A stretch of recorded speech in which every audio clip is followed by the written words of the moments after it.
I'd like to start by acknowledging the Muwinina people, the traditional custodians of the land on which we meet today.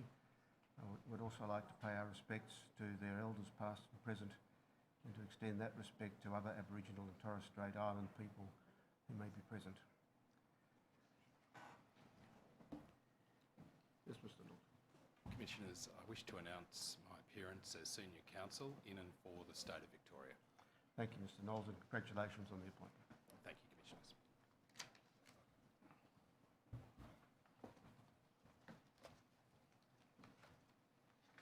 Mr. Rosen. Good morning, Commissioners. I appear this week with Mr Knowles, SC, Paul Bolster, Zoe Maud and Eliza Bergen. We, as Council Assisting, join the Commissioners in acknowledging the traditional owners of this land. We pay our respects to other Aboriginal and Torres Strait Islander people who may be present here today. We pay our respects to their elders past, present and emerging. Commissioners, before outlining the approach to this week's hearing, I wish briefly to describe the context of aged care here in Tasmania. Just over 1 in 5 Tasmanians are over the age of 65 or are of Aboriginal and Torres Strait Islander descent and over 50 years of age. This is the highest proportion of older people in the nation.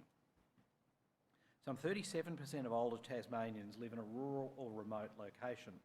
This brings with it many of the challenges considered at last week's hearing in Mudgee. This means that Tasmania's aged care workforce is under pressure. A recent submission to the Royal Commission reports that employment conditions, including penalty rates, leave provisions and salary levels more broadly, make recruitment and retention particularly difficult. These concerns will be reflected in the evidence that you will hear this week. Sadly, Tasmania is not exempt from the failings of the aged care system that have been highlighted in previous hearings of the Royal Commission. I ask the operator to please bring up an image from the Mercury of the 16th of August of this year.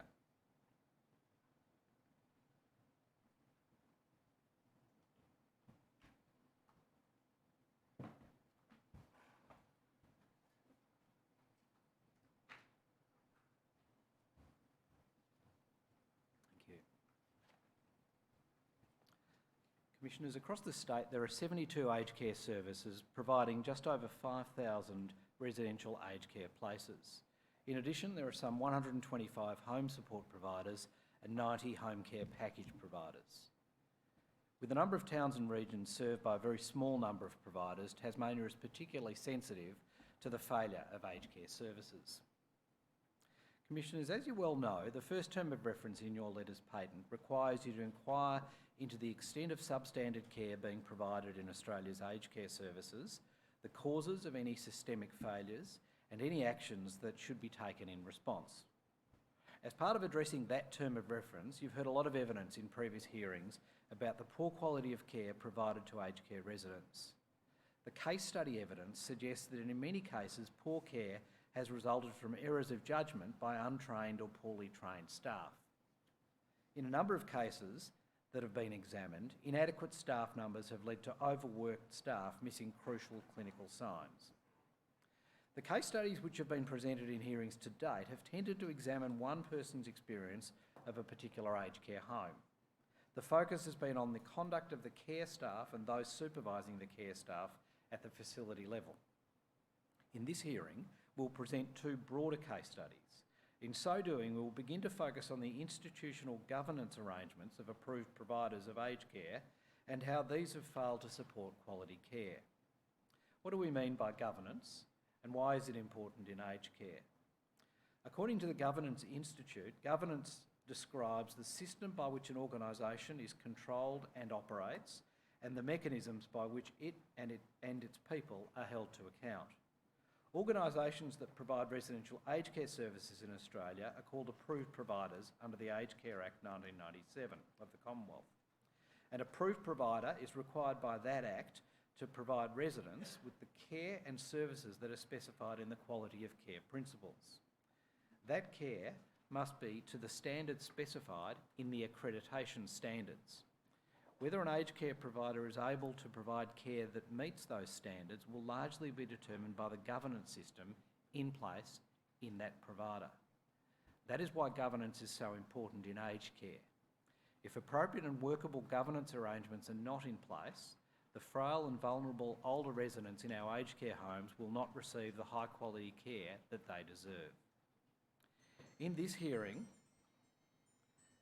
we'll be testing a series of propositions about governance in aged care providers. These propositions include: what are the roles of an aged care board and its directors? What skills are needed on an aged care board? What are the respective roles of a board and the managers of an aged care organisation? What structures are necessary to ensure that the directors have all of the relevant information they need to make sound decisions? We'll explore these questions with witnesses called in 2 case studies and an independent governance expert.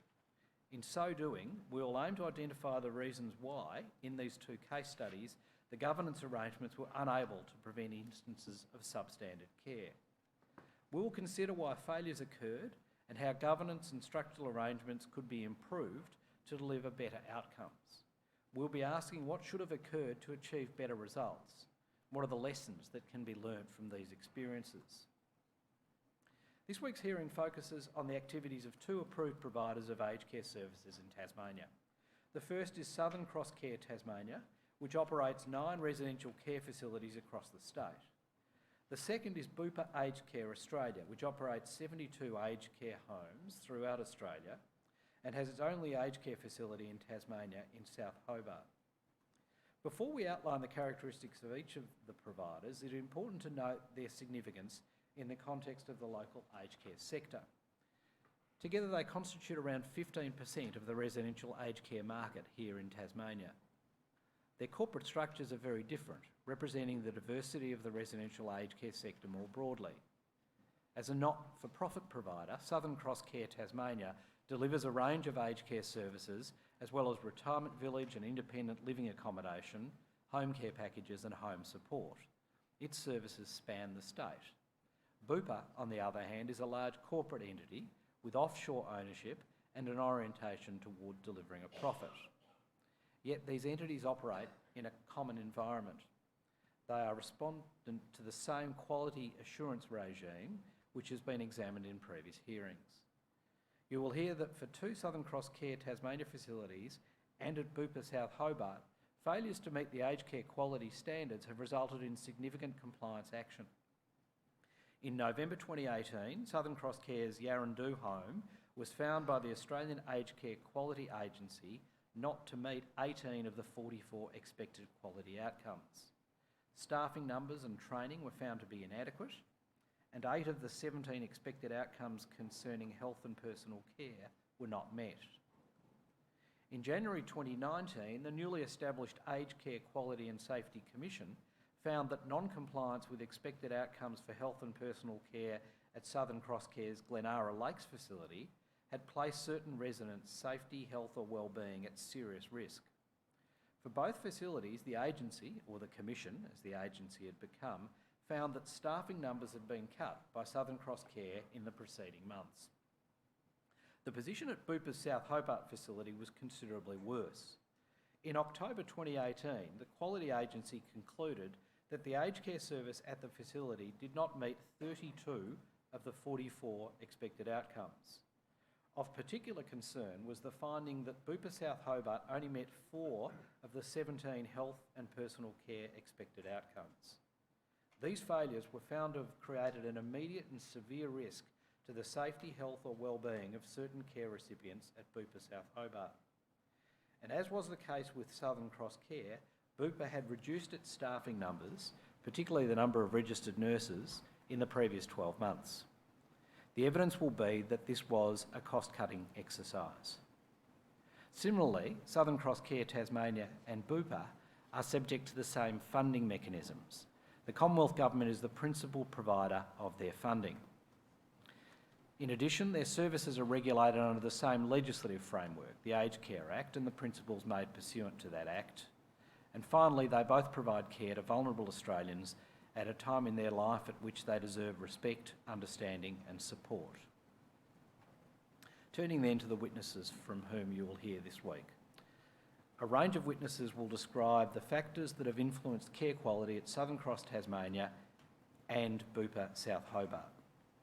Care recipients and family members, frontline care and clinical staff and site managers from these providers will be called to give first-hand evidence. Board members and executives will demonstrate the importance of governance in aged care and its influence on care outcomes. And specialist advisors and consultants will elaborate on the roles of independent advice and auditing.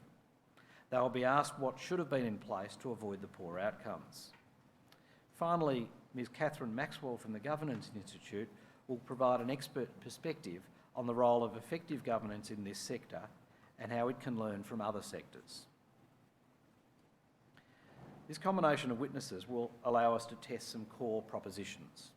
We'll test the effectiveness of the policies and processes that aim to assure the critical elements of the aged care system that are at the very heart of the Royal Commission's terms of reference: quality of care, viability of the sector, and policy drivers that are barriers to or enablers of system performance. We will in due course propose recommendations for your consideration regarding the role and function of corporate governance in aged care. We'll ask you to consider recommendations about the composition of boards of approved providers and the characteristics of key personnel that oversee aged care operations and the extent to which they contribute to a culture that values and ensures quality care. The adequacy of funding and the influence of financial performance on care will also be tested, with further exploration of this issue to take place in future hearings. Commissioners, this is not a hearing aimed at finding fault. Rather, it is an opportunity to start to identify root causes at a provider level for some of the failings of the aged care system which have been described in previous hearings of this Royal Commission. This hearing then is about identifying systemic issues that need to be addressed.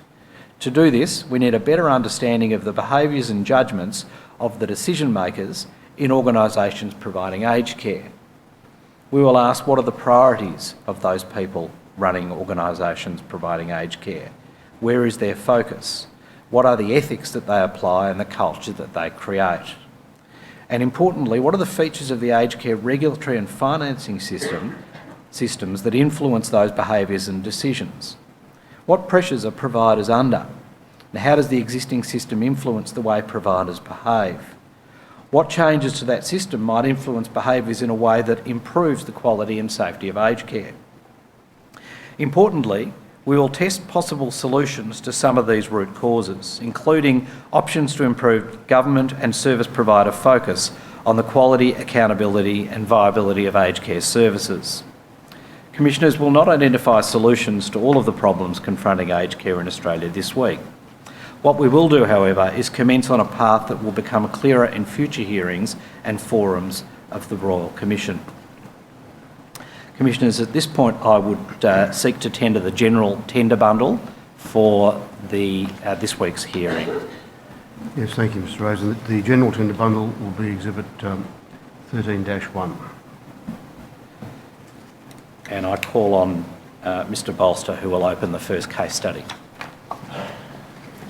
Before Mr Bolster commences, might I explain who we are and why we're here?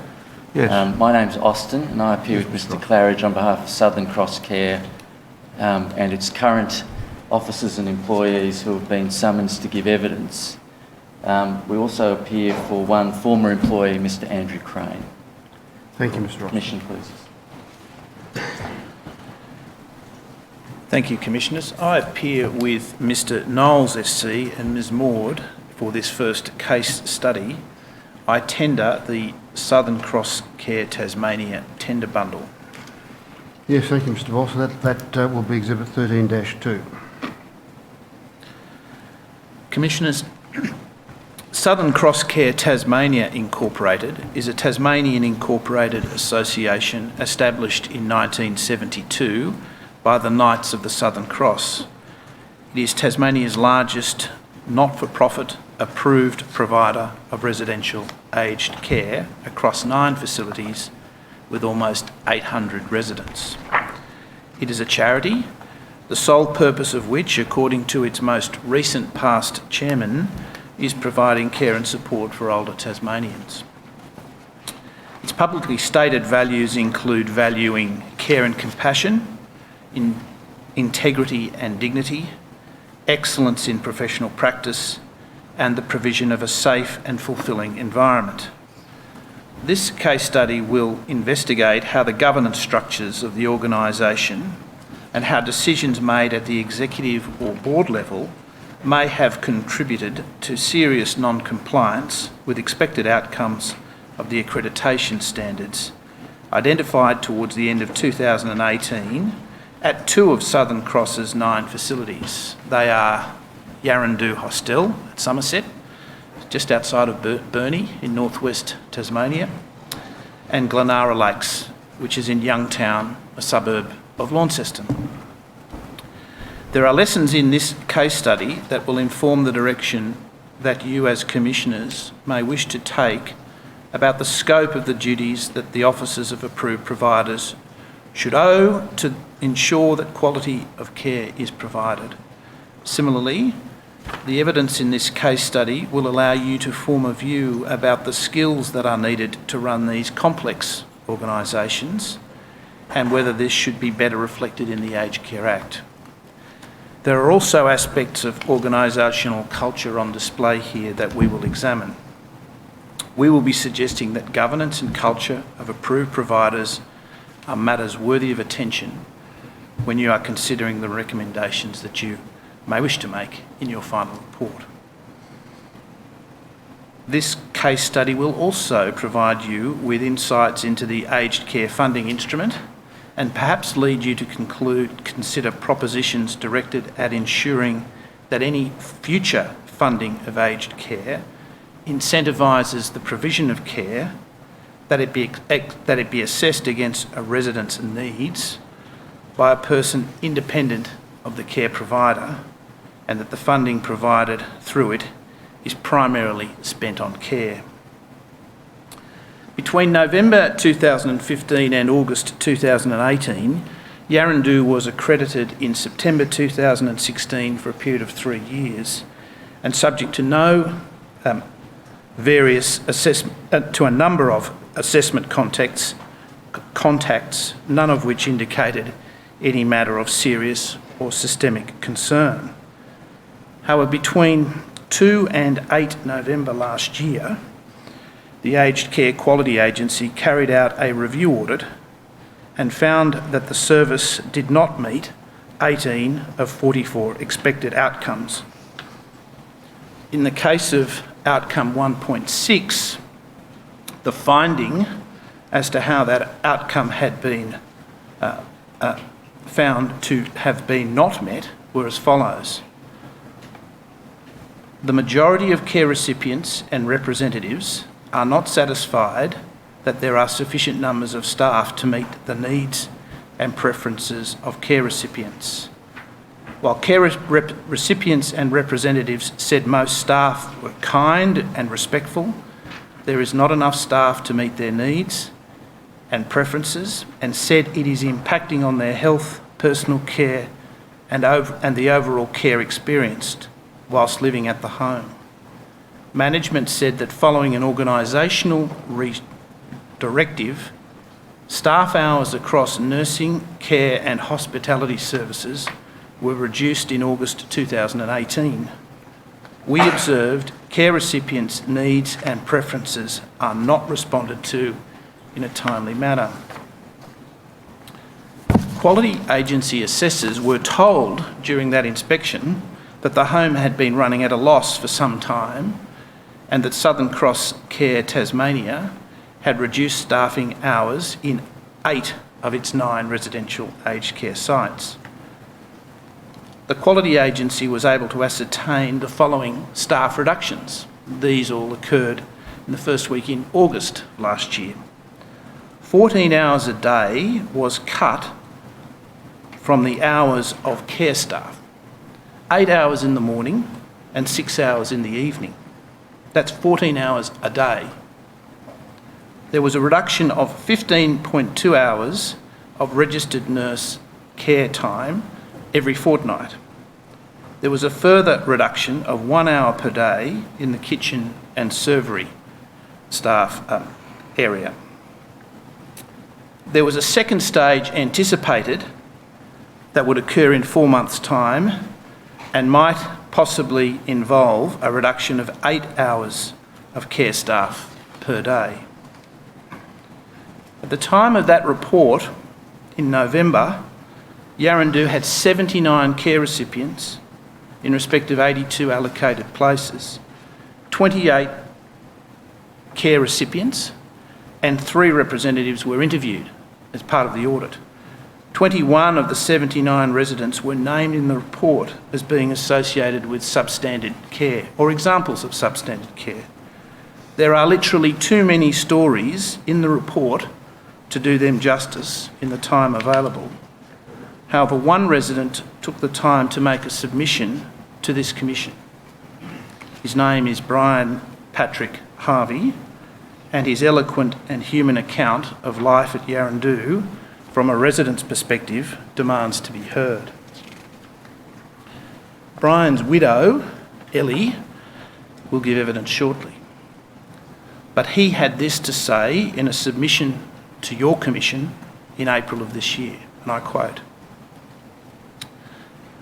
"I asked the commissioners how they would feel if they were left alone on a mobile toilet, unable to stand up and get off, after being abandoned for 30 minutes, or 45 minutes, or 60 minutes, or even as long as 90 minutes. I've been left like that for a long time on so many occasions, I've lost count." Equally distressing experiences have involved lengthy delays, waiting to be transferred from bed to toilet, often with degradingly humiliating results. When neglected like that, I feel I have been dehumanised, left as a carcass in an aged care abattoir, ready to be processed like a slab of meat in a sausage processing factory at some future time. Why do I feel like that? Because I can't get up on my own. I have, as my primary condition, castrate-resistant metastatic stage 4 PCA. Why is that important? My spine and pelvic regions are riddled with bony metastases. The longer I am left sitting there, the more these conditions tend to scream at me, dominating my whole attention, screaming to say, "Please stop, don't do this to me." In these circumstances, pain dominates my whole existence. Every second of every minute seems like an eternity. No one seems to get this. Why does this happen to me and, from anecdotal evidence, to many others as well? Because either no carers are available and or prepared to attend to us. My experience over time indicates that both problems appear to derive from lack of staff and carers. Indeed, carers, like nurses, usually have little, if any, time actually to talk to residents, who are left to feel that they are merely a burden and not an individual, and as such are dehumanised. Mr. Harvey's submission will appear in full in the tender bundle behind tab 251.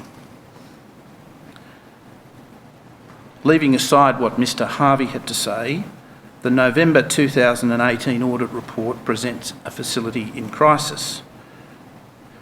The Commission made observations concerning the lack of appropriately qualified staff. We calculate that between the roster periods beginning 7 August and 8 October 2018, there was a reduction in care hours per day of 29, i.e. from 228 to 199, a drop of 13%. For 79 residents, that approximates to a 15-minute drop in the personal care per day, looked at in purely simplistic terms, of course. As a result of the extensive findings of non-compliance at the November review audit, the Commonwealth Department of Health decided on 9 November last year to impose sanctions on Southern Cross in respect of Yaraandoo that included a prohibition on being paid for new residents and requiring the appointment of an administrator and advisor. On 11 December 2018, the agency made a serious risk decision noting the failure to meet 5 of the expected outcomes placed the safety, health or well-being of recipients of the service at serious risk. On 12 and 13 June 2019, the successor to the Quality Agency, the Aged Care Quality and Safety Commission, conducted a further audit at Yaraandoo. Following this audit, the Commission decided the service only met 39 of the 44 expected outcomes of the accreditation standards. I turn now to Glenara Lakes. Glenara Lakes is the other facility, the subject of this case study.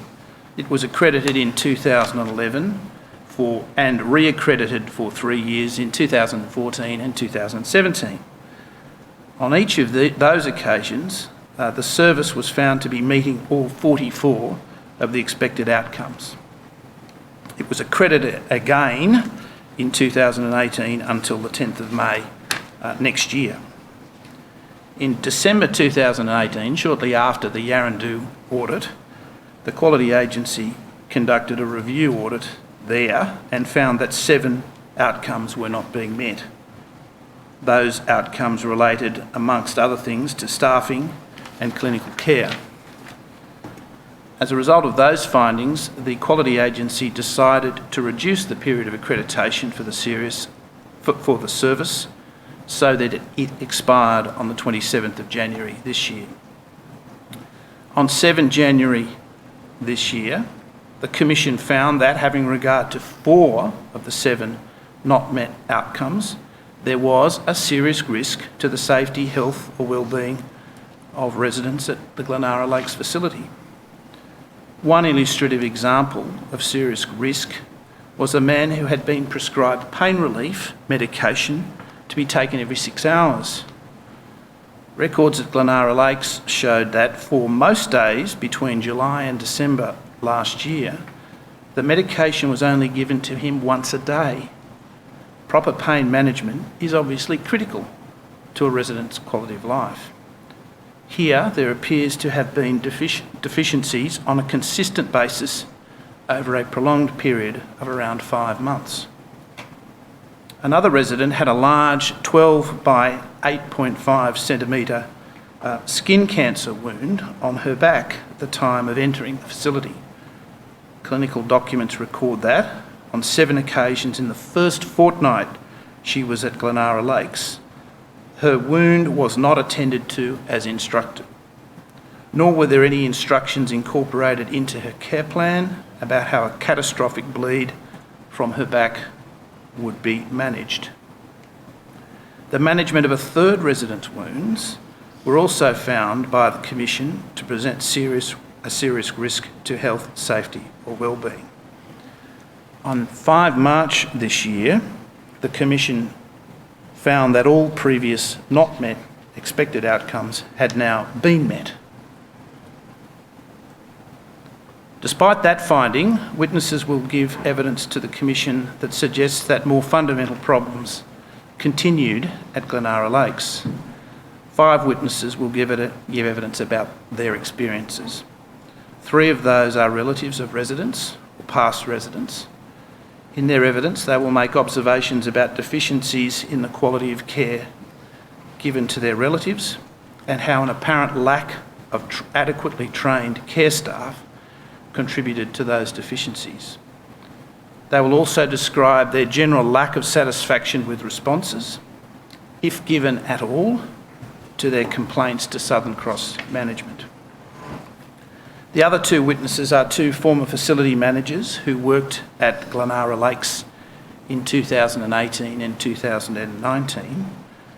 It is expected that they will give evidence about, amongst other things, staffing and funding constraints imposed on them and the nature and extent of clinical governance at the facility and more broadly at Southern Cross Care. As Mr Rosen has indicated, this hearing will focus on governance. Our submission will in due course be that there are significant lessons to be learned from the governance on display at Southern Cross during 2017 through 2018 and on into 2019.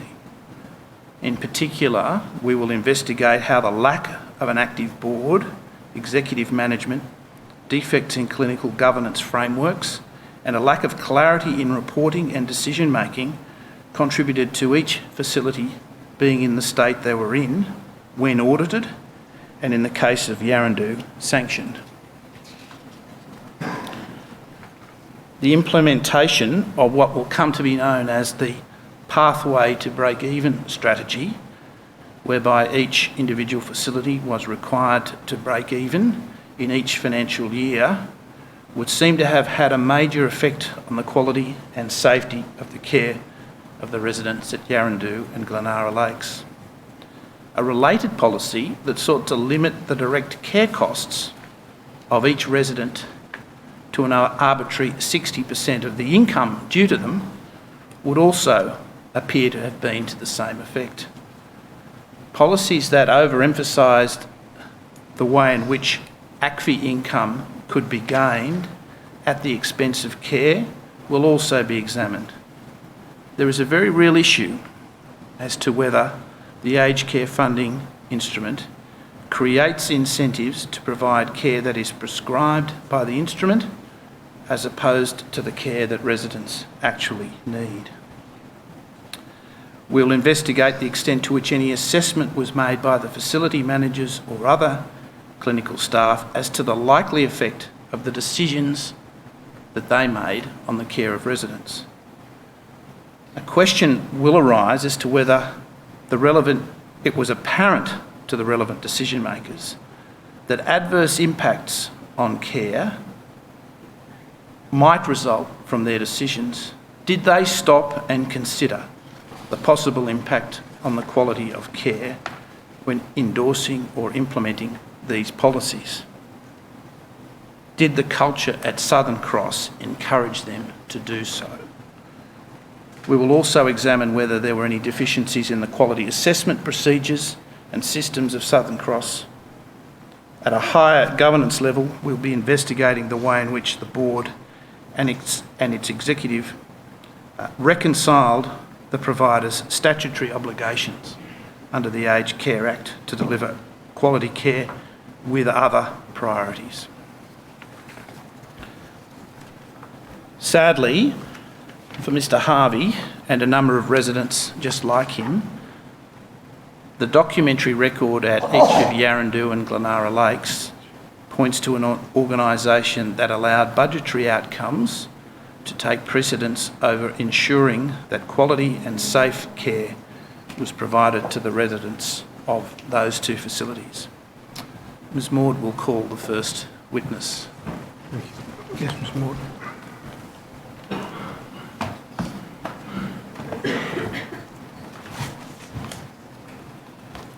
Thank you, Commissioners. I call Helen Charmion Valier.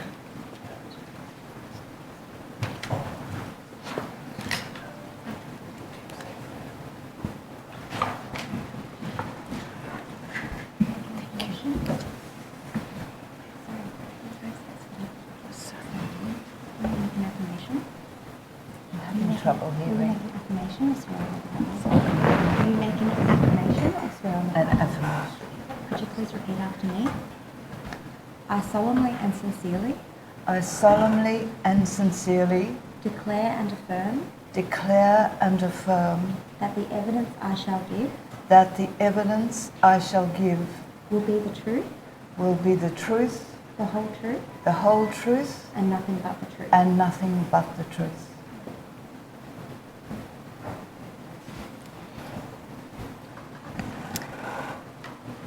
Can you state your full name for the transcript, please? I'm having trouble hearing you. Okay. Is that better? Can you hear me now? Not very well. Okay. I'm going to talk as loudly as I can. Can you state your full name for the transcript, please? I'm sorry, I'm really having trouble hearing you.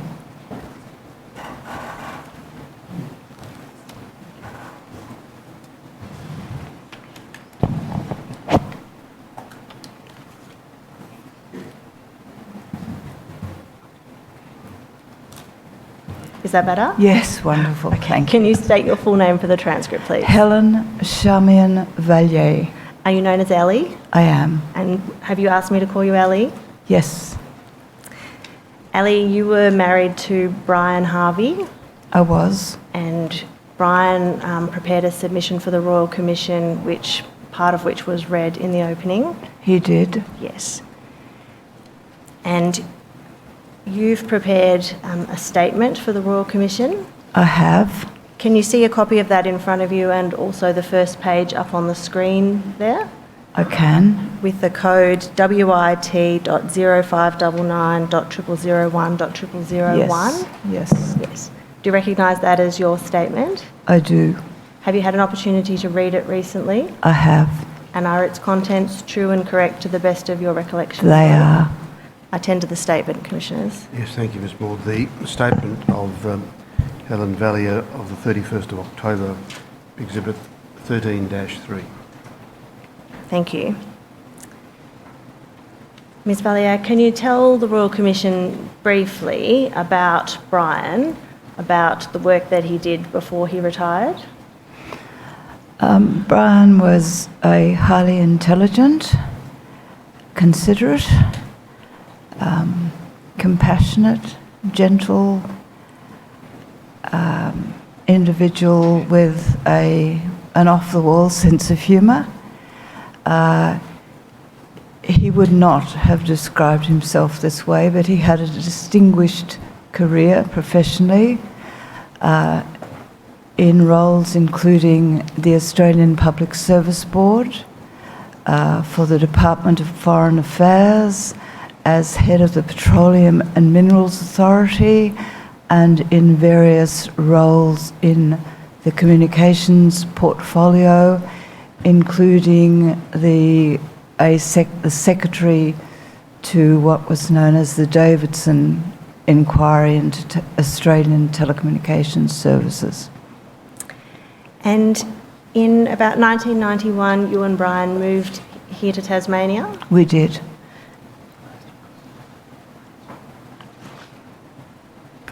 And in 2010, Brian was diagnosed with a serious health condition. What was that? It was castrate-resistant metastatic prostate cancer, stage 4. And what did that mean for Brian's ability to live at home at that time? Well, it restricted his activities greatly. And he certainly couldn't sculpt anymore, he couldn't get out on the tractor, he couldn't paint, he couldn't do so many of the things that he loved to do. After the diagnosis, did Brian continue to live at home with you, caring for him? He did. And did there come a time where you needed some help caring for Brian? Yes. By 2014, he'd not only had heart disease and a dual-pronged pacemaker installed, but he'd had an atonal bladder collapse, renal pelvic rupture. I can't pronounce the name of the procedure, but he laughingly described it as a TERP, which involved surgery on his prostate, and thereafter insertion of a permanent indwelling catheter, IDC, that had to be changed regularly by a registered nurse. So would a registered nurse visit Brian at home? From the end of 2014, yes. All right. On the 30th of August in 2017, was there an incident at home with Brian? There was. A community health nurse had come to change his IDC. By that stage, he had a hospital bed and associated equipment. After the transfer was done, he needed to go to the toilet. The nurse and I were able to transfer him onto the mobile toilet. Thereafter, we couldn't get him back to bed. He suffered a complete loss of weight-bearing capacity, and later that day ended up in an aged care facility in Wynyard because there were no hospital beds anywhere within a accessible distance. And a short while after that, Brian was admitted as a respite resident at Yaraandoo. Yes, somebody from Palliative Care Service, Northwest Tasmania, had arranged for him to have about a fortnight's respite care starting on the 5th of September through to about the 18th, I think. And was it your intention that Brian would come home after Yes. that? And was that possible? He did come home for 4 days, during which time I investigated the costs of giving him the care that he needed, and without going into details, it certainly was way beyond our financial means. We would have been looking at something in the vicinity of close to $100,000 a year. Did you investigate the availability of home care packages? By that stage, Brian had in July an ACAT assessment, and he had been assessed for a home care package level 4, and we were advised that it would be at least 12 months before an assigned package was activated. So you and Brian made a decision that he would move as a permanent resident to aged care. He made the decision once he knew of the cost of staying at home. And Brian moved to Yaraandoo Hostel from the 28th of September 2017. He was admitted as a permanent resident on that date, yes. Okay. What was Brian's mobility like when he first moved? He had no weight-bearing capacity whatsoever. He was completely bedridden. And what sort of care assistance did he need at that time? He needed for all, what do they call them, activities of daily living, ADL transfers to from bed. He needed 2 carers and hoists of various kinds. When Brian first moved as a permanent resident to Yaraandoo, how much time would you typically spend there? From his admission as a permanent resident to well into March, I would spend 6 to 7 hours a day, 7 days a week, until eventually Brian told me that I should have 1 day a week off for good behaviour. And then I went to about 6 hours a day, 6 days a week. Did you and Brian discuss your role and how you would be able to help him while he was at Yaraandoo? We did. What was that? What did Brian ask you to do? He didn't want to have to worry about his own care. He was not somebody who would complain. He was not somebody who wanted to bother anyone. He always tended to think of other people, but he also understood that he did need someone to advocate for him, and he knew that I would do it. When Brian first moved to Yaraandoo, were you told a process by which you could raise issues? No. No? What was the practice that you adopted when issues did arise in relation to Brian's care?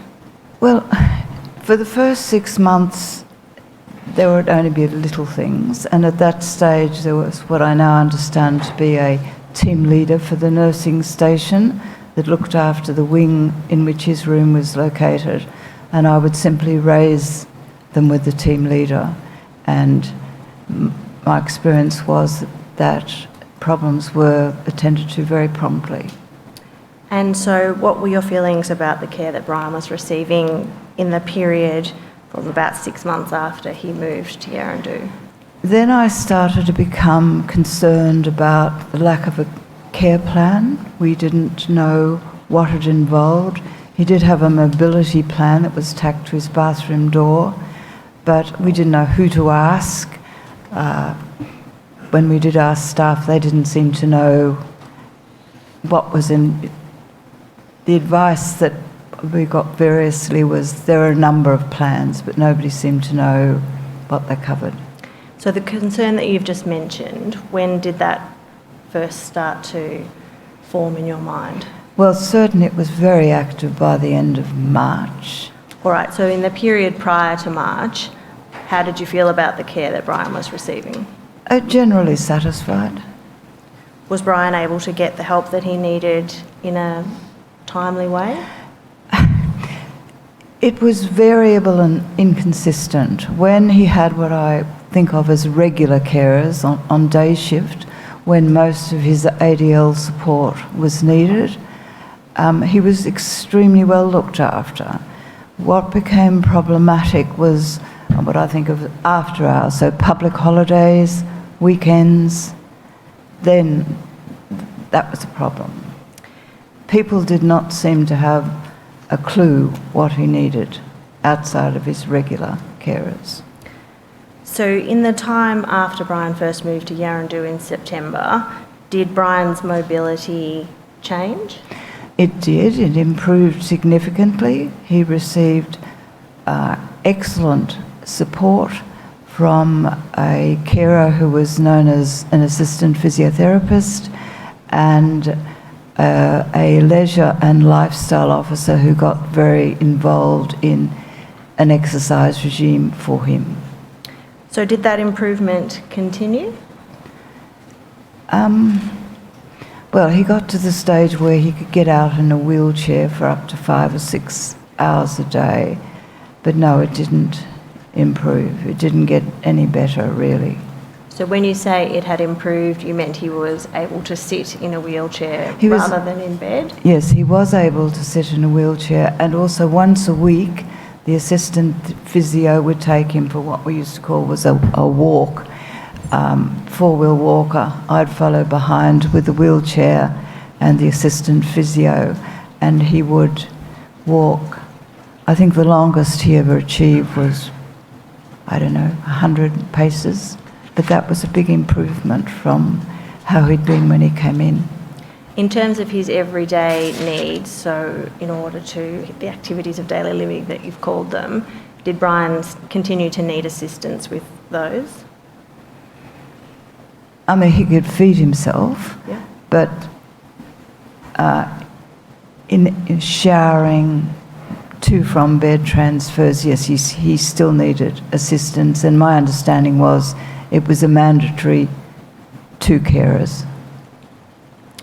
You mentioned earlier that by about March you'd begun to have some concerns about Brian's care. Did you raise those with staff at Yaraandoo? I did. I eventually spoke to the clinical care coordinator, Ms. Marshall, and she arranged for me to meet with her. And that meeting took place on the 27th of March? There were 2 meetings. The first meeting was the 27th of March. What were the concerns that you raised at the meeting? Well, did he have a care plan or a number of care plans? What do they cover? How regularly were they reviewed? I was particularly interested in medications management and also the apparent lack of knowledge about his individual needs and his care requirements from what I thought of as non-regular carers, weekends, public holidays, etc. What was the outcome of that discussion with Ms. Marshall? The first discussion was Ms. Marshall, I thought, was proactive and creative. She came up with a number of suggestions of how things could be done, including actually putting up a list of Brian's individual needs and in his room, because she explained to me that what turned out to be a computer software-based, multi-level, multifaceted care plan was not in a form which allowed individualised needs to be documented. So the document that you've just mentioned, was that prepared? Yes, it was agreed. Ms Marshall offered to type it up. She was very busy, so I said, I'll do it. And of course I knew what they were. I emailed a copy to her, and she immediately, I think, printed it out, laminated it, and pasted it up on his bathroom door. And did that resolve the issues that you'd raised? No, it didn't. The regular carers still gave, including some really exceptional ones, gave a standard of care that they gave. But one of the things I did was engage with staff, trying to explain to them what Brian's needs were and why. And some said they didn't have time to look at it, or they didn't know it was there. And in a number of cases, and this applies to both Australian-born and those whose English was a second language, appeared to lack the literacy skills to read and understand what was a fairly simple list. Did the list stay on Brian's wall? At the end of June, I took it down because what was the point? So at around that time, June, July 2018, what were your observations of the care that Brian was receiving then? He was reporting delays in responses, and again, this is from someone who was not a complainer and who didn't like to bother staff. We started to hear rumours that staff cuts were pending. There were certainly longer delays. Again, when it was more variable and more inconsistent that he previously had, he still did receive a high quality of care from certain really exceptionally good carers. And when you say there were delays, what specifically would there be delays in? Well, typically the things that he needed most, the ADL transfers to from his bed. So he was, do you want me to go into details? No, that's enough. Thank you. All right, so the rumours that you had mentioned, were they subsequently discussed at a residents' meeting held in August last year? There weren't rumours. By that stage, it had become quite apparent that staff were very stressed. A lot of staff they appeared to be taking sick leave, and Brian had decided that the rumours were He had decided that what we should do is we should put together a series of quite directed questions, that there was no point in raising them informally. They needed to be raised formally at a residents' meeting. We came up with a list of 17 questions which covered every aspect of staffing we could think of. Brian thought it was reasonable that the then facility manager, Mr. Anderson, should have a copy before the meeting, and I dropped in a copy that morning to front reception and asked them, but I actually said, please give this to Patrick urgently. And then between us, we raised the questions at the August residents' meeting that afternoon. So who from Yaraandoo was in attendance at that meeting? Well, it was chaired by then facility manager Mr. Anderson. On either side of him, from recollection, were a leisure and lifestyle officer. And there was a range of residents, volunteers. I can't tell you precisely how many were there, but it was an unusually well-attended meeting. Did you have an opportunity to raise the issues that you'd listed in the 17 questions? Most of them. And what were you told when you raised those issues? Well, on the key issues of staff, Brian understood very clearly that it was useless simply to ask, have there been cuts in staff or have you changed the number of staff? What mattered was the actual rostered hours of service. And his questions were directed very specifically to that, i.e. how many rostered staff hours a week, or have they been cut, and then from what categories? So we went through the carers, clinical, the nursing team, and I think the other one was hospitality and catering. We didn't inquire about things like cleaning and laundry because those appeared to be, to us, the most significant ones. And what were you told about the changes to staff, if any? At that stage, there were 98 hours a week cut in rostered shift hours from the carers. We were told that there had been no cuts in clinical staff, nursing staff, but some other changes had been made, and there were some cuts, I don't recall the number, from the catering, hospitality. Brian attempted to pursue what was meant, what other changes were intended, and we didn't get any answer to that. And I think there was also an indication from the facility manager that there might be a need for further changes, and that was related to indeed what Council has already covered this morning in terms of losses. And Brian tried to pursue issues of how the losses were allocated across, the various sites. When you say losses, you mean financial losses? Financial losses. We were told that for the financial year ending 30 June 2018, that Yaraandoo had lost $500,000 and that losses were continuing in the order of $30,000 to $70,000 per month.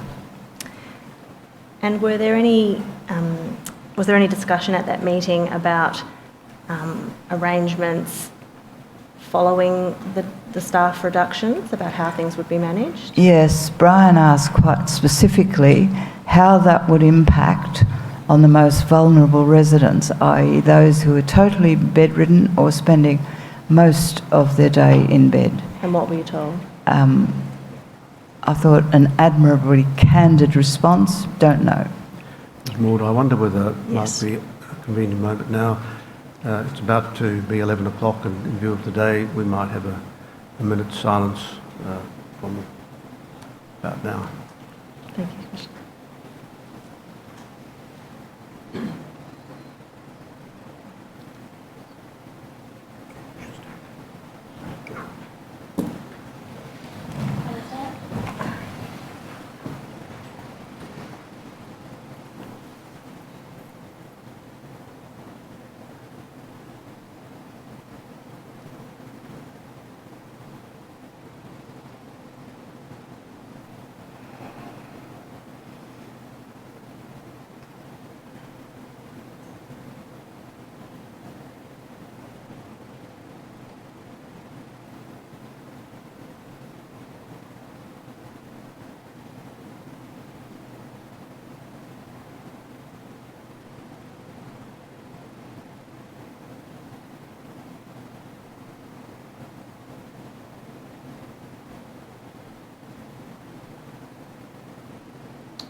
Thanks, Ellie. Yes, thank you, Ms. Moore. Thank you for that slight interruption. It's important that we not forget these very significant and defining moments in Australian history, and particularly for the whole community, but including the community that we are particularly looking into their needs at this stage. So, thank you. Thank you, Commissioner. Ellie, still in August 2018, was there another issue that you raised with the facility manager at about that time? Medications management, particularly one very important periodic medication for Brian, Exjuva, which he needed, in essence, to stop his bones degenerating. And who did you raise that issue with? With the facility manager, then facility manager, Mr. Anderson. And how did you do that? I prepared a brief which went through the issues and asked questions and we had a meeting. And what was the outcome of the meeting? Well, initially he appeared absolutely shocked. He undertook to investigate, and I don't know precisely what they were, but certainly he also spoke to the pharmacy with which they contracted to provide medications for residents. Did he tell you that afterwards? He did. And were you satisfied with the investigation that he'd undertaken? I was not satisfied with the final outcome because the important thing for me was, without going into all the detail, was that how could I trust the nursing station that was looking after him to ensure that Brian got the right medications when he needed them, when the then team leader was not around. And at that time, the team leader was apparently on holidays. A short while later, in September, you received a notice which was distributed to residents and their family at Yaraandoo addressing some other changes to staffing. What were the changes that were outlined in that notice?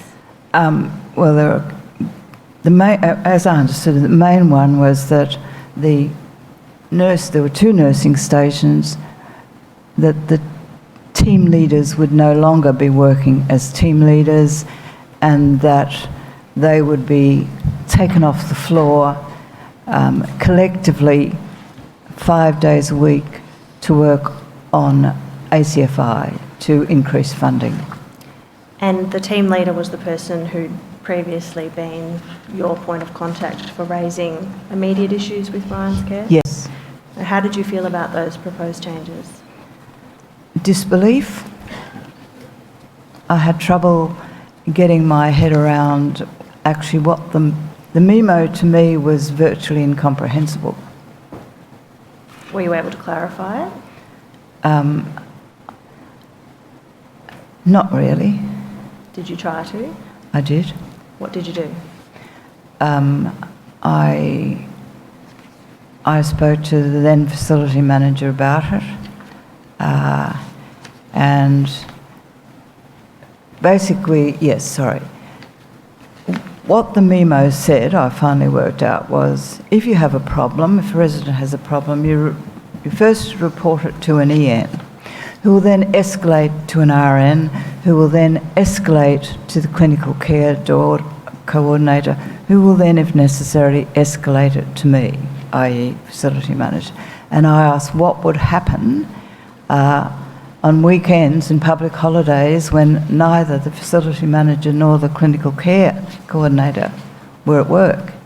And I related experiences of having to wander around the place, walk around the place for up to half an hour looking for a care or an EN.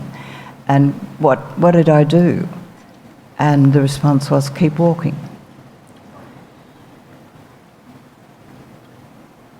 So those changes that had been outlined in that notice were implemented from the 10th of September last year? That's what we were told. Right. Did your role as Brian's advocate at Yaraandoo change after that? It did. How did it change? Well, I felt the need to become much more vigilant about differential care, about medications management, about needs to ensure that carers understood how important it was for Brian when he needed to defecate, as he put it, to have that attended to, and also because of his primary conditions and multiple comorbidities, that he needed to go back to bed at a certain time, because otherwise he would literally, I would become concerned that he was going to fall out of his wheelchair. He was so weak. I see. I want to take you now to the 27th of October last year. Did you visit Brian on that day? I did. And how was he when you arrived? Very distressed. In fact, he was sobbing. Did you find out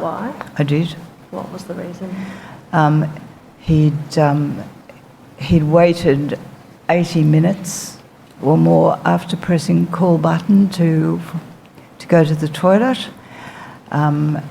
He got to the stage where he just couldn't hold on any longer.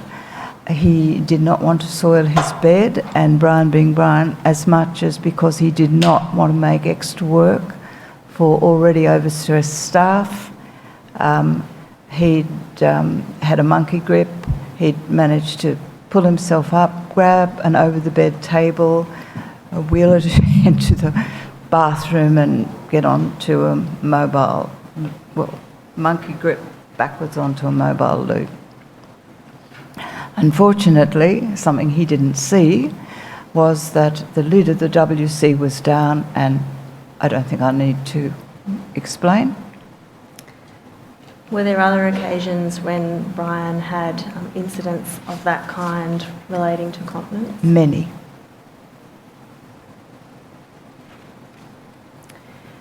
Did you raise that incident with staff at Yaraandoo?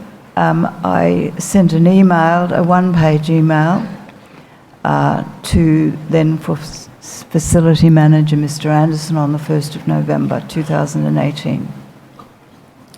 And what was the response to your email? Mr. Anderson organised a meeting with then acting regional director for Northern Tasmania, Ms. Deborah Austin. Was that the first time that an issue in relation to Brian's care that you'd raised had been escalated beyond the facility manager? Yes, so far as I know. As far as you're aware. And did you subsequently have a meeting with the facility manager and Ms. Yes. Austin? And what were you told at that meeting? Well, not a lot, really. It didn't address that particular issue, and maybe that was, in retrospect, unwisely. Brian said, well, if you're talking to an executive manager, let's raise this, this and this.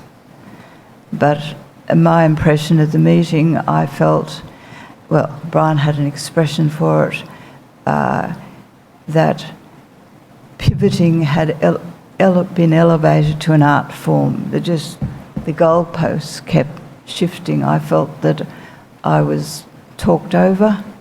I felt intimidated, and I'm not exactly a weak character. I wasn't. I was asked, had I put in a written complaint? Had I done this? Had I done that? I was told what I should have done, etc. And it was actually Mr. Anderson who finally brought the meeting back to the point, and he suggested a way to go forward. So was there a way forward after that meeting? Well, that Brian's, they call it toileting, it should be done at a particular time each day. And was that implemented? No. Oh, sorry. Sometimes when the really good regular carers were on the floor. Did Brian continue to have issues with continence He did. management after that? Now, you're aware that sanctions were imposed in relation to the Yaraandoo facility. There was a resident and representatives meeting held at the facility on the 22nd of November last year. Yes. Did you attend that meeting? Yes, Did you take notes of the meeting? I did. Was anyone else taking notes at that meeting? The reason I took notes was Brian, who was also there, looked around the room. He said, nobody seems to be taking notes. I'm meaning nobody from Southern Cross Care or Yaraandoo.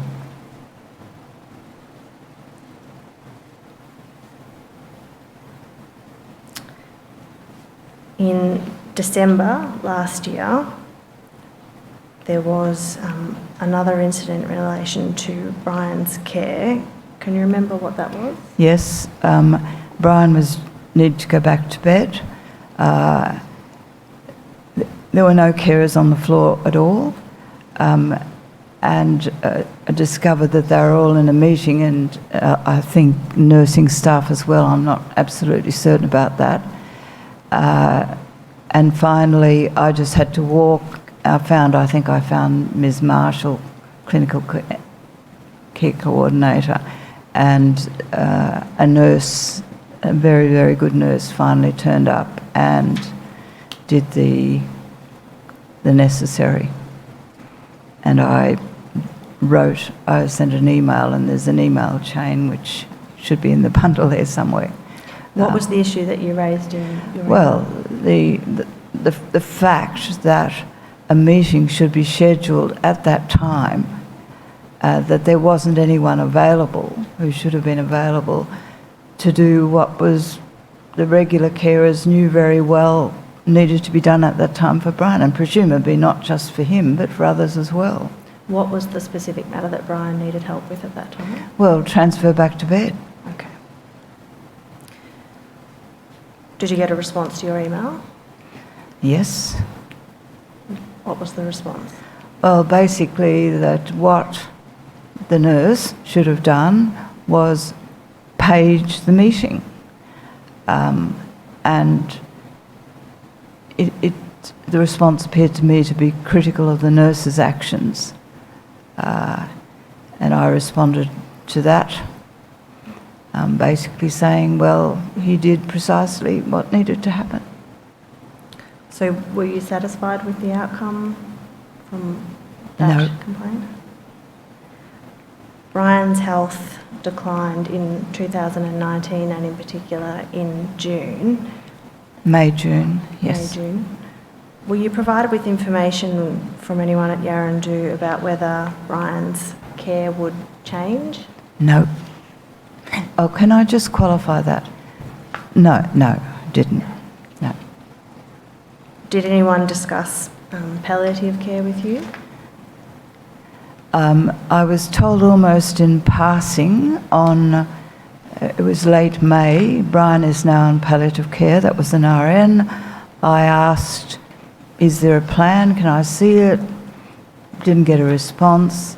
A few days later, the RN in particular gave us what she described, or gave me a beautiful little book, which purported to explain what that involved. I read, by that stage, Brian couldn't hold up a book. I read the contents aloud, and our considered opinion was it was a far cry from the experience we were having, or Brian was having. Was the information in that book information of the kind that was useful to you? Well, only to the extent that hasn't happened, hasn't happened, hasn't happened, hasn't happened, doesn't happen.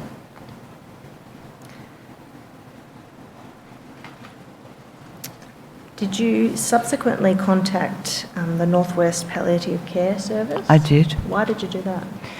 Because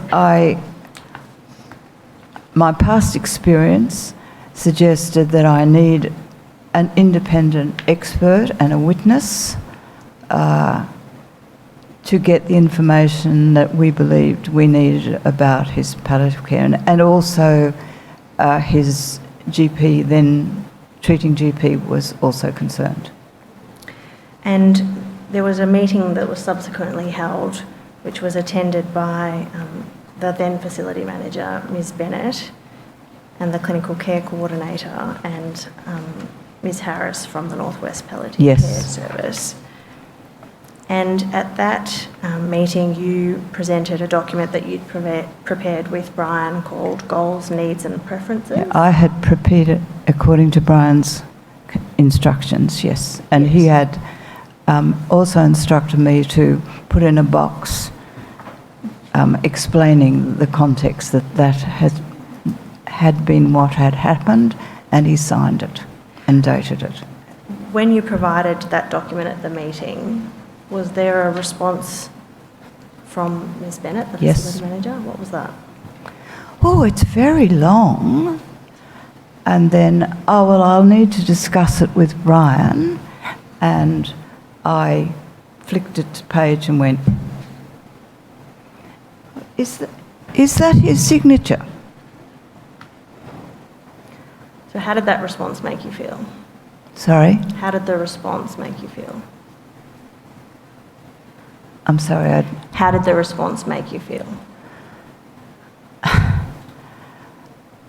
like she didn't believe me, like I was somehow making something up or wasn't acting in Brian's interest. She couldn't trust me to convey his concerns. And I would have thought she would have known very well, because everybody else did, that Brian was not someone who complained. Brian passed away on the 6th of August. He did. Were you satisfied with the care that he received in the days leading up to his death? Yes and no. I was given information about things, but I was not. It's very difficult to go there, and I also understand you need to move on.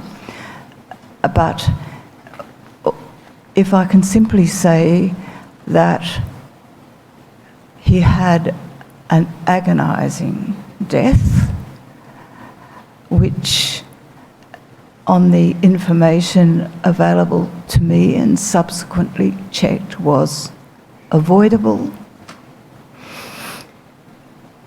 I'm sorry, inexcusable and unforgivable.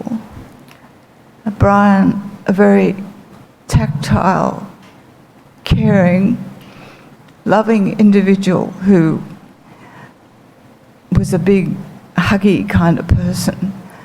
He couldn't bear to be touched, so I couldn't hold him in my arms. I couldn't comfort him. I just had to watch him, That's fine. in agony. Ellie, have you had an opportunity to reflect on how things might have improved from your point of view? Zoe, I'm sorry, Council. I really don't think I can go there. That's okay.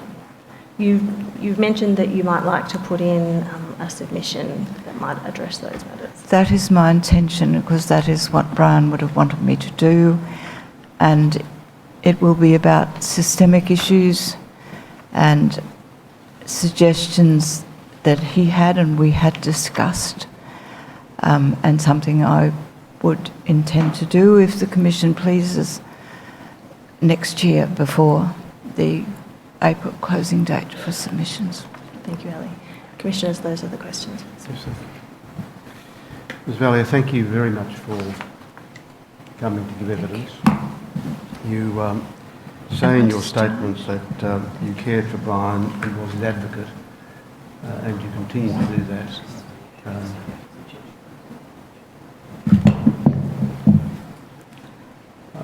I'm sorry. Sorry.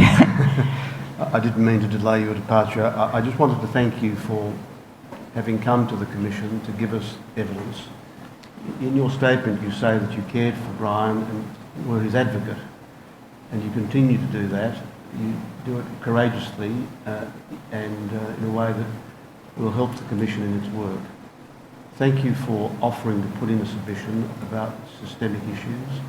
We would welcome that, and we encourage you to put it in for those reasons. Thank you. Thank you, Commissioner.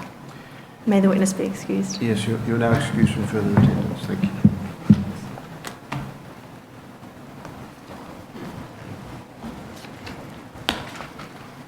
Yes, Mr. Bolster. Yes, Commissioners. The next witness is Tammy Louise Marshall.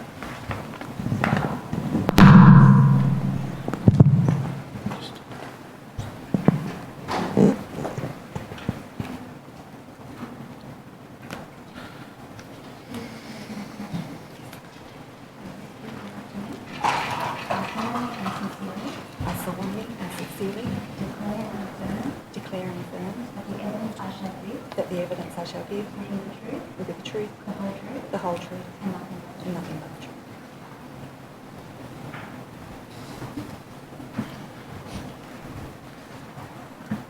Ms Marshall, you have made a statement to the Royal Commission.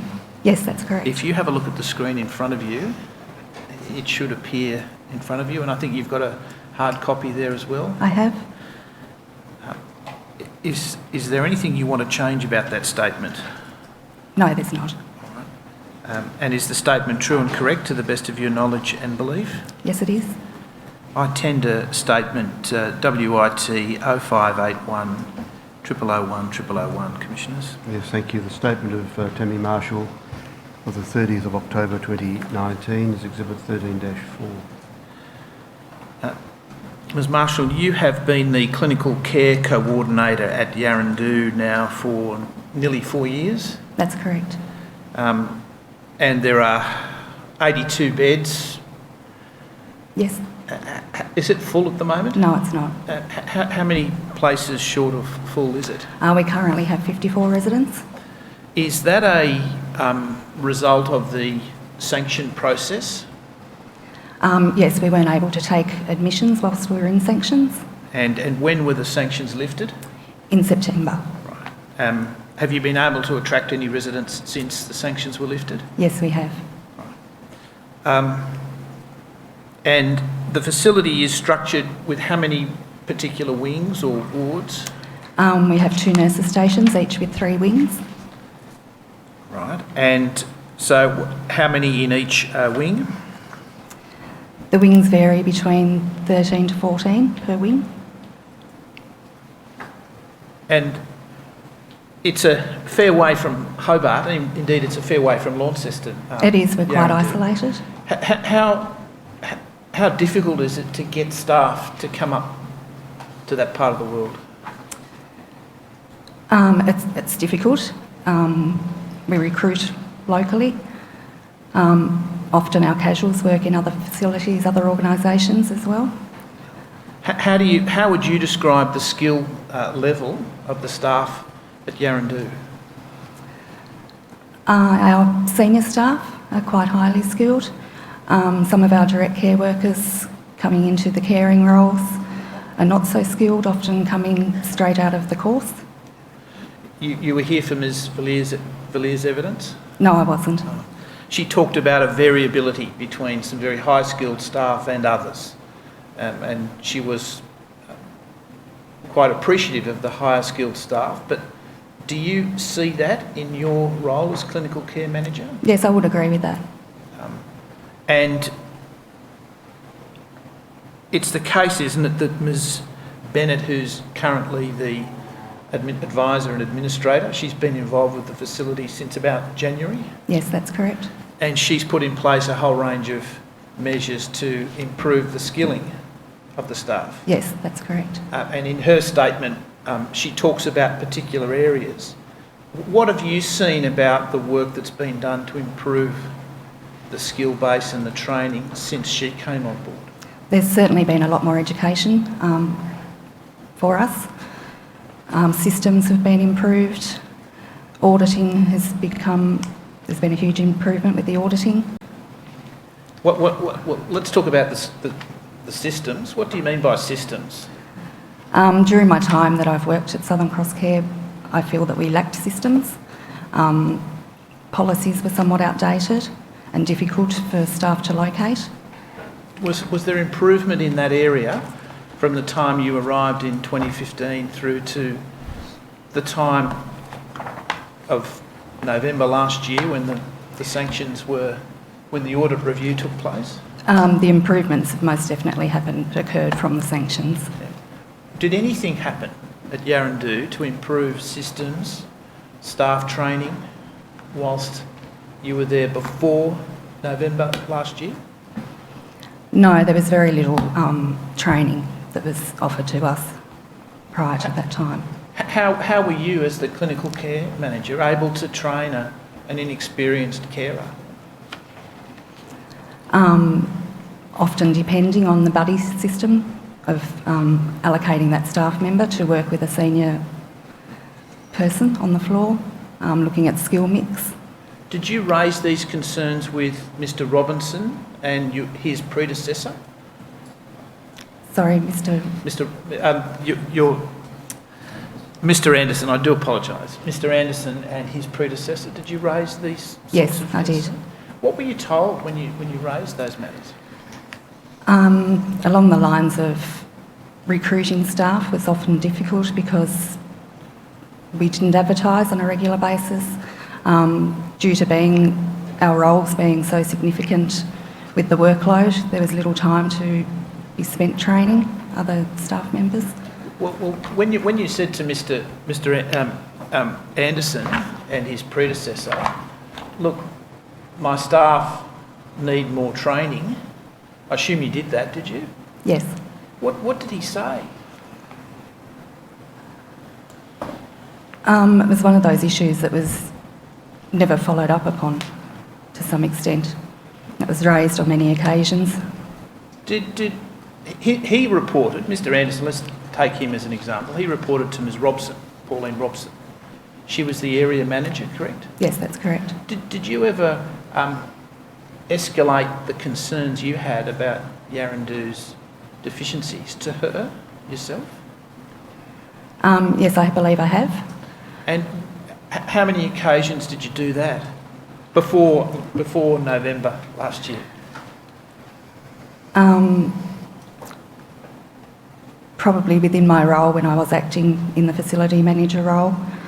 There were times when Pauline did visit the site that we weren't included with direct meetings with her. And with the facility manager, quite often he was difficult to approach because he was quite often behind closed doors and not accessible to staff. Who was the facility manager you're talking about there? Patrick Anderson. Mr. Anderson, okay. When you were the acting facility manager, while they were recruiting him, what did you say to Ms. Robson about what needed to be done at Yaraandoo? We often spoke about communication barriers. Between who? Between us and the executive and management levels. We had a clinical leadership group, but often we didn't feel that we were heard with issues that were raised.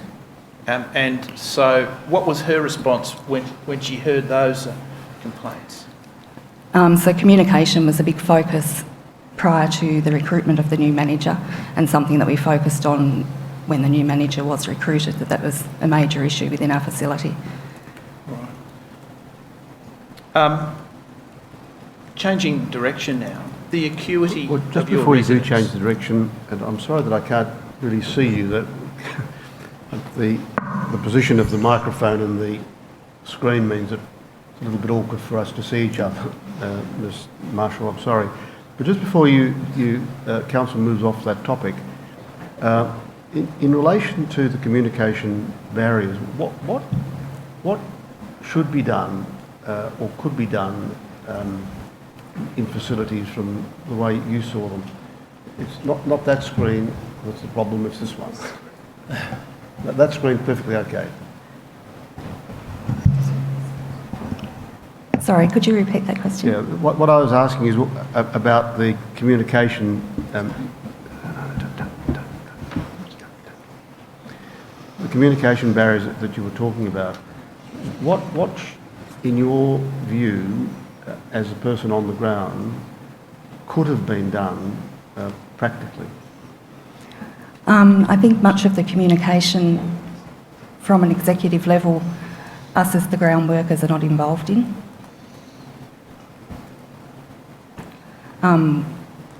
When there is... Could you explain that? It's hard to understand. Am I correct in saying that the issue is that there are discussions going on, but the staff on the floor... Sorry. The staff on the floor aren't involved with that, and that there's not two-way communication around it? Yes, so when we've had restructuring, staff changes, quite often we're not involved with that until the decision has been made. So it's difficult for us to be able to succession plan in those cases. So it's a very traditional hierarchical arrangement, yes, with the management taking the decisions and the staff living with them, basically. Yes. There was a system of quality assessment and measurement, wasn't there, at Yaraandoo, all the time you've been there, correct? Yes. One of the criticisms that other witnesses make is that never fed back to staff, never fed back to the floor. Is Yes. that something that you agree with? That's correct. explain to me the sort of data that was collected and what was done with it, and what you heard back from management. So prior to the sanctions, we had a series of QPS benchmarking audits. I wasn't directly involved in those audits. We had a registered nurse that was employed in that role.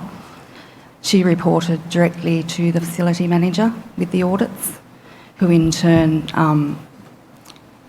processed those audits to the QPS benchmarking data.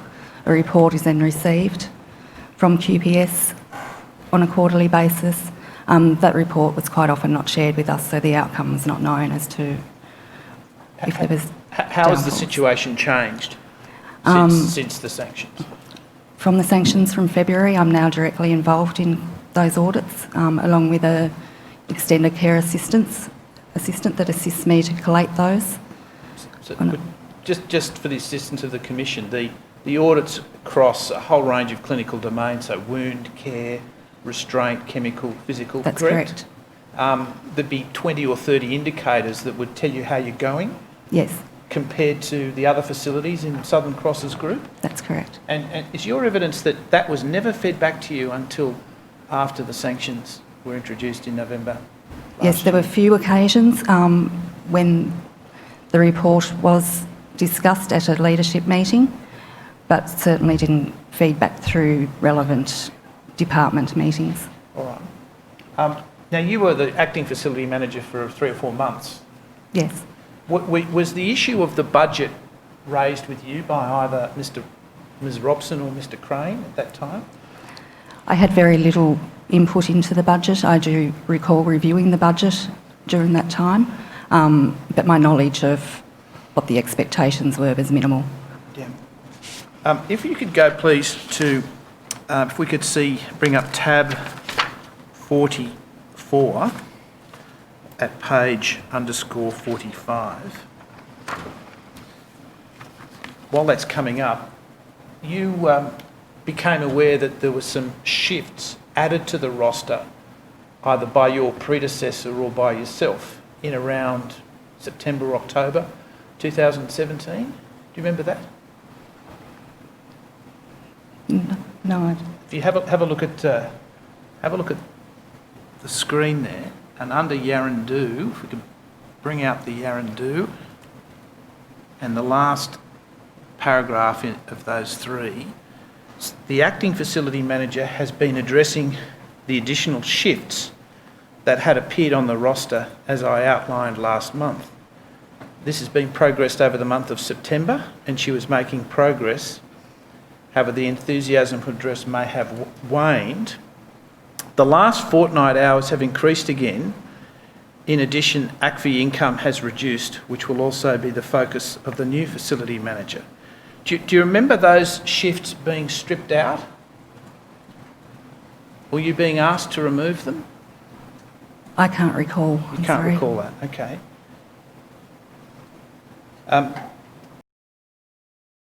From Ms Robson to the board about what had happened at Yaraandoo during September when you were the acting facility manager, though. You recall that? Yes, I recall. All right. And do you remember her raising with you concerns about the roster while you were the acting facility manager? I do remember having some discussion around the roster. What was the concern that she had about the roster?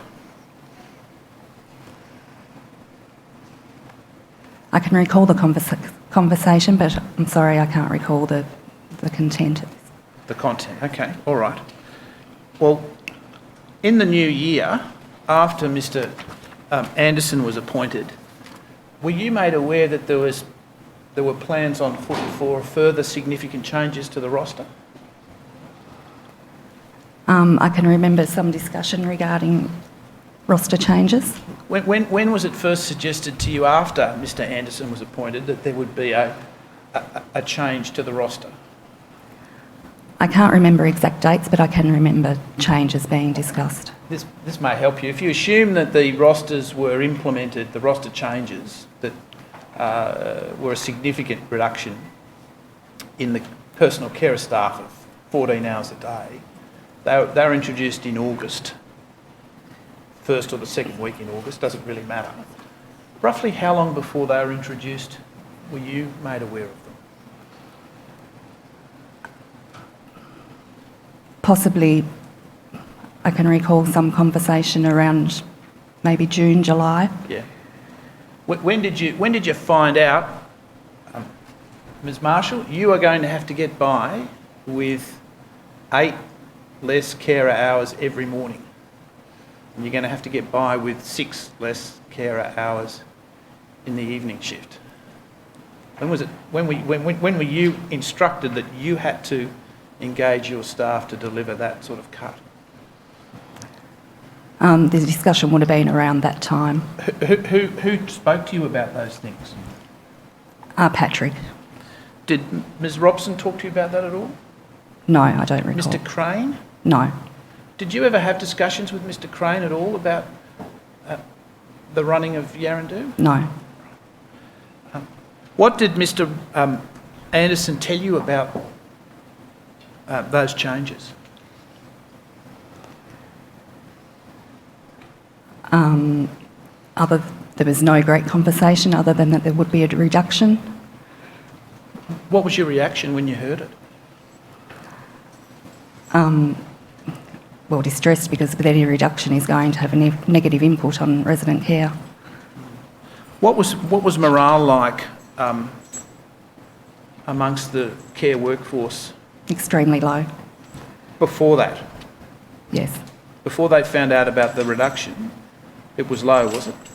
It's always been low because I guess we didn't have the support from the top. One of the quality indicators that was audited monthly was a staff morale set of questions. You remember that? Yes. And you filled that out along with all of your workers every month? Didn't you? Sorry, can you repeat? You filled out the form. Every member of staff was surveyed on their attitude to work, allowed to give feedback, weren't they? Yes, that survey did come out. Did the results of that feedback ever come back to you? No.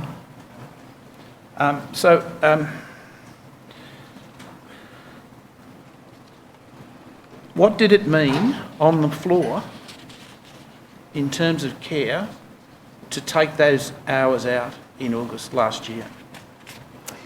It caused a great deal of stress for the workers involved, waiting periods for the residents. Well, you've heard, you didn't hear Mrs. Fallier give evidence about Mr. Harvey, her husband. No. How did it impact on the care on the residents? People who couldn't get out of bed, people who had to wait for meals. What can you tell the Commission about the actual experience of those residents as a result of this? Yes, so staff would do their utmost to provide care as soon as it was possible for them. There was at times waiting periods, which would increase resident anxiety. When you were... I'll withdraw that. There was another change, though, to the roster, wasn't there, in about September? That's correct. Involving 2 of your most senior carers. You know who I'm talking about? Senior enrolled nurses. Senior enrolled nurses, yes. Senior enrolled nurses. They were had a long history in the organisation, correct? Yes, that's correct. 2 of your best staff? Yes. Team leaders? Yes. Worked full-time? That's correct. And a decision was made that they would be redeployed on a non-care basis, correct? Yes. Who made that decision? That decision was made at an executive level. By whom? It was announced by Pauline. Sorry? It was announced by Pauline Robson. How did she announce that? In a meeting with Patrick Anderson and the 2 with Mr. Selzner and Mr. Chalice. Were you consulted before that announcement and decision were made? No, I didn't know the decision had been made until Mr. Chalice and Mr. Selzner informed me. If you'd been asked to comment on that, for your input about the way in which that might affect the care and quality and safety at Yaraandoo. What would you have told Ms Robson? That it affected the care significantly. Well, how did it affect the care? Um, What did it mean for you? a significant change in my workload, a huge change. Could you tell us? So there wasn't any succession planning with the change of the restructure. Therefore, there wasn't anybody that was taking responsibility of the duties that Mr Selzner and Mr Chalice were being relieved of in their role. So Ms Marshall, what do you think should have happened? What would you recommend that if you had your time again, how would you like to have seen those kinds of decisions done? Being involved at a facility level with the impact it's going to have on the facility and the residents. Being involved in what, the decision making or the implementation? Or? In discussion and decision making, it's something that has a huge effect and impact on the facility. Although it might not have resulted in any different outcome, though, presumably, if you'd been involved. No, but perhaps if we had some discussion, we could plan ahead with what was required for those duties to be attended more effectively. And I suppose you might have been able at least to inform the decision makers about the impact. Yes. Did you have a sense that they didn't understand the impact, or rather than they didn't care about the impact? I feel that the impact wasn't looked upon at that level. Is it possible that they didn't understand what the impact was? I feel from the facility manager's position, he should have been able to voice that, what the impact would be, to the executive level. If they didn't appreciate what the impact would be, why do you think that might have been the case? How could there be a situation where the decisions of that kind were being made without being aware of what the impact was? Is it only because they didn't talk to you, do you think, or is it because they didn't have the skills and information needed to understand the impact? I feel, as I mentioned before, within my role, we're not communicated with the executive team. Do you think, or in your time in the role, did the management even talk to you about what the core business of the hostel was? No. Okay, so they lost sight of their purpose, is really what you're saying? Sorry.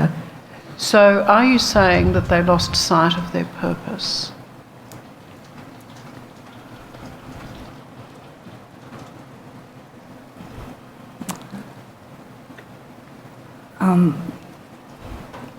I'm not sure. Okay. Can I ask the question perhaps another way? If someone had asked you, what does it mean to be the clinical care manager at Yaraandoo, but working for Southern Cross Care, what would your reply be? Within my role, I have great respect and I do my utmost to do my best in my role. But it's been a difficult role because quite often I don't have the support above me. If I asked you, was it apparent to you that Southern Cross Care had a vision, had a goal, had a sense of what it meant to be an aged care provider, what would your answer have been?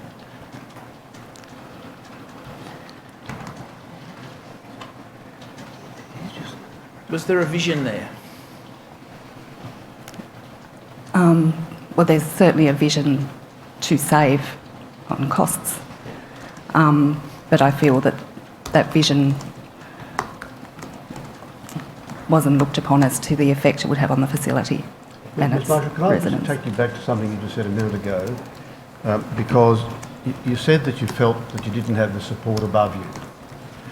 And one of the things that we as commissioners are conscious of our task is to try to work out what might be the kind of things that we should recommend so that people like you do have the support if that's what ultimately we think should be recommended. What kind of support do you think you would need to have made your role and the care of the people that you have the care of more effective? Well, I think all roles within the facility are equally as important as each other's. We all need to be a team to work together, and that's something that we've possibly lacked within the facility because we haven't had the leader above us being a great communicator and team leader. So sometimes that's just personal qualities of people, but some people are just good at... Personal qualities and experience. What about structural? Are there systemic things that you can think of? Would it have helped if there'd been, I don't know, morning coffee every now and again, or what? You can't dictate that people are going to be better people if their personal qualities don't fit. What can we do to make the system work better? Again, education, communication between all parties working at the facility. Looking at where strengths and weaknesses are and putting processes and systems in place to support those. What's been the most important thing that's happened since the sanctions project, sanctions were imposed, that's made a difference? Definitely education being available for staff at all levels. That's something that wasn't offered to us before. It was our responsibility to get our own education. What else? What else has made a difference? Currently, the support that we've had recently from the advisor with implementing systems. How does an advisor support someone in your position and your staff? What's the important thing that they need to do to make it clear that they're supporting you? Providing the education that goes along with the changes. Again, open communication. Just wanted to raise... Just before you do, education's a big word. Education about what? It is important because with... No, I understand, but what kind of education? I mean, education about what aspects of things? Well, staff awareness so that they're educated to be proactive with changing resident acuity and care needs and knowing how to respond clinically. Okay. Thank you. One aspect of improvement, I take it, has been in the complaints handling system with respect to residents. How has that changed? Sorry, can you... Complaints handling? I feel that in my role I've always encouraged residents and representatives to come forward with complaints or concerns if they have them and being proactive in addressing those. There's probably been more awareness of how to make complaints or concerns within the facility. How has that been affected? So we're certainly having a lot more issues and concerns, if there is any, or compliments too, raised and brought to our attention so they can be acted upon. Is there a system now? Yes, so we do have have your say forms or resident complaints and concerns forms, which are easily accessible at both nurses' stations and at the front foyer entrance. It's discussed at resident meetings on how to implement that process. Residents and representatives are always encouraged to address issues on the floor with staff after hours, so that can be escalated to myself or the facility manager and follow the process. I've just got a couple more questions. The acuity of your residents, has that increased in the time you've been there, from 2015 to November of last year? Yes. In what way? How much harder is it across the facility to deal with the residents you have to look after? Well, residents are coming to us in a much more frailer condition now. For instance, currently we have 54 residents and 50 of those are high care. Right. So some requiring 2 people to assist with transfers and care needs. Did the roster change as the number of residents reduced? during the sanctions process? No, it didn't. We've continued to roster as before the sanctions. There have been some times when there has been shortfalls for unplanned leave that we haven't been able to cover. Has that issue been openly discussed Yes. between yourself and the administrator? Yes, it has. And how regularly do you discuss that? We have weekly meetings, but on a day-to-day basis I review the roster and check for any gaps. Also, I work with the roster clerk on a monthly basis when she's collating the roster to look at skill mix and who is rostered. Are you aware of budgetary pressure being raised in those discussions since the time of the... No, not. Those are my questions. Thank you, Commissioners. Ms Marshall, you're obviously quite an experienced nurse. Have you seen examples of good management practice of aged care facilities other than in the post-sanctions environment? Within Southern Cross Care? Within the places you've worked? Yes, I was previously employed with One Care and it was very structured. Okay. And what was the difference between One Care and what you're seeing in Yaraandoo, or what you saw in Yaraandoo, that made it better? I think my experience working with One Care, we were all very much a team. We were trained to do each other's roles. If somebody happened to be on annual leave, for instance, somebody else was able to step into that role, and the communication between the team was far greater. And from your evidence, you consider teamwork and education to be the key things that have made a difference, or that make a difference? Yes. And what about money? Of course, yes, money makes a big difference. Okay, thank you. Marshall, thank you. That's very helpful. Can I just ask you, I suppose, a general comment? Do you have any wish lists that you'd like us to bring forward? What would you like us to do? Of course, funding into the facilities is of great importance, and additional staffing. Thank you. You're free to go. Thank you. Thank you, Commissioners. The next witness is Joanne Cressy Hardy, who I call.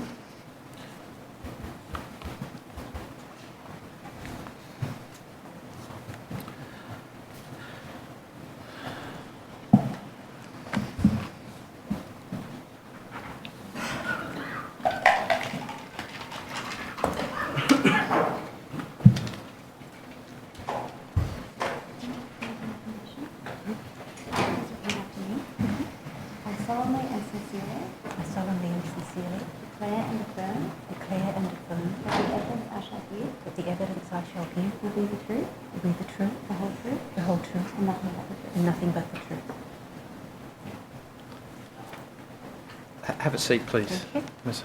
Hardy. Your full name's Joanne Cressy Hardy, correct? That's correct. And you've prepared a statement on the 4th of November this year in relation to this hearing. Mm-hmm. Do you have a copy of it in front of you? I do, thank you. And there'll be a copy on the screen, I think, as well. Mm-hmm. Is there anything you want to change about that statement? No. And is it true and correct to the best of your knowledge and information? Yes, it is. I tender a statement WIT 0496 0001 0002. Yes, thank you. That statement will be Exhibit 13-5. Now, Ms Hardy, you had the unenviable task of coming in to Yaraandoo in November last year after it was sanctioned.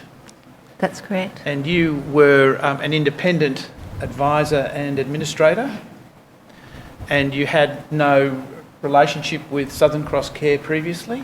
I had worked for Southern Cross some 21 years previously, but I had no contact or employment during that period of time. When you went in there, what were the defects that stood out to you from an organisational level?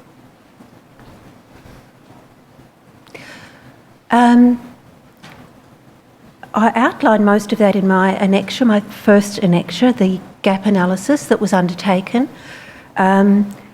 there were a range of defects that were outlined in that document. They ranged from an organisational perspective, you are asking? Yes. Okay. As an organisation, was it working? Very clearly not. One of the major defects was the inexperience of the facility manager. A young man, and I believe, it's been confirmed that it was his first facility manager role. He had very little supervision or support. The position that generally oversaw that and functioned to do that for him had been vacant for some months, I believe. Was that Ms Robson's Yes. position? Yes, that's correct. And when did she return to that role? I never met her, so I don't think she ever did. Right. Okay. Was there someone acting in her role? There was indeed. Who was that? A lady by the name of Deb Austin, but she concurrently held an additional role as a facility manager at the same time. Yeah, and her facility was somewhere a fair distance from Yaraandoo, wasn't it? Yes, it was. I think it may have been Low Head, Ainsley, but I'm not exactly certain. To what extent was she able to supervise him in the period that you were the advisor? I would say very little. And what were the? But then, sorry to interrupt, but then one would expect that my role would fill that gap.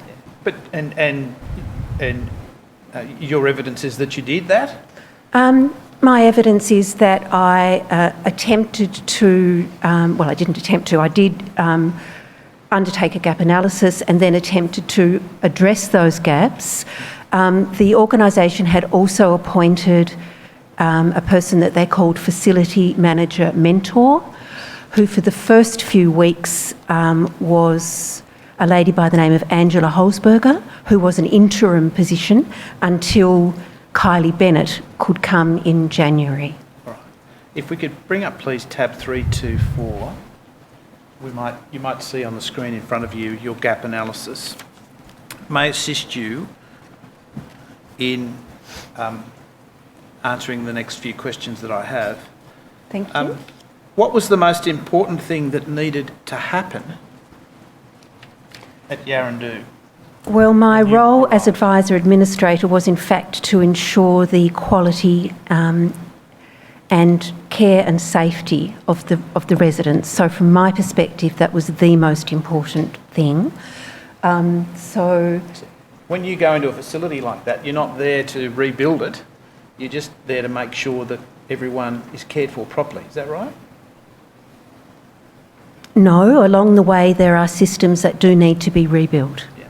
And what were the ones that you wanted to focus on that were important to you when you had the opportunity to see what was going wrong there? Training and education. It appeared to me that there were distinct knowledge gaps for some staff around how to manage the deteriorating resident and how to manage residents who are frail and who are palliating. There seem to be gaps in knowledge around contemporary dementia management as well. So they were the main focuses, pain management, skin integrity management, all the issues that were outlined in the agency's report. But of course, as well as that, as the gap analysis identifies, there were quite a number of issues around trying to rev up, if you like, for want of a better phrase, the continuous improvement activities that were taking place on site, the feedback mechanisms from families and from staff so that we could actually identify the issues and address those for both staff, relatives and residents. And were you able to, what was your role in terms of interacting with Mr Anderson about all of this? Did you speak to him regularly? Did you tell him what to do, or did you just get in there and do it yourself? A bit of both, depending on what the task was. I would have to say very openly that it was obviously a very painful time for Patrick, professionally and personally. And his inexperience made it very difficult for him to, I guess, manage his own feelings as well as manage the sorts of emotions that were present at site. Yeah. As advisor and administrator, were you tasked with reviewing the roster, and were you given a role to reduce or to increase or to keep it as it was? I wasn't tasked with any of that. My role was an independent advisor and I reported to the department. Clearly I gave some advice to the organisation. I did review the roster and made some alterations. What did you do? Would you like me to enlarge on that? Sure. So one of the things I noticed when I very first went to Yaraandoo was that unlike most, all facilities that I had previously had an involvement with, there was a large involvement by nursing and care staff in preparing breakfast, which prevented them at the beginning of their shift from attending to assisting residents with feeding, with actually eating their breakfast.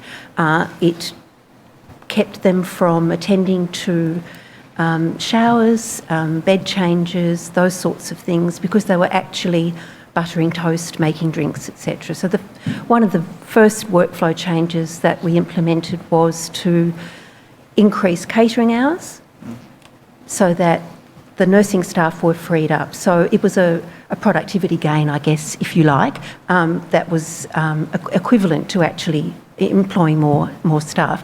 Also put on some extra leisure and lifestyle hours. From memory, it was around 4 hours a day, 7 days a week, to ensure that in the afternoons the residents that had dementia were able to be cared for in a separate group, because Yaraandoo did not have a discrete dementia wing.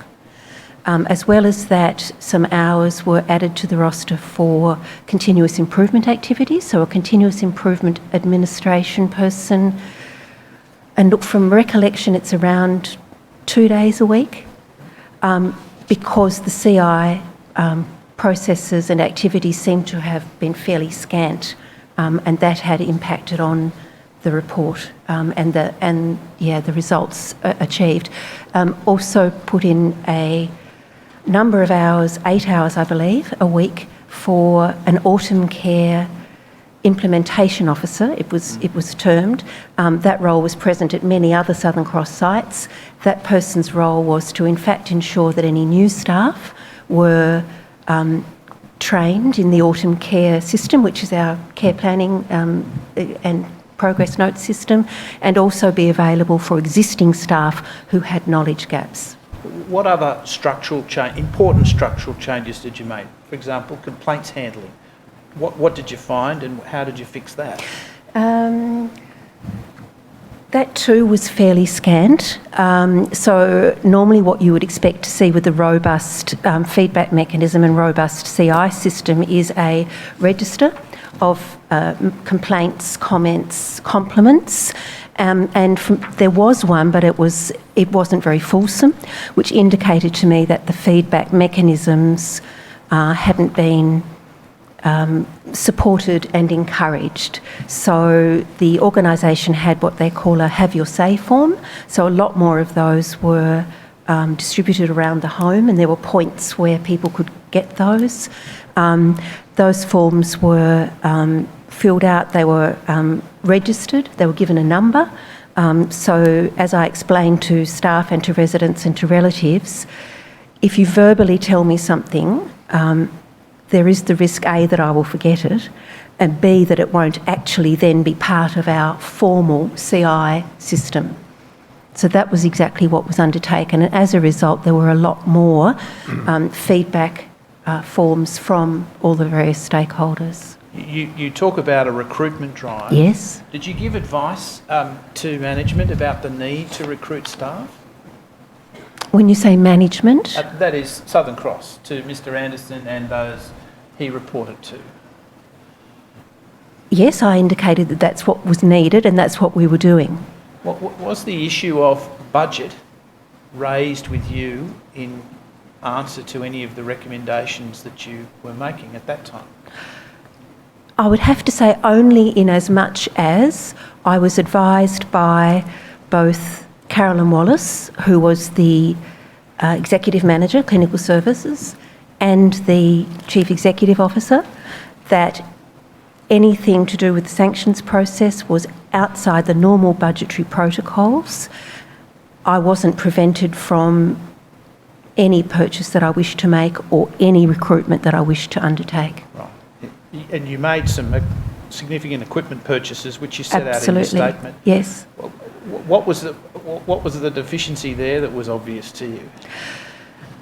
Well, I believe it came from the feedback forms. I believe staff, this is from memory, I believe staff raised, perhaps verbally, but perhaps with a form, that they were actually spending periods of time traversing the facility looking for lifting equipment, so that residents all have differing requirements. So some residents may require a particular type of lifter, another resident may require another sort of lifter. Well, there was air mattresses raised. Yes. And that was a topic in the audit report. Yes. What did you see that on the floor that led you to think that you needed to buy the 7 or 8 or 9 air mattresses that you arranged to be bought? That there weren't enough for... No. Palliative care, I don't know whether you were here for the evidence about Mr Harvey this morning, but there was some fairly harrowing evidence about the level of the palliative care that was provided to that one individual. What stood out to you about the knowledge and skill in that field? The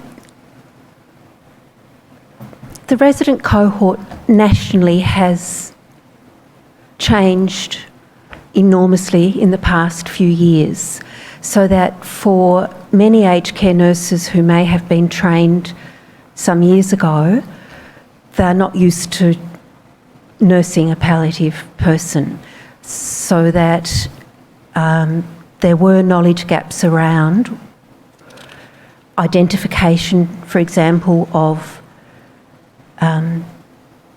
pain in people with dementia. There were also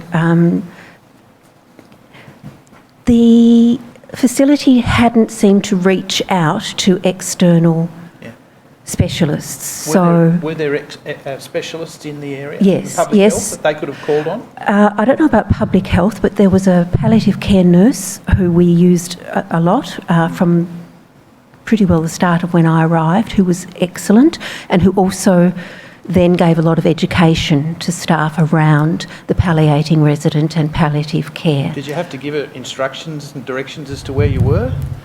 Where I was, what do you mean? Well, had she been there before? I don't think I personally contacted the lady from memory. I think it was either Kylie Bennett or Tammy Marshall. But was it apparent to you that she had visited the facility before? I couldn't answer that, sorry, I don't know. Okay. Now, Just before he goes on to a different point, Ms Hardy, the impression that one gets from what you've told us and your statement is that there were organisational features of the facility that did not meet what you think should have been the way in which a facility should be organised, either at a board level or at a management level. I wonder whether you might share with us what you think would be proper practice, either at the board level or at the management level, for a facility of that kind?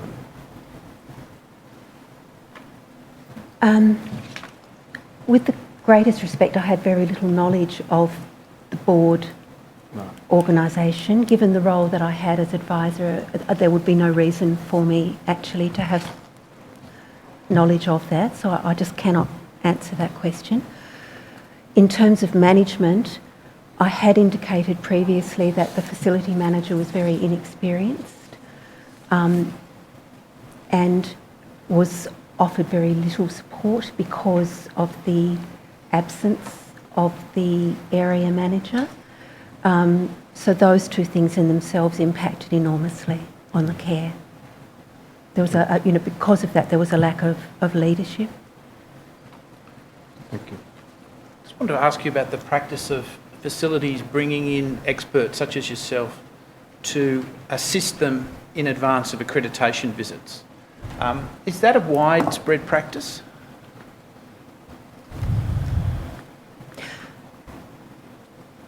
I have never been, I've never done that. I've never been employed to do that. A lot of organisations will have larger organisations will have a quality team or a quality person who in fact undertakes mock audits, etc. for that organisation. So in that sense, that exercise, I guess, is preparing for accreditation. And were you aware whether there was any such process in place at Southern Cross? When I first went, I had no knowledge of the structure really of Southern Cross except an organisational chart.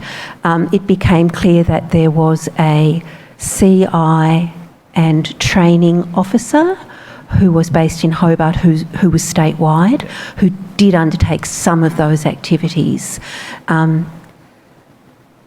That person was not non-clinical, so that was the only person I was aware of.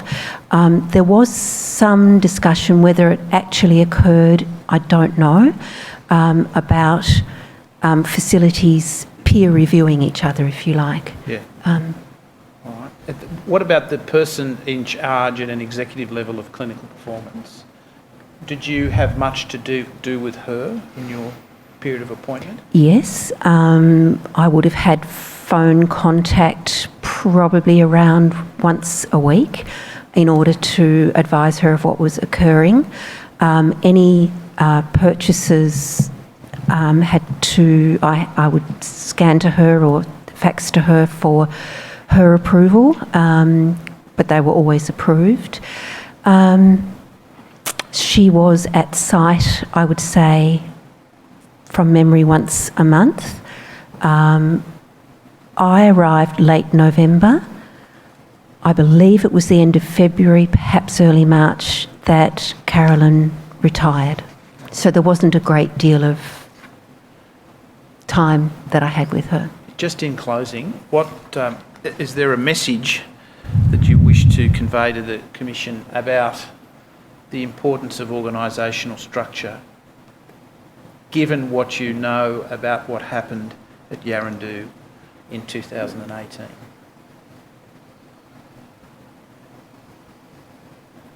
What's the most important thing that organisations get wrong, in your experience, that leads to people like you being appointed to fix the problem? Look, I would like to talk about, if I may, about the industry in general. There is a thing in the aged care industry called churn, where people are constantly moving from one organisation to another, trying to achieve the best outcomes they can in really very, very difficult circumstances. The role of a facility manager is incredibly onerous, incredibly wide in terms of its responsibilities. And there is a need for people to be extremely well experienced before being placed in that kind of role. It's a role where you need to be able to manage people, you need to be able to manage HR issues, you need to be able to manage rosters, you need to be able to manage finance, you need to be able to manage complaints, you need to be able to understand clinical issues. It's a very wide-ranging role, and my personal belief is that the lack of experience and the lack of support to that person at Yaraandoo, but more particularly across the nation, I do think that the funding needs to be addressed, definitely needs to be addressed. Right, thank you. Those are my questions. Thank you, Commissioners.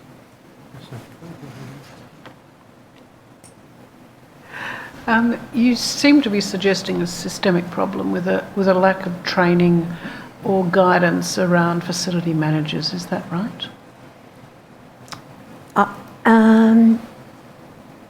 Sorry, could you just repeat that? Yeah, is there a system-wide issue, nationwide, around lack of effective training or support for facilities managers, or is it a case of facility managers needing more experience on the job before appointments occur? I think it's probably both, Commissioner. And it isn't just training that there's a lack of. If we're just talking about Yaraandoo, for example, it's in a very small city. It's in a rural and remote area. It's extremely difficult to attract quality staff. It's extremely difficult to attract enough staff. So we're talking about both quality and quantity. And then we're talking about retaining those staff so that you have knowledge of the facility that's constant. They're the difficulties in that kind of environment. That's what I thought you were saying. Thank you. Thank you, Commissioners. Yes, thank you, Ms Hardy. Thank you for sharing your experience with us. Feel free to go. Thank you very much. The next witness who I call is Kylie Marie Bennett.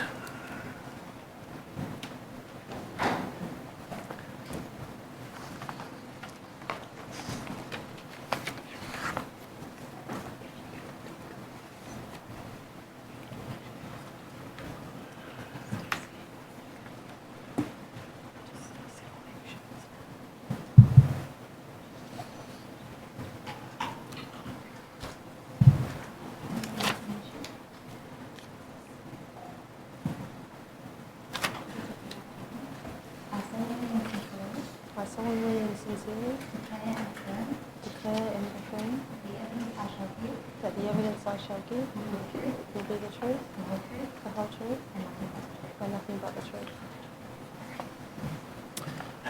Ms Bennett, you've made a statement for the Commission, haven't you? Yes. And do you have a copy of it in front of you? Yes. And there should be another copy on the screen. Yes. Is there anything in that statement that you want to change or correct? No. And is the statement true and correct to the best of your knowledge and belief? Yes. I tender witness statement 0500 0001 0001. Thank you. The statement of Kylie Marie Bennett, dated the 11th of October 2019, Exhibit 13-6. Now, Ms Bennett, you are currently the nursing administrator and advisor at Yaraandoo, correct? Yes. And you replaced Ms Hardy? Yes. Were you here for her evidence? No. And you took over that role in July, but before that you had been the facility manager. Yes. Since Mr Anderson's resignation on the 12th of February this year, correct? I was acting facility manager from February, and then I accepted a permanent appointment in April as facility manager. And who is the current facility manager? And if you could just speak up a little, I think, might help us. Sorry, what was the question? Who is the current facility manager? There's an acting facility manager And at who's the moment. Her name is Alison Matthews. Before you took up the role as acting facility manager, you were given the task of mentoring, correct? Yes. And who gave you that role? Within Southern Cross. Yes. Was the executive manager for clinical services, Carolyn Wallace. Right. And when she came to give you the brief for that role, what did she tell you was the important thing that you needed to do with Mr Anderson and Yaraandoo?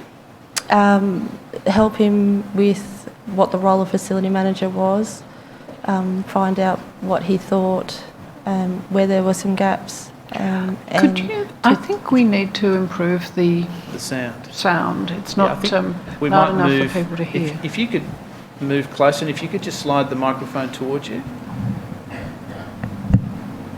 Is that better? I think even closer, I think would be even better. Right. Better? A bit, yeah. All right. If you could just keep your voice up, that would help. What were the particular things that were indicated to you that you needed to focus on in mentoring Mr. Anderson? As I was saying, talking with Patrick around how he saw the role of the facility manager and working out where there were some gaps. Did you figure out that there were gaps? Yes. What were the gaps? When talking with Patrick, he was talking around some of the difficulties and struggles he had with following through with information that had been, or decisions that had been given to him, as well as sort of the day-to-day stuff where, continuous improvement, rostering and things like that, meetings.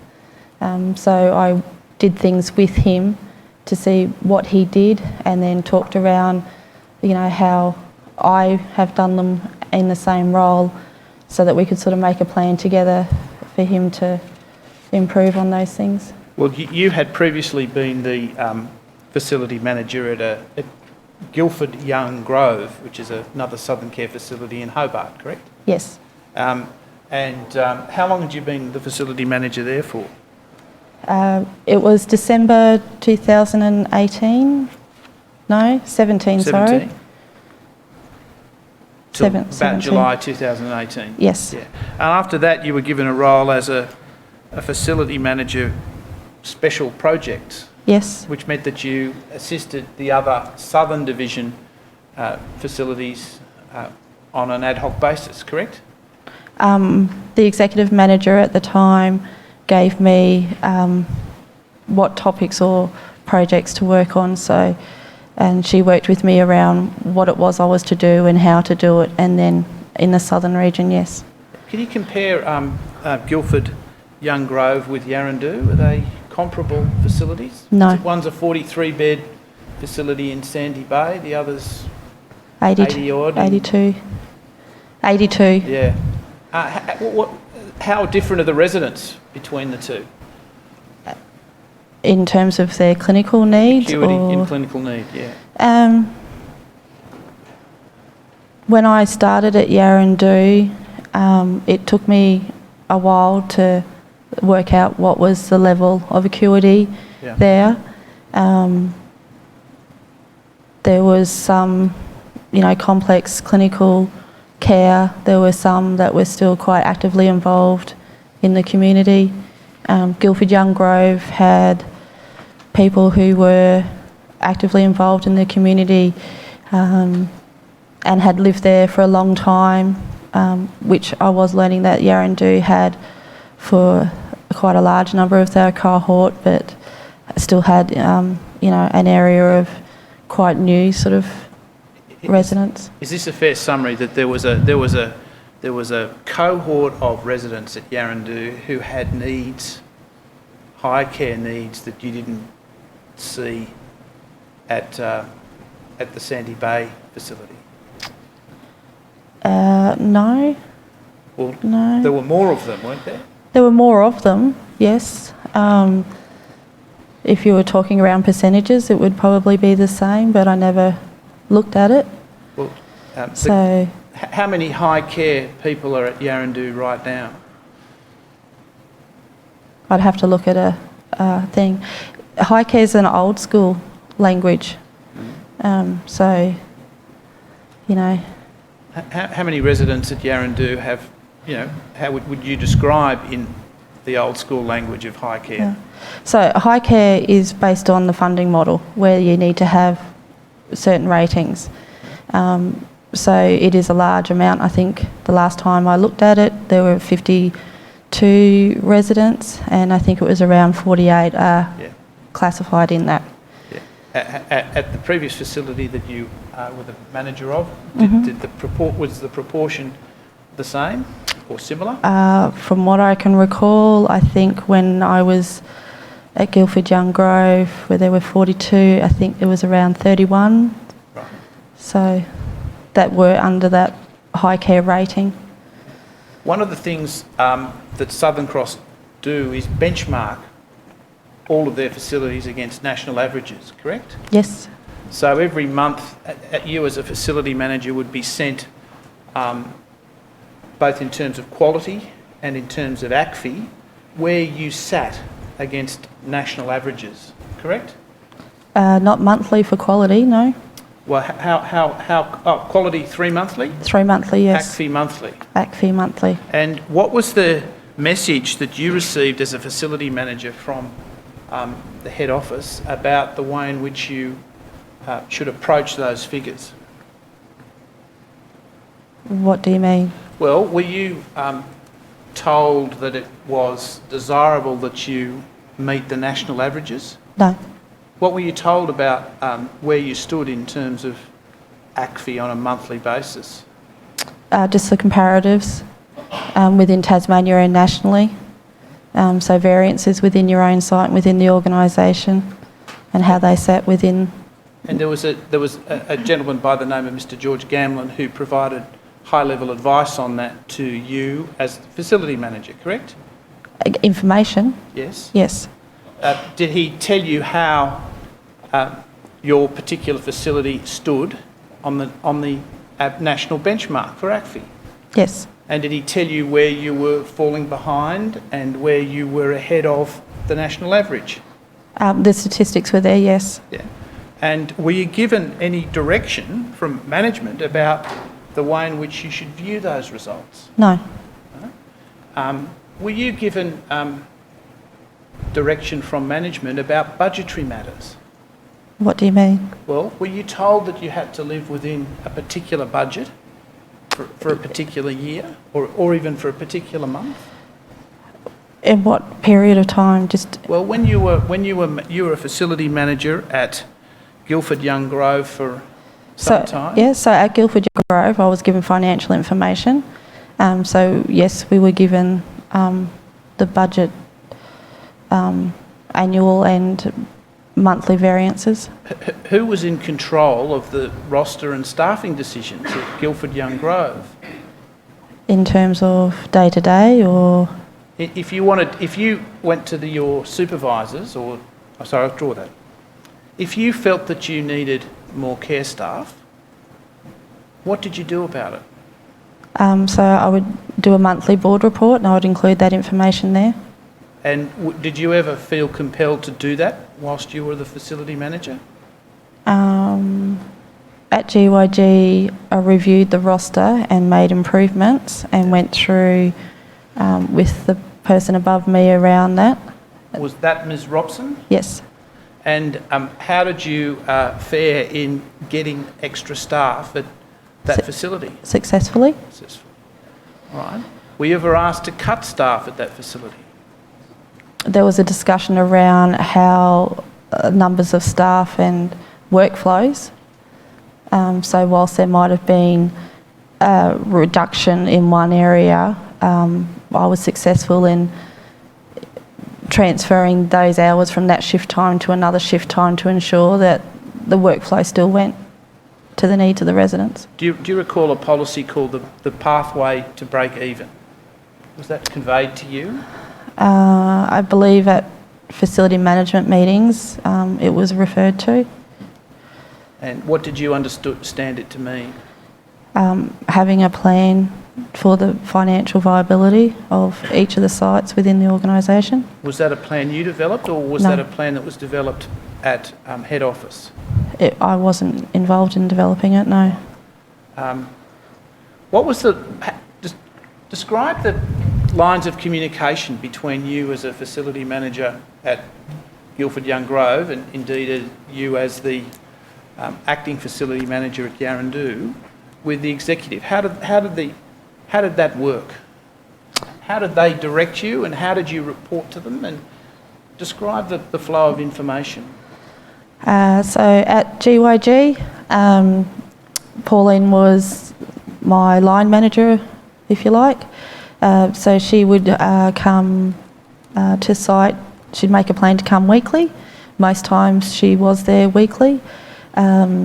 If there was something that was affecting the facility on a day-to-day, so whether it be an infection or rostering or concerns or compliments, I would email her the information. There was a template for the board report that was to be done monthly, so I completed that. If there was something I needed a decision on or some guidance on straight away, I would ring her. Most times I got through to her. She was quite available on her phone. If not, I left a message and she did return the phone call. Did you deal with Mr Crane, the Executive Manager of Finance? He would attend the facility manager meetings. I do believe I met with him once at Guildford Young Grove when I first started there, so he could... there'd been some refurbishment, so he came and had a look at that, and we were able to compare within the home the positive outcomes of that refurbishment. And he spoke to me around finances and understanding how to read the budget information. He gave you assistance about that, did he? We sat and talked around what it all means. Yeah. And did he explain to you that he had a goal that there was a 30%? 30% was an important figure when it came to the expenditure on care? No. You've never heard a 30% being a significant figure in budgeting? Not 30%, no. What was the figure that you heard? In the facility management meetings, they would talk around something in the 60% around direct care. What did they say about 60%? So it's on your report. It would have the percentage and in comparison for direct care costs. Right, let's clarify what we're talking about. 60% of what? 60% of the total income? Direct care costs. Right. So let's just make it clear. The 60% was the 60% of the income was being spent on direct care costs, correct? That was my understanding, yes. And did you understand that he was talking to you about making sure you were under 60%? It was sort of like a ballpark figure, and it was something in the 60% that was referred to. I can't remember if it was 65 or 66, but... When you're at 65 or 66, what was the message that you were getting from head office? I didn't get feedback around financial performance. Right. How did you get feedback? What sort of feedback did you get about your performance? The financial performance? Any performance? Who delivered feedback to you? When Pauline came, she would give me feedback around certain things. Such as? There had been complaints raised by residents to the CEO, and she came to me to tell me that information. And are we talking about Yaraandoo now or Guildford Young Grove? Guildford Young Grove. Okay.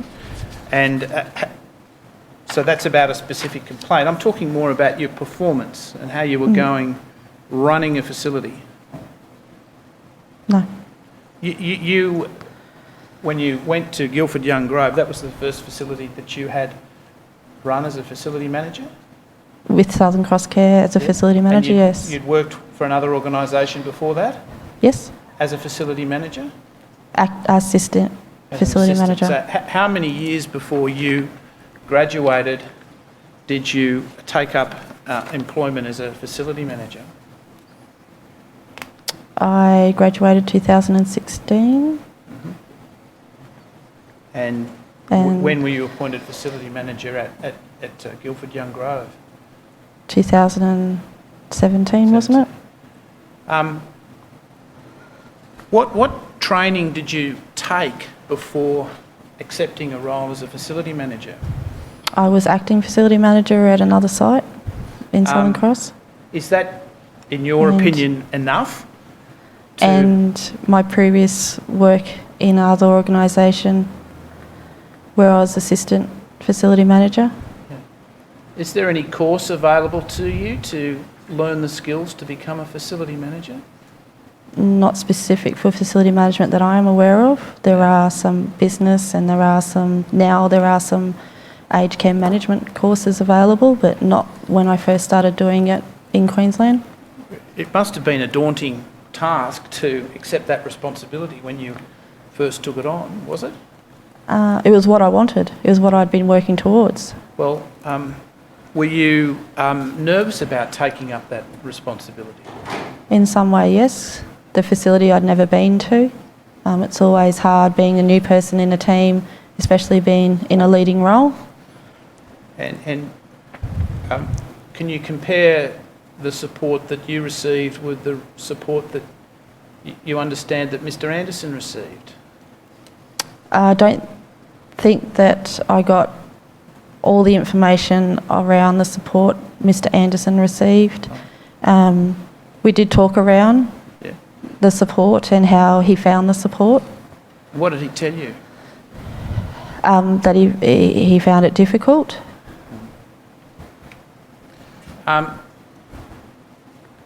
Who suggested that you be appointed as advisor and administrator of Yaraandoo?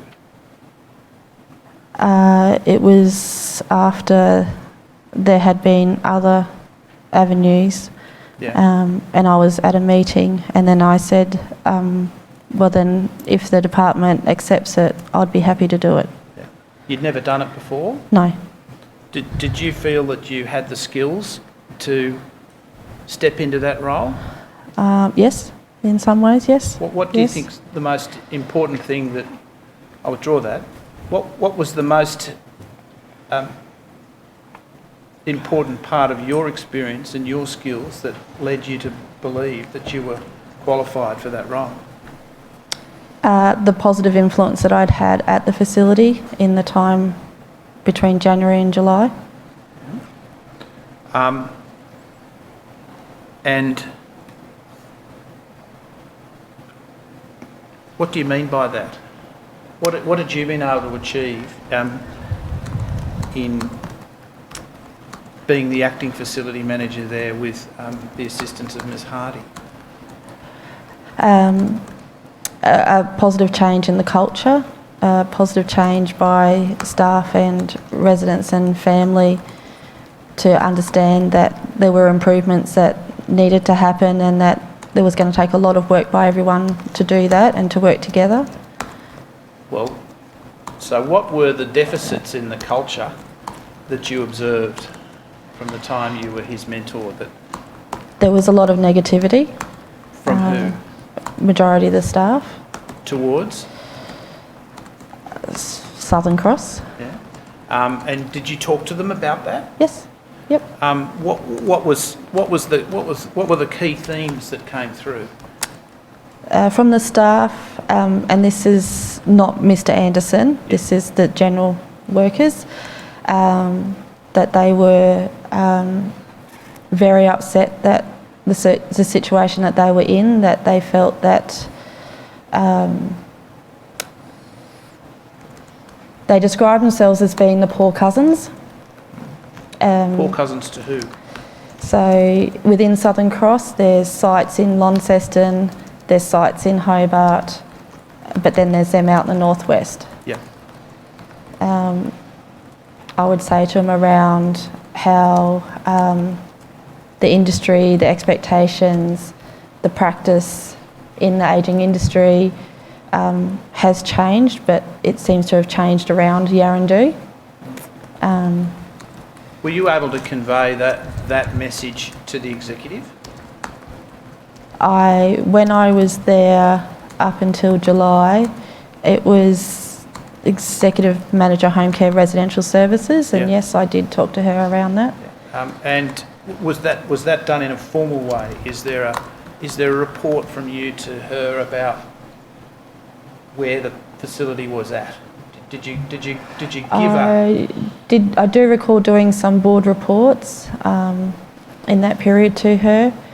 I'm not 100% sure, but I generally do write around staff practice. And what's been the result from your conveying those concerns to the board? I've fed information up and then worked with the facility to have a plan to improve, and we've been successful in improving. What other significant changes, and I'm talking about your interaction with the board and executive, can you point to that have made a difference, that have made a change from what the previous position was? So, as the acting facility manager, it was, her name is Miss Jackie Martin Bell, that I reported to. She gave a lot of support, a lot of guidance around how to create change in a timely manner, how to, work with the staff to get them on board and things like that. As nurse advisor, I report to the CEO, so I do that regularly, at least every week. I also do a teleconference with the Department of Health, and the agenda and the information that I send to them, I send to him as well, and that includes staff morale and such things.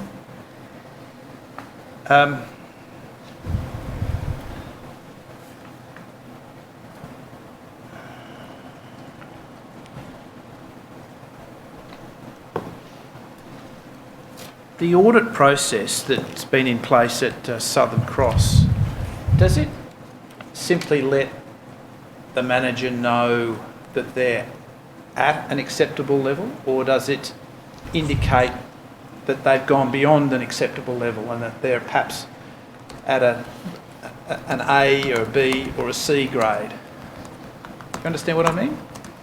Does it indicate how much better than the expected outcome a facility is, or does it just indicate just expected? You get a percentage from your audits. With the instructions, it says if you're between, say, 80 and 85% is your result, then this is the following actions that you need to do. If it's, I think, 85 to 90 and so on and so forth. Right. That's only around instructions for the audit. So, and where is the benchmark of meeting the standard? Is that at the 85 level or higher? I think off the top of my head it's around the 85, yes. Right. And then there's the QPS audit schedule. Is there anything you wanted to raise with the Commission that it would be important for it to know about how organisations should communicate with facility managers, particularly in situations where there are problems, such as we know were the case at Yaraandoo? I feel that feedback should constantly be given, whether it's good performance or bad performance. It helps you to learn, to reflect around why is an element good, especially to compare to an element that's not bad, around how you can make those improvements so that you have good in all your sort of KPIs, if you like. In your experience, though, is the excellent side of it come out? Are there mechanisms for bringing that out, making you better than just good?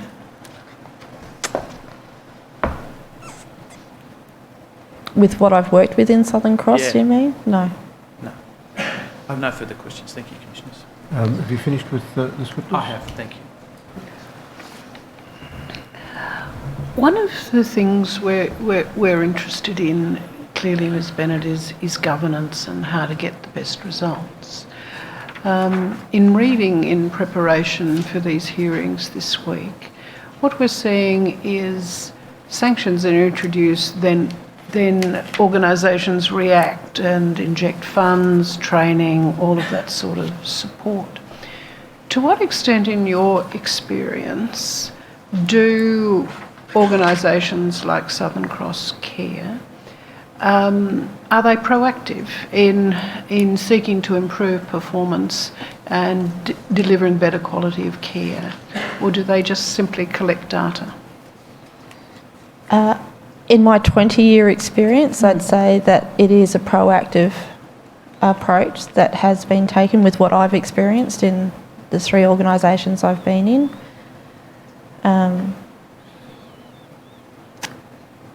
understanding of what care has been different between organisations. And what distinguishes that difference?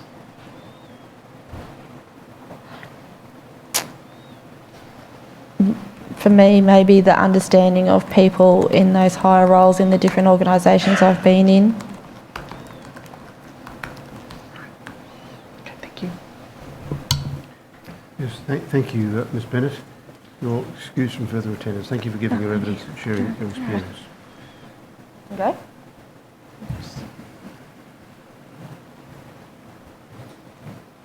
That's all, Commissioners, before All right. lunch. If I've not misread the running sheet, we're a bit ahead of time. Yes, that's deliberately because I think Mr Anderson will take a bit more time. I see. All right. So we'll resume still in an hour's time, will we? Thank you, Commissioners. All right. Well, 10 to 2. Royal Commission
Commissioners, the next witness is Mr Patrick John Anderson, who I call.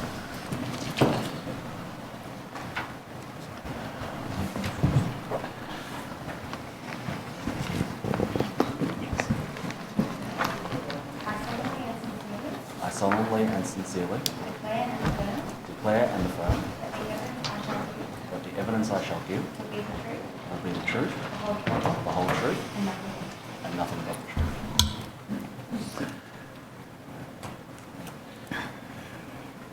Your full name's Patrick John Anderson, Yes, that's correct.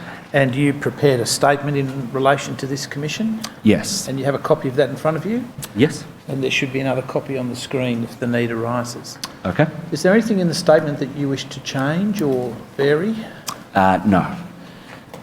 Is the statement true and correct to the best of your knowledge? To the best of my knowledge, yes.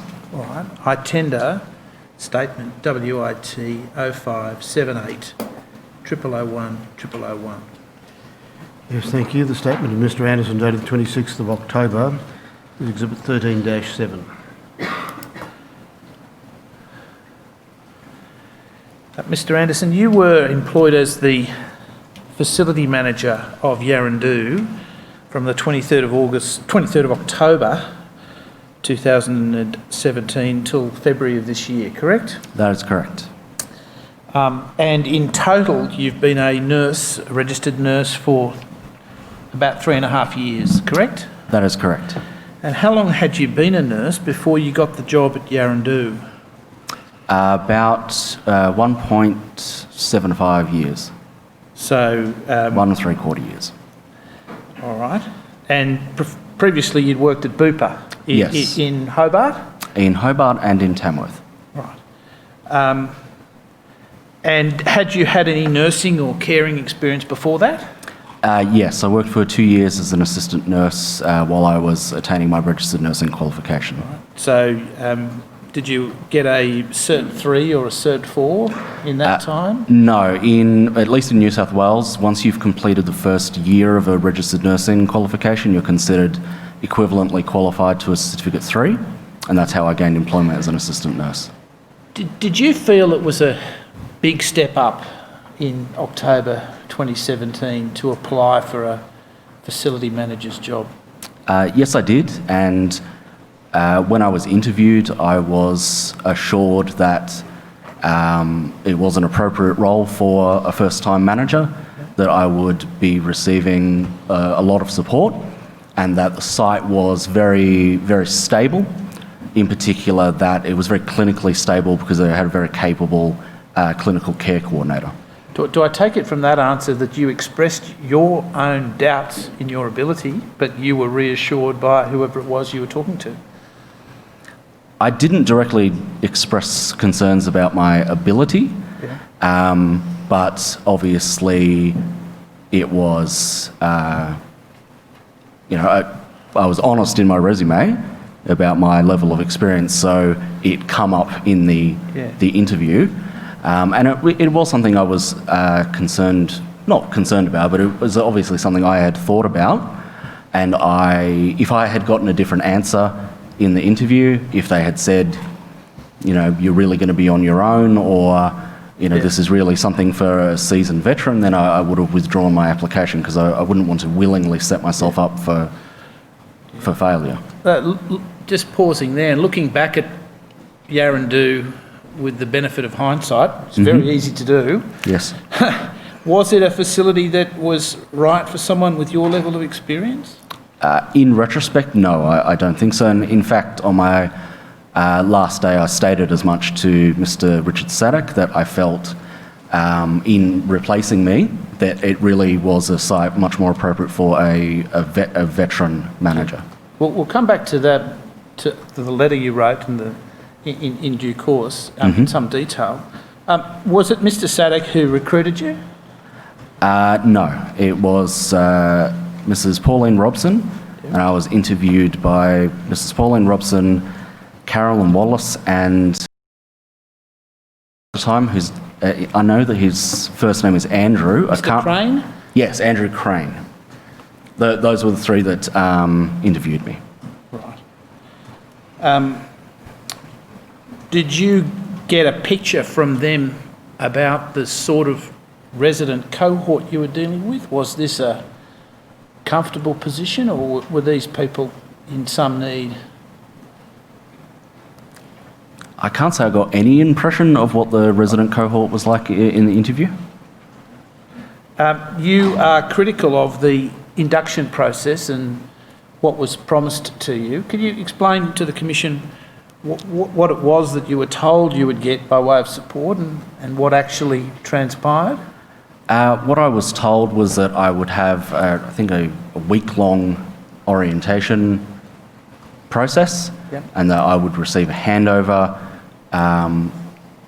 as to where the facility was at, and then I would have ongoing support. At the start of my employment, there was an issue with I needed a brand new police check. Mm-hmm.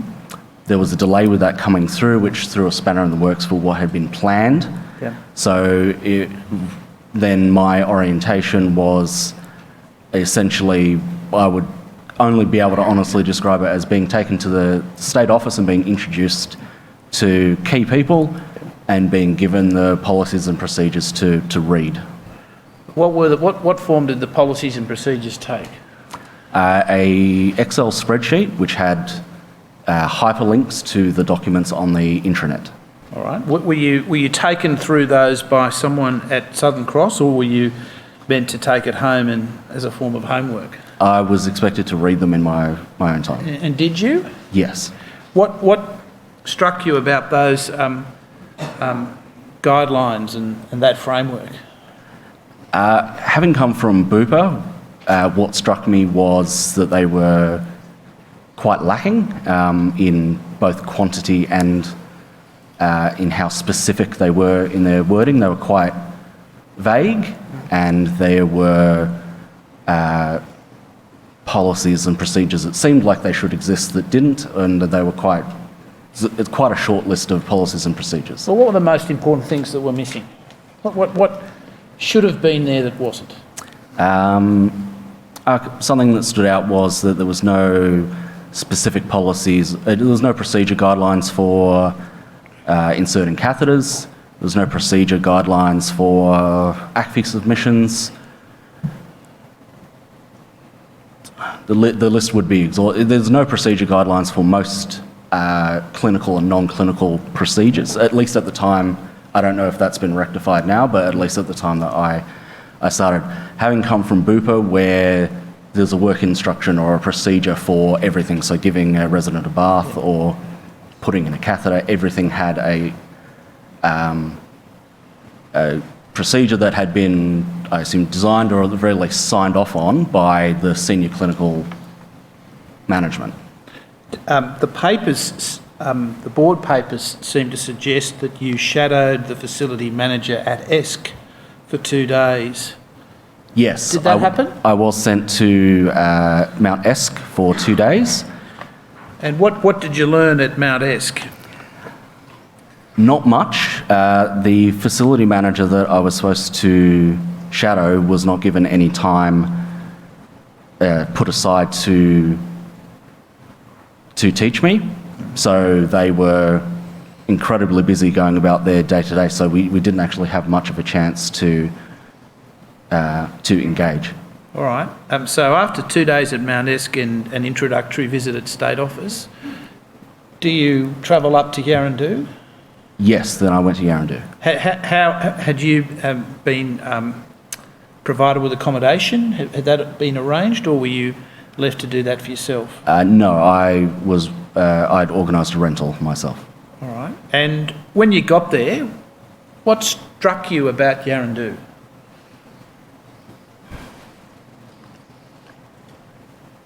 I can't say that anything in particular really struck me about the facility itself. No, I don't.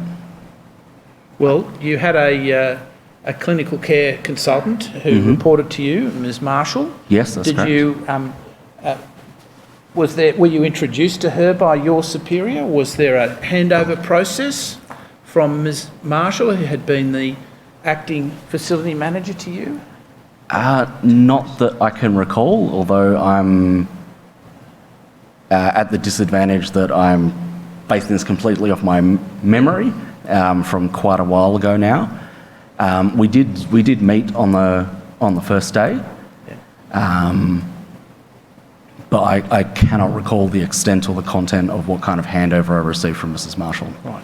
Was there anything else at Yaraandoo that was in terms of folders or organisational structures, organisational policies, organisational guidelines that was there to help you into the role? No, not that I can recall. All right. Did anyone give you any briefing about financial accountability and the sorts of systems that were to apply for expenditure? Yes, I was given a document called Financial Delegations Manual, which outlined, essentially it outlined whom I needed to seek approval from for purchases of different varieties and what amounts I was authorised to purchase without approval for. Right. That was at Yaraandoo, or was that something you were given in Hobart? I believe it was... Actually, I believe it was sent to me in an email whilst I was at Yaraandoo. And was there a formal reporting structure communicated to you at any stage? For what specifically? Well, who was the person that you would report to on a regular basis? Oh, right. Yes, the person I would report to on matters financial and basically everything was Mrs. Pauline Robson. Yeah. And was there a framework that set out the way in which that was all to happen? Was that monthly, fortnightly, weekly? There was a monthly written report that I was to provide to Mrs. Pauline Robson, which is a general snapshot overview called her board report. Yeah. Other than that, it was on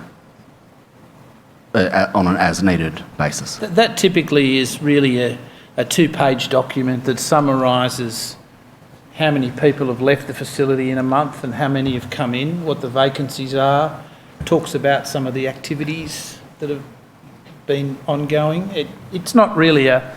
It also talked about audit results. It also talked about ACFI submissions, planned ACFI uplifts, any issues with Medicare, any staffing issues, any workers' compensation or injuries as well. When you reported on those things, what sort of feedback did you get from the board or from executive by way of response? None. The board in particular, nothing. When was the first time you saw a board member at the facility?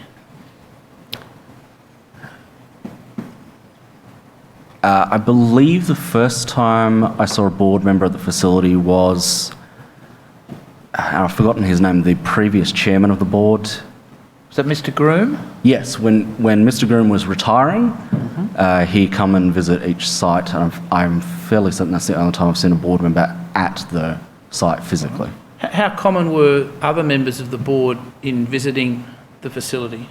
I've never seen any other member of the board at the facility other than Mr. Groom. Before the sanctions were put in place, how often did the Chief Executive Officer come up to Yaraandoo and visit you?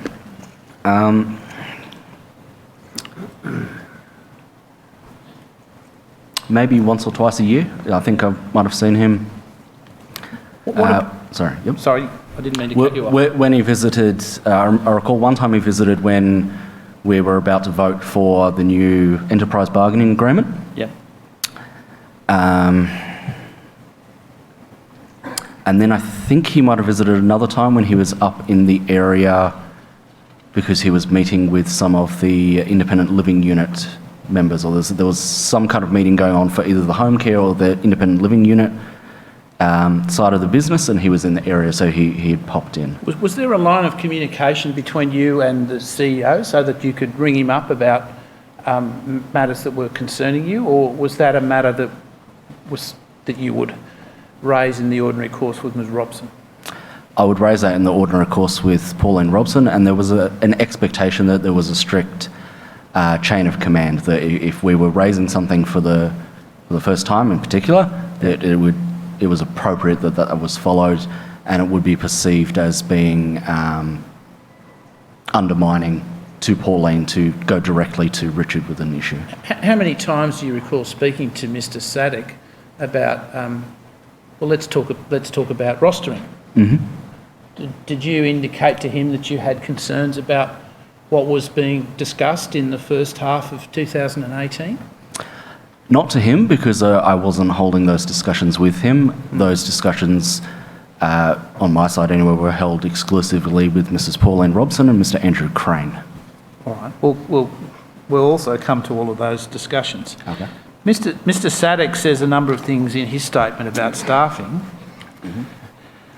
He says that the number and profile and rostering of staff depended upon occupancy, ACFI income, clinical data, staff incidents, that's accidents, and staff and consumer feedback. They all sound like the sort of things that would inform a roster. Do you agree with that? Yeah, I agree with that. How did staffing, though, work when you were reporting to Ms. Robson? And we'll talk about the period before the cuts were in contemplation.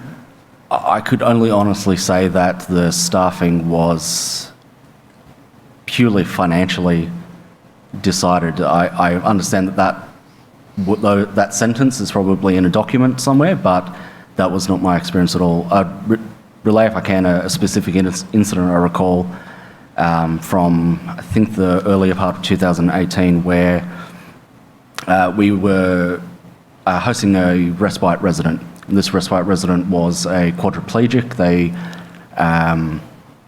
required daily enemas. They were 3 assist for transfers, because they were quite a large man. And I had requested to Mrs. Pauline Robson that, as he required a shower every day, that for this 2-week period, may we have an extra 1 hour a day care staff, so that doesn't impact on the flow of the operations for everyone else. And that was denied on the basis that we were already losing money, so we were already over our staffing budget, so that would not be allowed. Roughly when was that compared to the 2 to 8 November audit review? That was probably in the earlier part of 2018, though I can't recall. So was it before then an agreement was reached about what the size of the roster reductions would be? Yes, it was definitely before that. All right. Okay. Well, you had a roster in place when you arrived. Yes. What were you told about that roster? I was told that roster was that there'd been over-rostering done by the previous manager.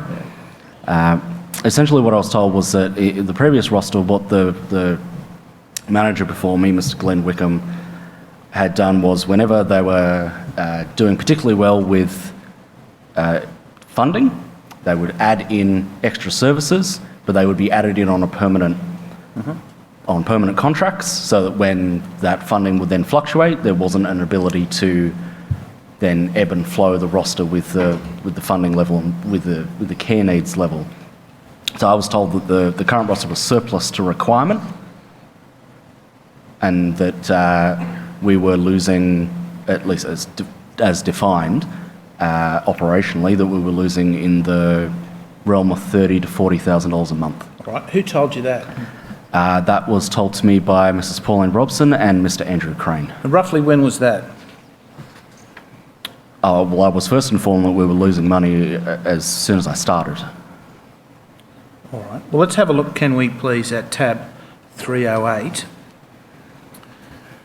It's of the tender bundle, please. And if we go down one page to 0003, actually 2 pages. Yes, please. And if we could highlight that top left-hand quarter under Yaraandoo. So Yaraandoo's the first column on the left. Yes, thank you. If you could go down go further down on the page,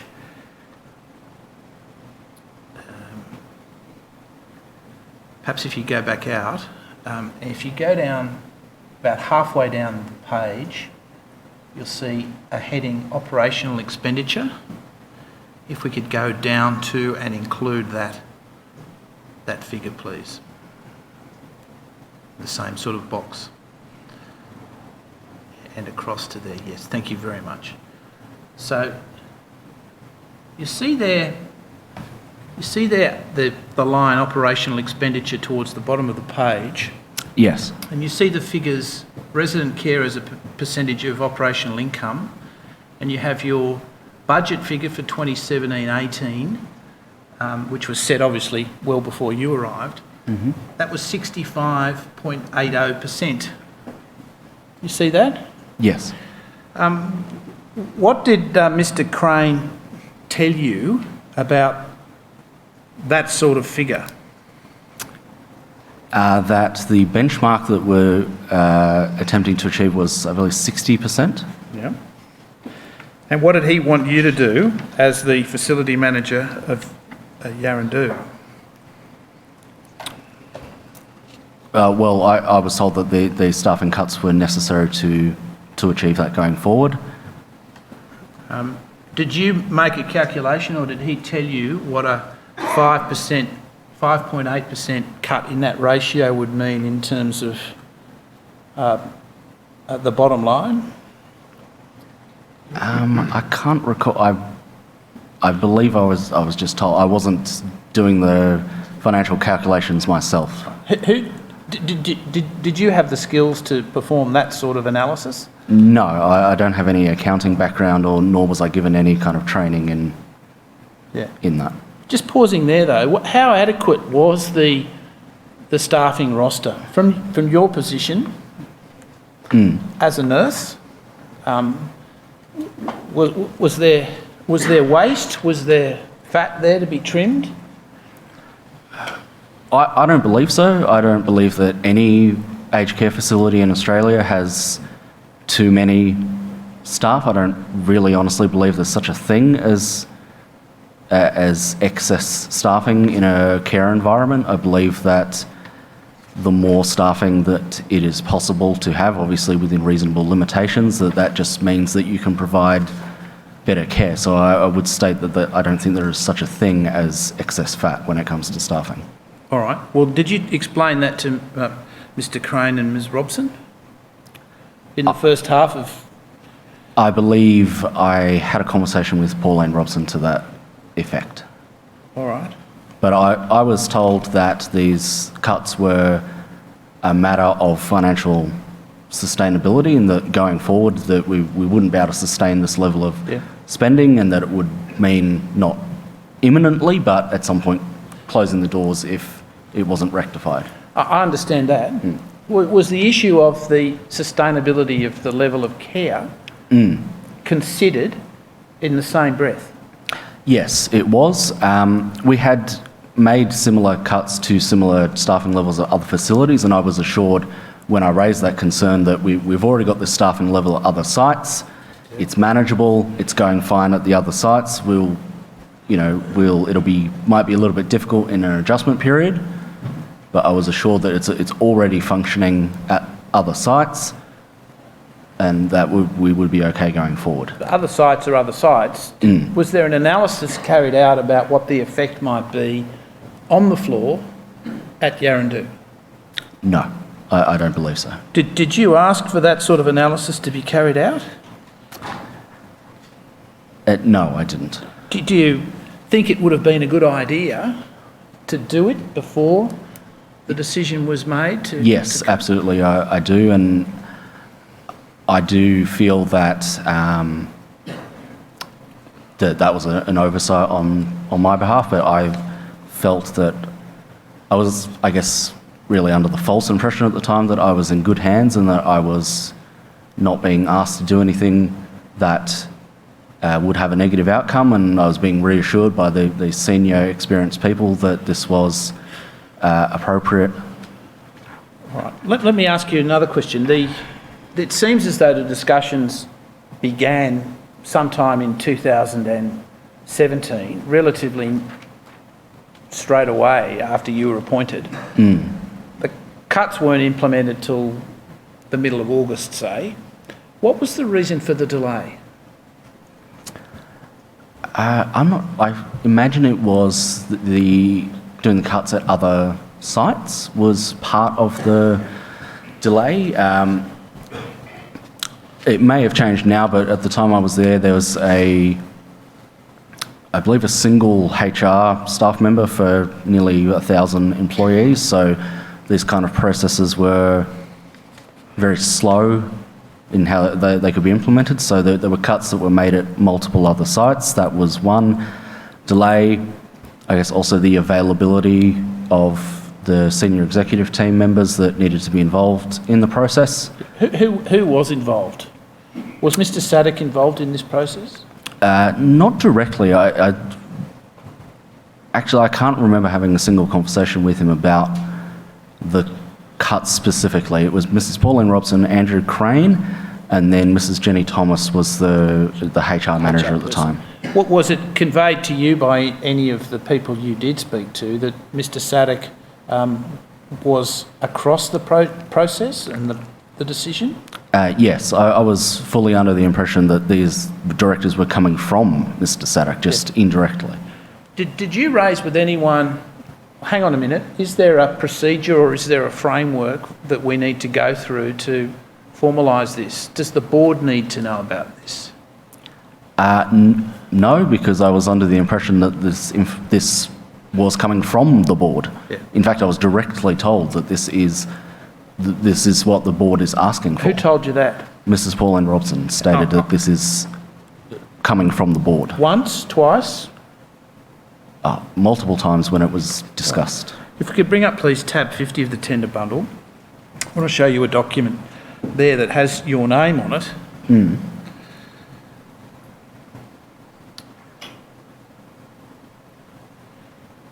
Can you see that clearly? Mm-hmm. You see it's headed Yaraandoo half-year budget review and pathway to break even. It bears the names of yourself, Ms. Robson, and Mr. Crane, and Yes. it's dated the 22nd of December. Do you remember how that document came into existence? Yes, I believe I wrote it in conjunction with Pauline Robson and Andrew Crane. And how did you do that? Did they come to see you or did you go to see them? They're based in Hobart, aren't they? I believe Pauline came to see me once, and then when we had the final discussion about it, I went to see both of them in Hobart. All right. If we could go, please, to the second page. You'll see there some action steps and dates. And the blacked out portions are the names of residents, obviously. But what was the thrust of turning around the budget position? Where were you heading with referring to ACFI and reducing hours and removing handovers, etc.? Were these things that you came up with, or were these things that came from Ms. Robson or from Mr. Crane? It might just take a moment to... Yeah, sure. I haven't seen it in... Feel free. 18 months.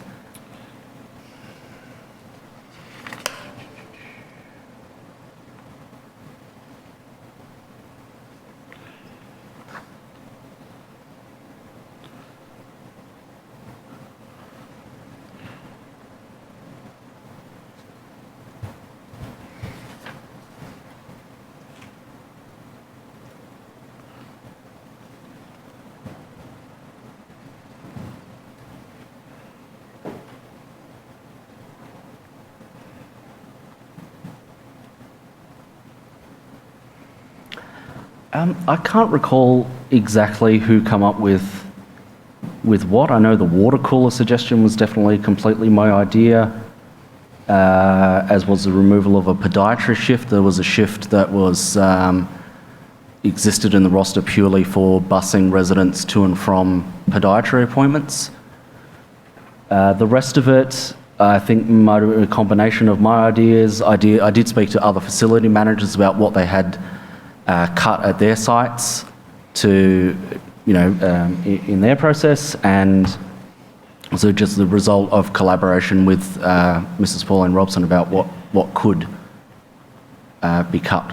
Well, a minute ago I thought you said that the message you received was that these cuts had all been done at other facilities, and that effectively what you were being asked to implement was the same roster at Yaraandoo was in existence at somewhere else. Yeah.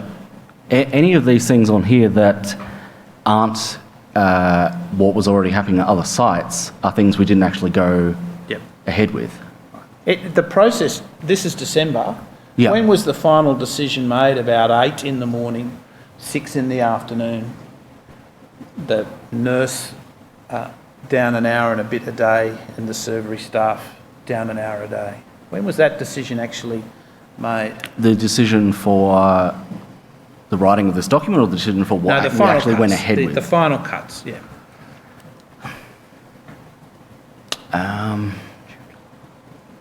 Perhaps it might have been late June, I'm not sure. All right, if we could go back to the first page, please, in the top of that.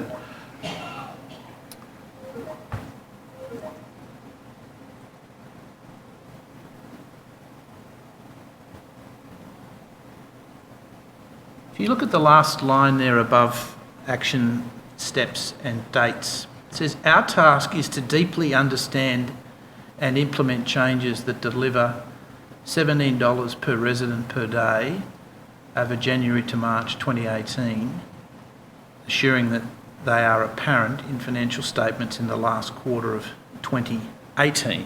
Mm-hmm. Deeply understand and implement. What did you understand that to mean?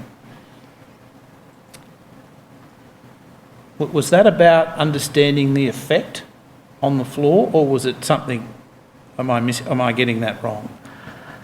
I know for a fact that line was added by Mr. Andrew Crane. That, was, at least to my memory, rings a bell of how he phrases things. I'm not really sure what he meant by that. You'd have to ask him what was meant by that sentence.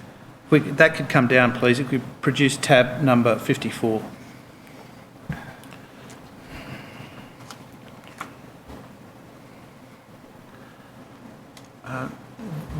This is a report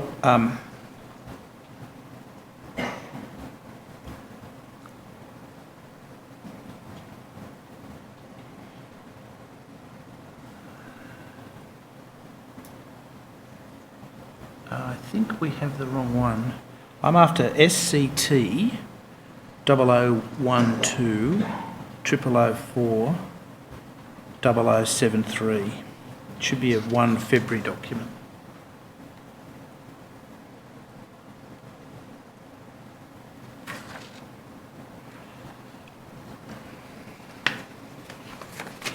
We'll try and find that document, but let me put the propositions in it to you.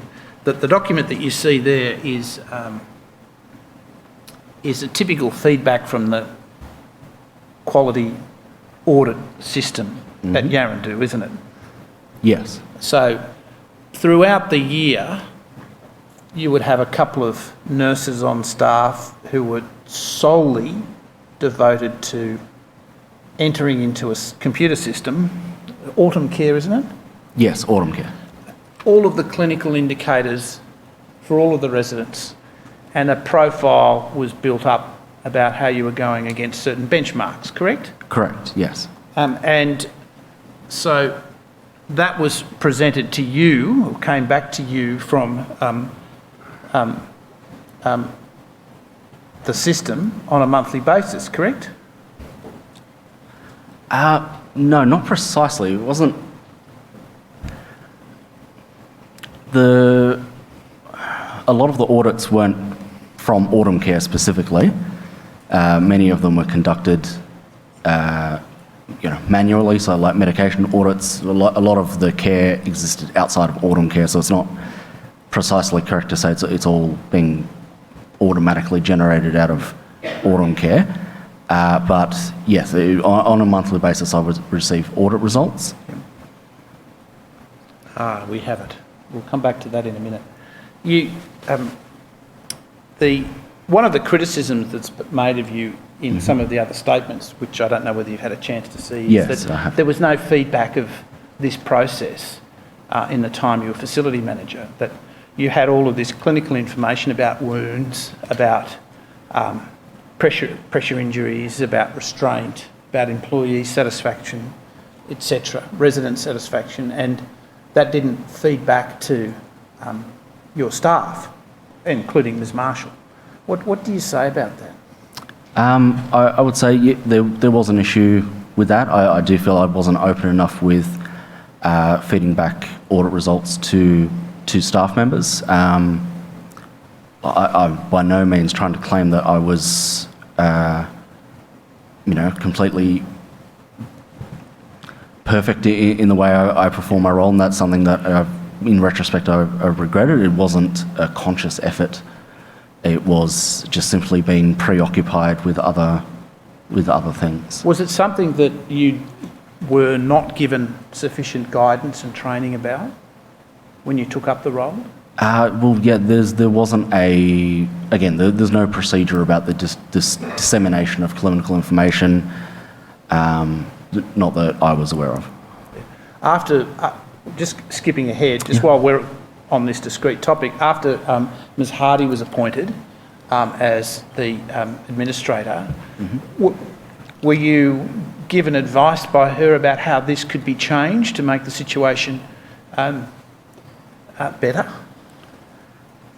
Not really. I found that my experience after the sanction process was that I was not so much given guidance to improve, it was more that I was given tasks to do.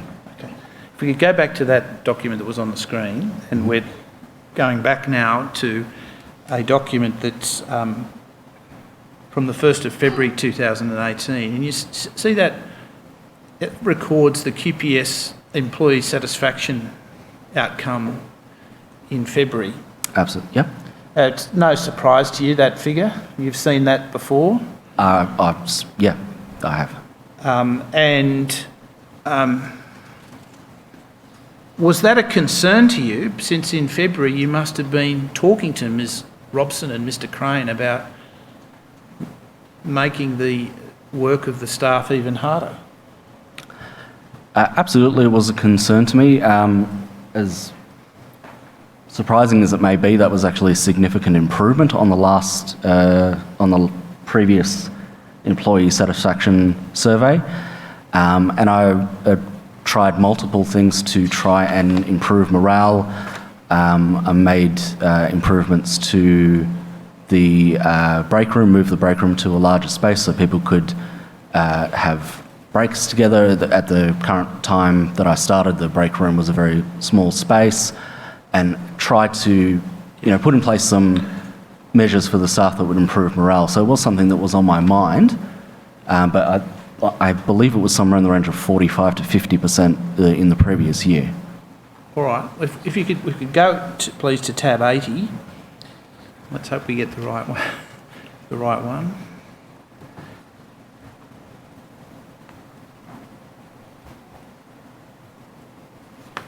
I want you to assume for me that this is from from the 16th of April, so it's a few months later. Mm-hmm. The figure is remarkably the same, but here we have comments by the staff about the position, and you wouldn't have been at all surprised for staff to be telling you that there weren't enough of them, and that there were issues about staff working short just about every day. Working short just about every day, I think, is an exaggeration. That's not to undercut the detrimental impact of working short, but every day I do feel is an exaggeration. Every second day, even if it was every second day. If it's any day, it's bad enough. I'm not like I said, I'm not trying to downplay the negative impact of working short. But no, I'm not surprised to see. I was not surprised by that. Assuming that these actually were both at the same time, the two documents, then they may have been at the same time, and assume that you were given that information only once. Did you pause to inform the process between Ms Robson and Mr Crane and yourself about those concerns? No, I didn't discuss these specific concerns with them. The whole point of, I'll draw that, to be successful, the sorts of reductions that you were contemplating required a cooperative and engaged staff. Do you agree with that? 100%. And there was discussion, I think, in the papers about that. Yes. With staff expressing themselves in those terms, that must have suggested to you that you would have serious difficulties with these sorts of reductions. Yes, and whilst I didn't specifically reference this document or show this document to Mrs Pauline Robson or Andrew Crane, although I will state that they had access to all of the QPS information for themselves, and I was under the assumption that that at least Pauline Robson read them. I did have discussions with them to the effect of that this is going to be very damaging to the staff morale. The staff morale is already very low, and we're going to have a lot of trouble with this. Yeah. All right, if we could turn please to tab 62. There's an email here from Jenny Thomas which shows a time frame for roster changes which she sent to you and Ms Robson. You'll see there that there was an extended period of consultation with the unions and staff, 4 weeks notice of the changes. There was a process for dealing with any redundancies that flowed from it. And we'll come back to the Andrew, Danny and Barbara situation later. Yep. But that timetable had you implementing by the 9th of April. Yes, initially. And you didn't implement till the 13th of August. Yes. Again, you can't... Can you explain why there was the delay? Well, as I stated before, there were cuts being made at other sites. Yeah. There was a lack of availability of staff involved in this, and that's actually all I can think of in regards to why they were delayed. Yeah. That process, though, in general terms, leaving aside the dates, that wasn't followed, was it? When you ultimately came to announce these changes. I wouldn't say that that's correct. So the task stated for the 16th of February was done. Yeah. Well, how long was... Okay. Yeah. I'm talking about... Let me be more precise. The steps that involved you communicating with other people who were interested in the process, the unions and the residents.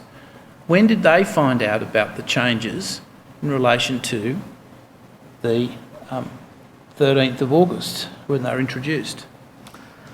The unions were informed on the same day that it was announced to the staff. I recall that they were both informed in writing. Which was what date? I can't recall. Well, let me help you. There was a residents' meeting, which we'll come to the minutes of in a minute, on the 7th of August. Yes. Were the residents told before the staff, or the staff told before the residents? The staff were told before the residents. How long were the staff told before the residents?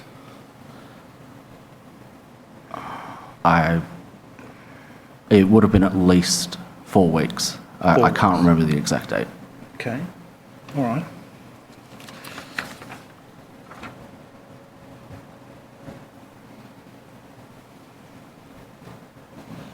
We go please to page...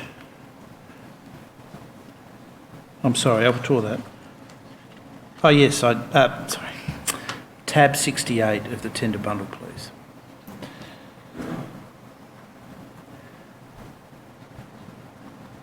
And if we could go to the second page. And if we could focus in on finances and the 2 paragraphs there. This is one of your monthly board reports. Yes. It says increased focus on carefully selecting residents for admission is showing early promising results that would yield an ACFI uplift across the coming months and years. Was that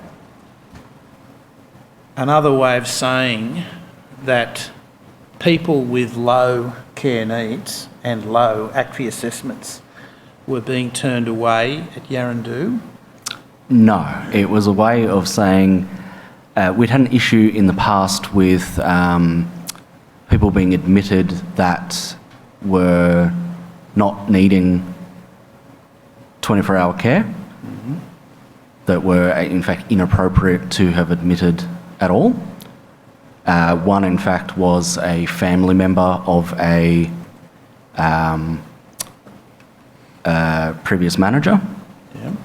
And all I meant by that was that we're careful, as in careful that we're choosing people that, one, need care, and two, are people that we can provide care for. So we are not a facility that, every facility has its strengths in terms of how it's laid out, what kind of equipment we have, availability of, ceiling hoists, security of the facility. That's all that was meant by that.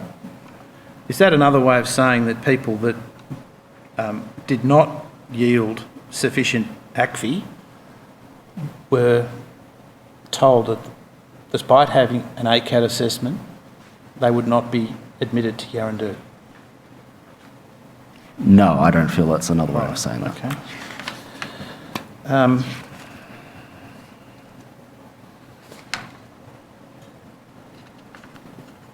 Moving on, please, if we go to tab 92, this is an email from Mr Crane to Ms Robson on the 1st of June. Have you seen, if you could please just read that.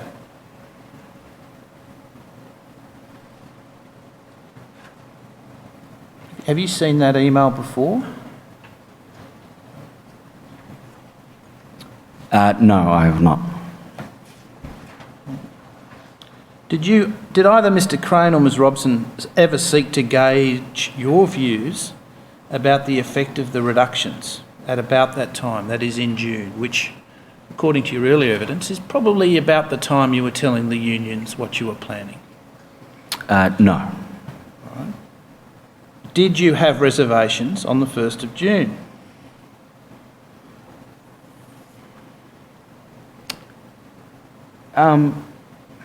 Well, yes, I had reservations about the staffing cut. Anyone would have reservations about staffing cuts. And what were your reservations?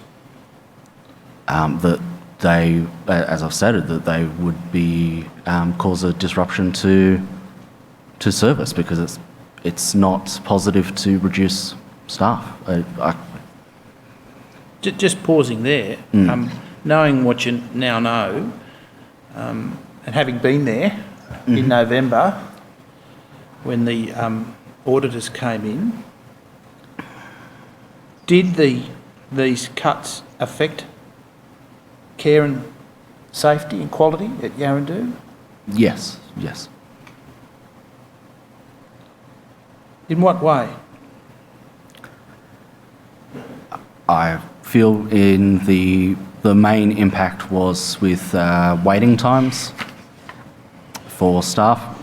It's simply, there's fewer staff, the response times are going to be slower, and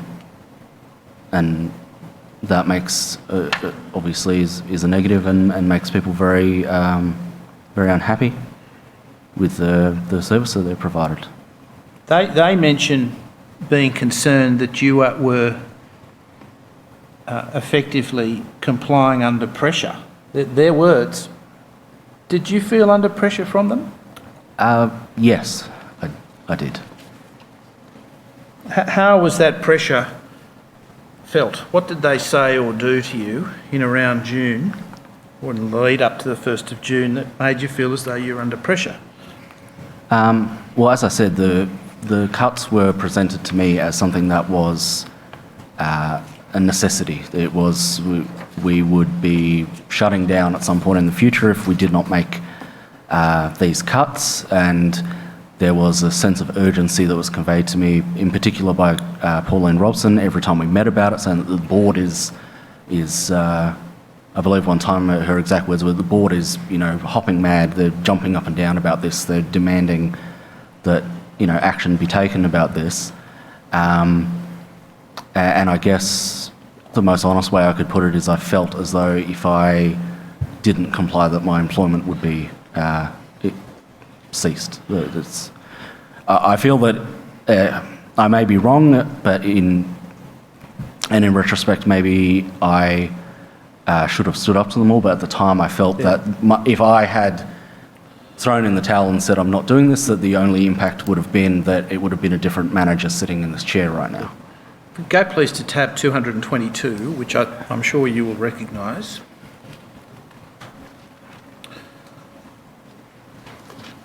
This is it's a document that you refer to in your statement as having provided to Mr Sadek at the time of your resignation. Yes. It was a resignation, wasn't it?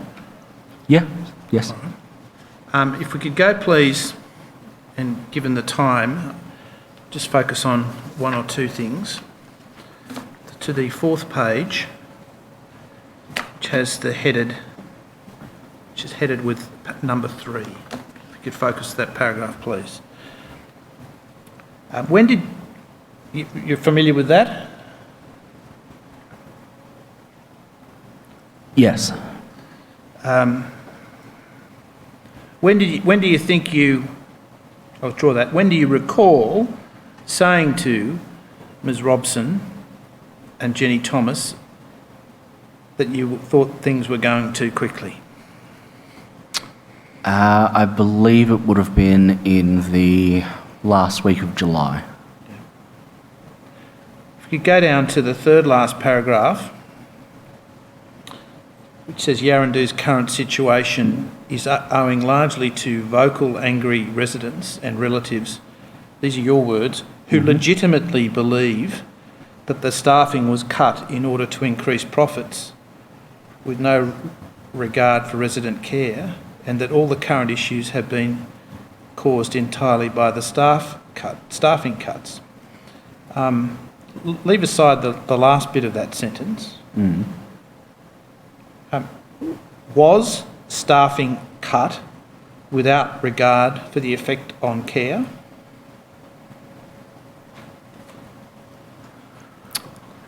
I wouldn't say it as bluntly as that. I would say it was perhaps cut without adequate regard for care. Right. And you'd accept, having taken advice from Ms Hardy and having been assisted by Ms Bennett, Yes. that there were other issues at Yaraandoo that were problematic, not just staffing. Yes. And I don't think we need to go through them at the moment. But there was one other change that I wanted to discuss with you, and that was the shift of 2 of the team leaders, Yes. the enrolled nurses. You know who I'm talking about. Yes, Mr Chalice and Mr Selzner. This followed the staffing cuts in August. Yes. And this was sometime in September. Yes, what that's was correct. whose idea was it to take 2 of your leading team leaders off the floor and give them an ACFI assessment role? I believe it was jointly on the advice of Ms Pauline Robson, and also I believe Mr Andrew George Gamlin, our ACFI consultant, was involved in that. He had given advice that he felt it would benefit that process to have whoever was doing the ACFI, not them necessarily, be solely dedicated to that role.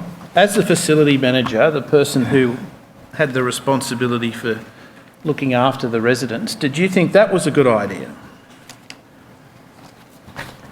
I did, because I felt it would have yielded a improvement to our ACFI processes, which would, I was hoping, allow us to reinstate the staff that we'd had to cut. So yes, I did think it would ultimately benefit the residents if we were able to improve our funding level. All right. If we could go please to tab 139. This is the residents' meeting minutes of the 7th of August. Routinely, someone on your staff kept the minutes of those meetings? Yes. And do they record, as best you can recall, what was said on that day?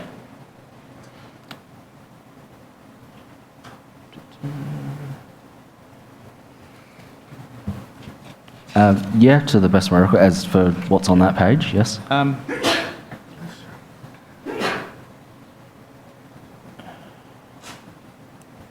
You see, staff were telling you on the 7th of June their concerns about call bills not being answered quickly enough. Staff were? Sorry, not staff. Sorry. Resident representatives. If you go to the second page, please. Top of the second page. Call bills. Call bills are still not being answered quickly enough. Residents are waiting 90 minutes. That was a common theme, was it, in the time you were facility manager? I think call bells are a common theme everywhere, yes. Yeah. Did you have an opportunity to hear any of the evidence this morning, particularly the evidence about Mr. Hardy? No. All right.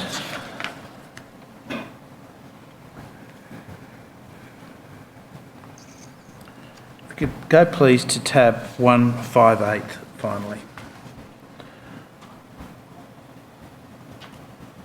And if you could go to _0010.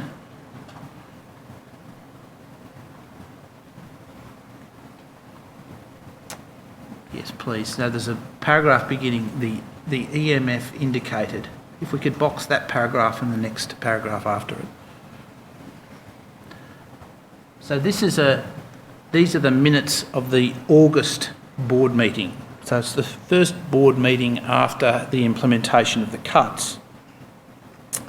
The EMF, that's Mr. Crane, indicated that a restructure of Yaraandoo was underway. It would correct the loss. Remedial action was being taken on FWR. What's that? Forward work rosters, is it? I'm not actually sure what... Right. We'll ask him about that. Rosters look at... It might actually be Fairway Rise. Fairway Rise, yeah. yes. Okay, well, let's look at what he says about...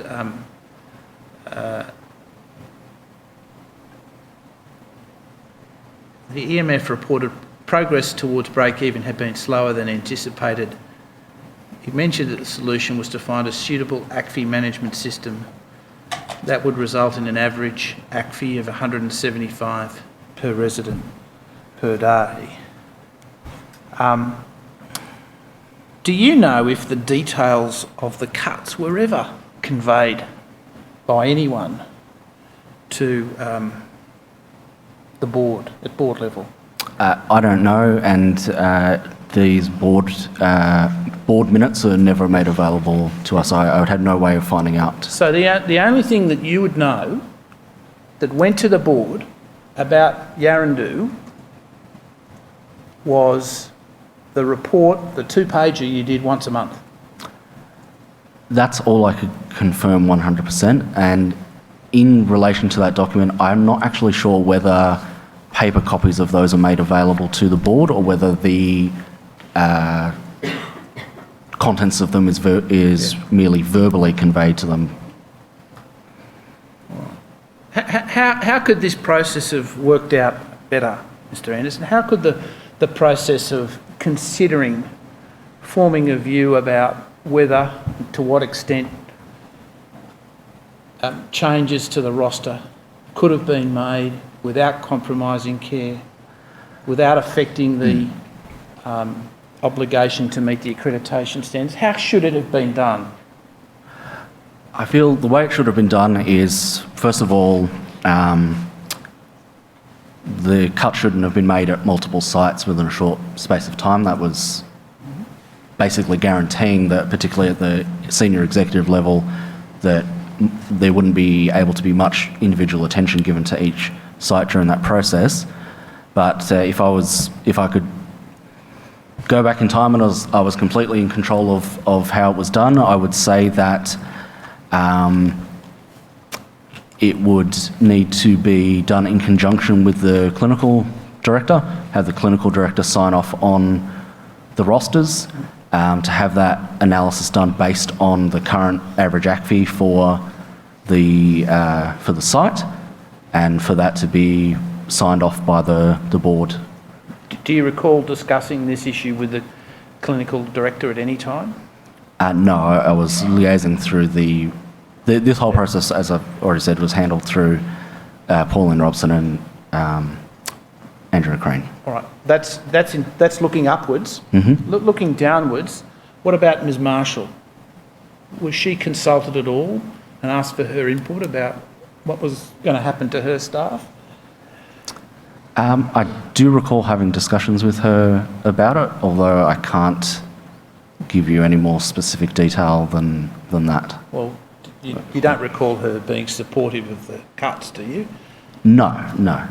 What was the reaction? That it was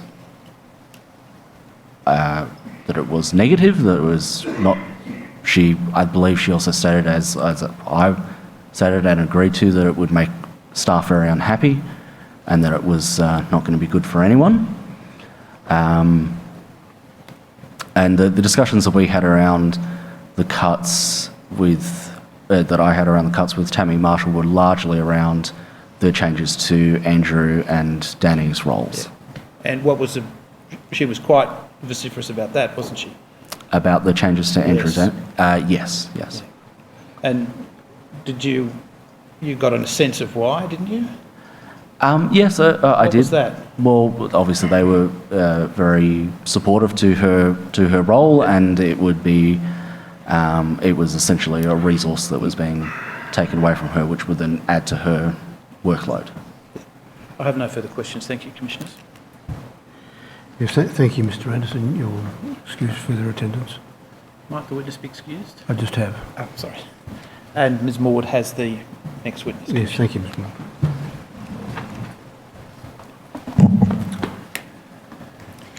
Thank you, Commissioners. I call Mary Catherine Sexton. Yes, thank you.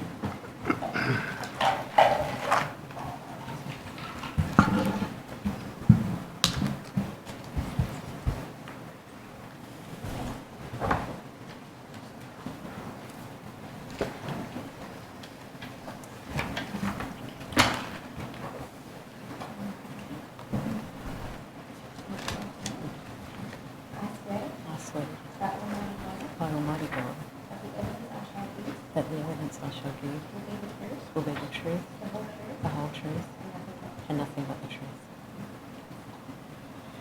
Yes, Ms Moore. Have a seat. Come nice and close to the microphone. Thank Can you you. state your full name for the transcript, please? Mary Catherine Sexton. Thank you. And you live in Launceston, in Yes. Tasmania? And you're a registered nurse? Yes. And you've worked in acute surgery, but also at times worked in residential aged care Yes. yourself. And your husband's also a registered nurse and a Yes. midwife. You've prepared a statement for the Royal Commission in relation to the care received by your mother-in-law, Lois Paravatini, Yes. at Glenara Lakes. Yes. Is that right? Have you got a copy of the statement there in front of you? And is there also a copy on the screen dated 6 November 2019? Yes. With a code WIT.0602.0001.0001. Yes. recognise that as your statement. Yes. Have you had an opportunity to read it recently? Yes. Are there any corrections that you would like to make to it? I've got two corrections. Yes. Paragraph 61, the first sentence should read, Lois fell out of bed on the morning that I phoned Southern Cross Care. That was the day before Carolyn Wallace was visiting. She then fell out of bed again the afternoon of a Southern Cross Care visit. Okay. Paragraph 78, last sentence, Lois passed away the next night. Okay. With those corrections, is your statement otherwise true and correct to the best of your Yes. recollection and belief? Yeah. Yes. Attend to the statement, Commissioners.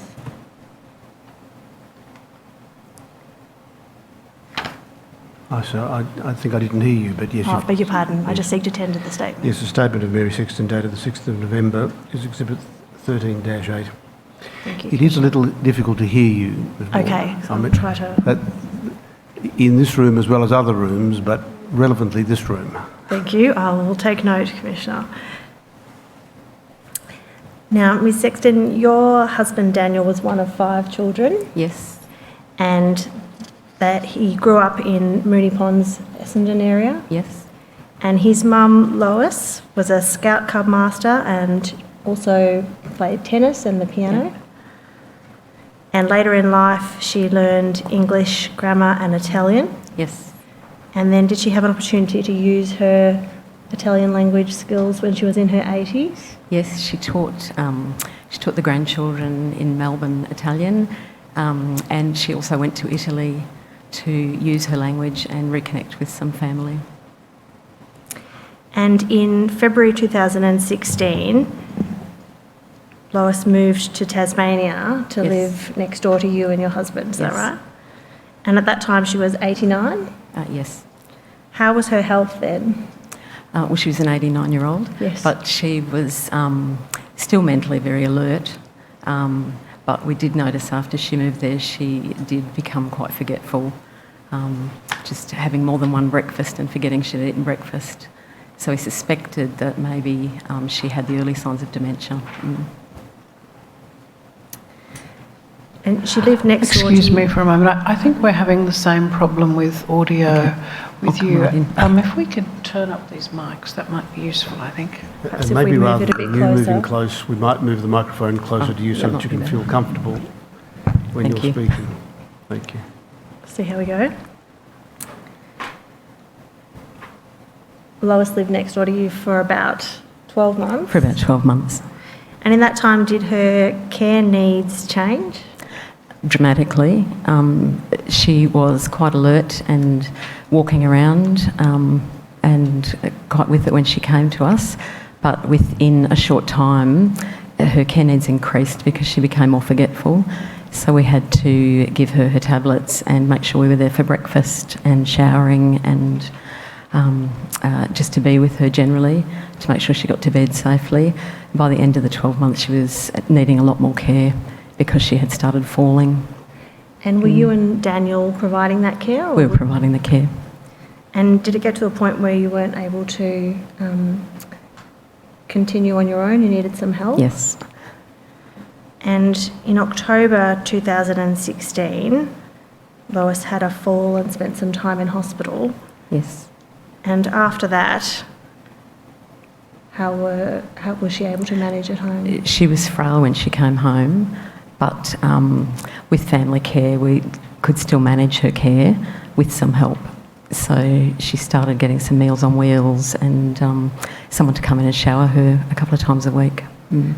Was she assessed for an ACAT? Did she undergo an ACAT assessment? She did have an ACAT assessment and that took a while, it took a couple of months to have that assessment done after we had applied for it. What was she assessed as being eligible for a particular package? Level 4 package. And did she ultimately receive that No. package? No.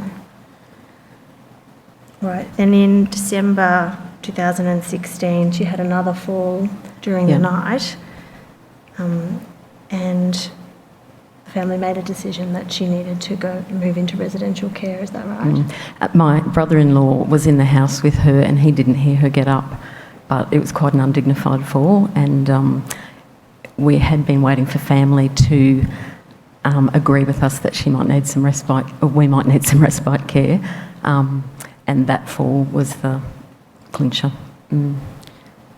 Did she sustain injuries in that fall? In that fall, no serious injuries. And then in January 2017, she was admitted as a permanent resident at Glenara Lakes. Yes. And she was 90 then. Yep. What were your initial impressions of the care she received at Glenara Lakes? We really loved Glenara Lakes, and it's very beautiful out there, beautiful scenery, very flat, and it seemed to us that everyone was very friendly and helpful. How often would you and Daniel visit Lois? We visited every day because she was settling into a new home. And at that stage, she was mobile? Yes. And was she, in fact, getting up quite frequently to go to the toilet? She was getting up very frequently to go to the toilet. She had an irritable bladder. And she was a high falls risk? Yep. In the first month at Glenara Lakes, were you satisfied with the care that she was receiving? I think we were surprised that she wasn't being showered more, and she was in her room a lot for meals in that early stage, and I don't know whether that was because they wanted her to familiarise herself, or I wasn't sure why she wasn't really being taken to the dining room. So we brought that up with them, and she started going to the dining room for meals. And in terms of the medical assistance that Lois needed, was there a GP who was able to visit her at Glenara Lakes? No, not in the early days. It took a couple of months to get a GP. What was the issue? Why did it take so long? Well, we lived in the West Tamar, which is about 20 minutes drive from the nursing home, which is on the other side of the river, and those GPs do not service nursing homes on the other side of the river. So then the home offered to try and find her a GP that would take on her care, but had difficulty. So she was a couple of months without a GP. During the first few months at Glenara Lakes, did Lois have any falls? Yes, I think she had about 5 falls in the first couple of months. Were any of those serious, requiring hospitalisation? No, I don't think. Right. Hang on. Do you recall in your statement you say that she had a fall on the 4th of March? 4th of March, yeah. Yes. And broke some ribs? Yes. And then later that year in August, you were visiting Lois on one occasion and noticed a bandage on her leg. Yes. What was that? She had a squamous cell carcinoma on her leg. It was a dry, crusty little thing that was on the side of her knee that we'd been watching, and she had previously quite a large squamous cell carcinoma taken off her face the Christmas before. So we had gone away, and when we came back from holidays, she had a bandage on her leg, and I took it off to have a look, and she had a large area of fleshy wound that looked like a squamous cell that had gone a bit rampant. Had that been identified by anyone at Glenara Lakes? No, they had told me that it was a boil. Did you agree with that? No. What did you do? Well, we told them that we didn't think it was a boil and had a doctor being called to have a look at it, and no doctor had been called that we knew of, or no doctor had come to see her with regards to that, but I do believe she was started on antibiotics sight unseen. Without seeing it? Because I think they thought it was a boil. Did she subsequently see a doctor about that? I took her to a skin doctor just off our own back, and she said it was a squamous cell, and gave a treatment plan to try and clean it up a bit. What was the treatment plan? They put some just special dressings on it, and silver dressings, things like that. Did she ultimately have to have surgery in relation to that? She saw a GP about, it would be 2 weeks after we found it, after we got back from holidays, And the GP said he thought it was a squamous cell as well, and he was happy to clear it in his room, but the better option would be to go for theatre and have a skin graft and cut it out, which we did. Took her to a specialist.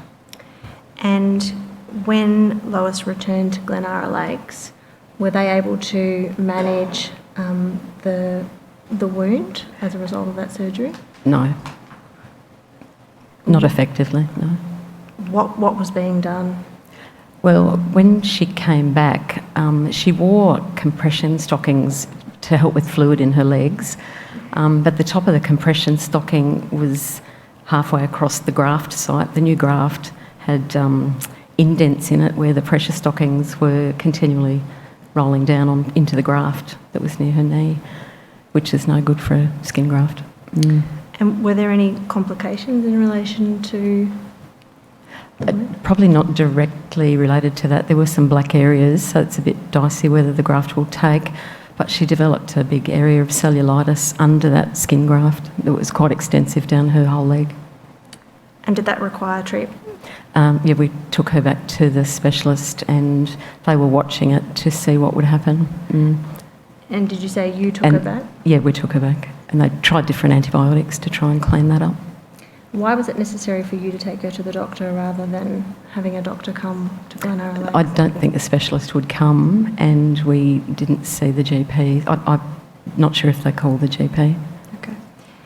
You said that during her time at Glenara Lakes, Lois had a number of falls. Are you able to estimate in the first year that she was there in 2017 how many that might have been? Looking at my diaries, I'd say probably between 20 and 23 falls. Were measures put in place by Southern Cross Care to manage Lois's falls risk? They had chair alarm and a bed alarm on the as call bells for her, and they did suggest some crash mats, which are alarmed mats, that would go off if she stood on the floor, but they would be a trip hazard, a huge trip hazard for her because she was mobile, so that wasn't in place. They did swap a chair to one that she couldn't get out of like quite easily, and there was a bed change down the line too, but I don't know if that was for that. The bed and chair alarms, were they effective in managing the risk? If they're answered, they're effective, but there was too much time between when she stood up and when the alarm went off and people came to help her. So when you were visiting, what was your observation of the delay when the alarm was triggered before somebody would attend? It was a long wait sometimes, and there was one wait where she basically stood up to stretch her back and then sat back down, and it was about 40 minutes later someone came to see if she was okay. And other times I'd take her to the toilet, sometimes shower her and get her back to bed, and then someone would walk in and say, your alarm's gone off. And were the alarms reliable? No. What was the issue with the reliability? Quite often the alarms weren't plugged into the wall, or they were half pulled out of the wall, or they weren't answered, or they were actually faulty, which was a problem. Or out of her reach. The hand cord was often out of her reach. Were there other measures that you raised with Southern Cross Care to try to manage the falls risk? Yes, we really wanted half bed rails in to stop her falling headfirst onto the floor. And were they able to be installed? No. Why was that? Because it's policy of Southern Cross Care not to use bed rails.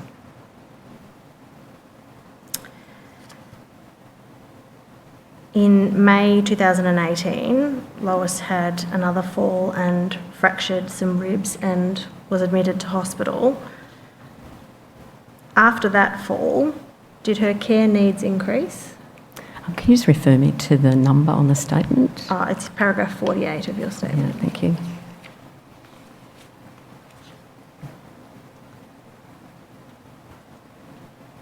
Her care needs increased significantly after that fall. The hospital wanted to discharge her after 2 days, and she couldn't breathe, couldn't walk, couldn't do anything. So we pushed and got her to rehab at a private hospital where she stayed for 2 weeks. And when she returned to Glenara Lakes, were they able to manage her care needs then? It was really nothing changed from before hospital, but she was significantly frailer. Right, I want to take you to the 31st of May last year. Mm-hmm. Do you recall visiting Lois on that day? I do remember that day. I came in at lunchtime to visit Lois. It was about 1:30, thereabouts. And Lois was sort of slumped down in a chair with her head on the inside arm of the chair and her feet out in front of her, balancing on a hip, ready to fall off, and really feebly crying out for help. Were you able to help her? I tucked her legs back up so she wouldn't slide straight out, but I had already injured my shoulder from lifting her. So I pulled the feet in and put a blanket on and called an RN that was sitting in the room having her lunch. And the RN told me to ring the bell, which I did. And then I waited for 10 minutes and no one came. So I rang the bell again and no one came. So I called the home from my mobile and asked for the Director of Nursing because I was getting pretty cheesed off. And the Director of Nursing wasn't there that day, so I asked for the clinical care manager and waited, and she didn't come. So I rang again and asked for the clinical care manager to come, and she still didn't come. And then eventually a carer came. And all her lunch, or Lois's lunch, was there, uneaten, drinks not drunk, breakfast still there, bed not made, sitting in a wet nappy, no coat on, blanket on the floor, call bell behind the bed. On the 4th of June, so a few days later, Lois had another fall and was back in hospital, and this time had hip surgery. How did her physical condition change after that surgery? She became totally dependent on nursing staff. So she was no longer mobile? Not mobile, couldn't lift a cup, couldn't eat or drink without help. Was she able to return to Glenara Lakes? While she was in hospital, they were keen on discharging her back to Glenara Lakes, but we didn't feel it was safe because we'd seen no evidence of there being enough staff to care for her and to keep on top of pain and her care needs. So there was a problem trying to keep her in hospital until we could get her some rehab or something so she could at least get out of bed or just do basic care, for her. So I rang Helen Marshall, the Director of Nursing, to discuss her care needs because they were quite significant. What in particular did you discuss with Helen Marshall? On the 12th, I really wanted to know about the alarms, and I wanted to know about bed rails and just generally how they would look after her staff-wise, because I hadn't seen that the staff attended very often. So around this time, in mid-2018, did Lois need assistance with other activities of daily living? This is after the fall, when she went home. She needed all care, Including bathing, sitting, feeding. She couldn't feed herself. And in your observation, was she receiving that care in an adequate and timely way? No. How did the family manage in that situation? It's just heartbreaking to watch, actually, because the care she needed, and it was things as simple as just having a drink of water. She couldn't get to the cup to give herself a drink of water and relied totally on people to do that for her. And there were days I actually marked the cup and I'd come back at night and nothing would go. There'd be no water gone from her cup and she'd be looking really dry and parched. They're just basic. Or meals wouldn't come, so we'd come up to help feed her, knowing that she took a long time to feed, and we'd have to go looking for a meal. There'd be no meal delivered. Even though Lois was by this time, after the hip surgery, immobile, did she continue to have falls? She did have falls, which was quite surprising for me. They had her on winged mattress at one stage, and somehow she fell out of bed, and I have no idea how she fell out of bed, but she did, because she couldn't move. And I was really quite angry about that.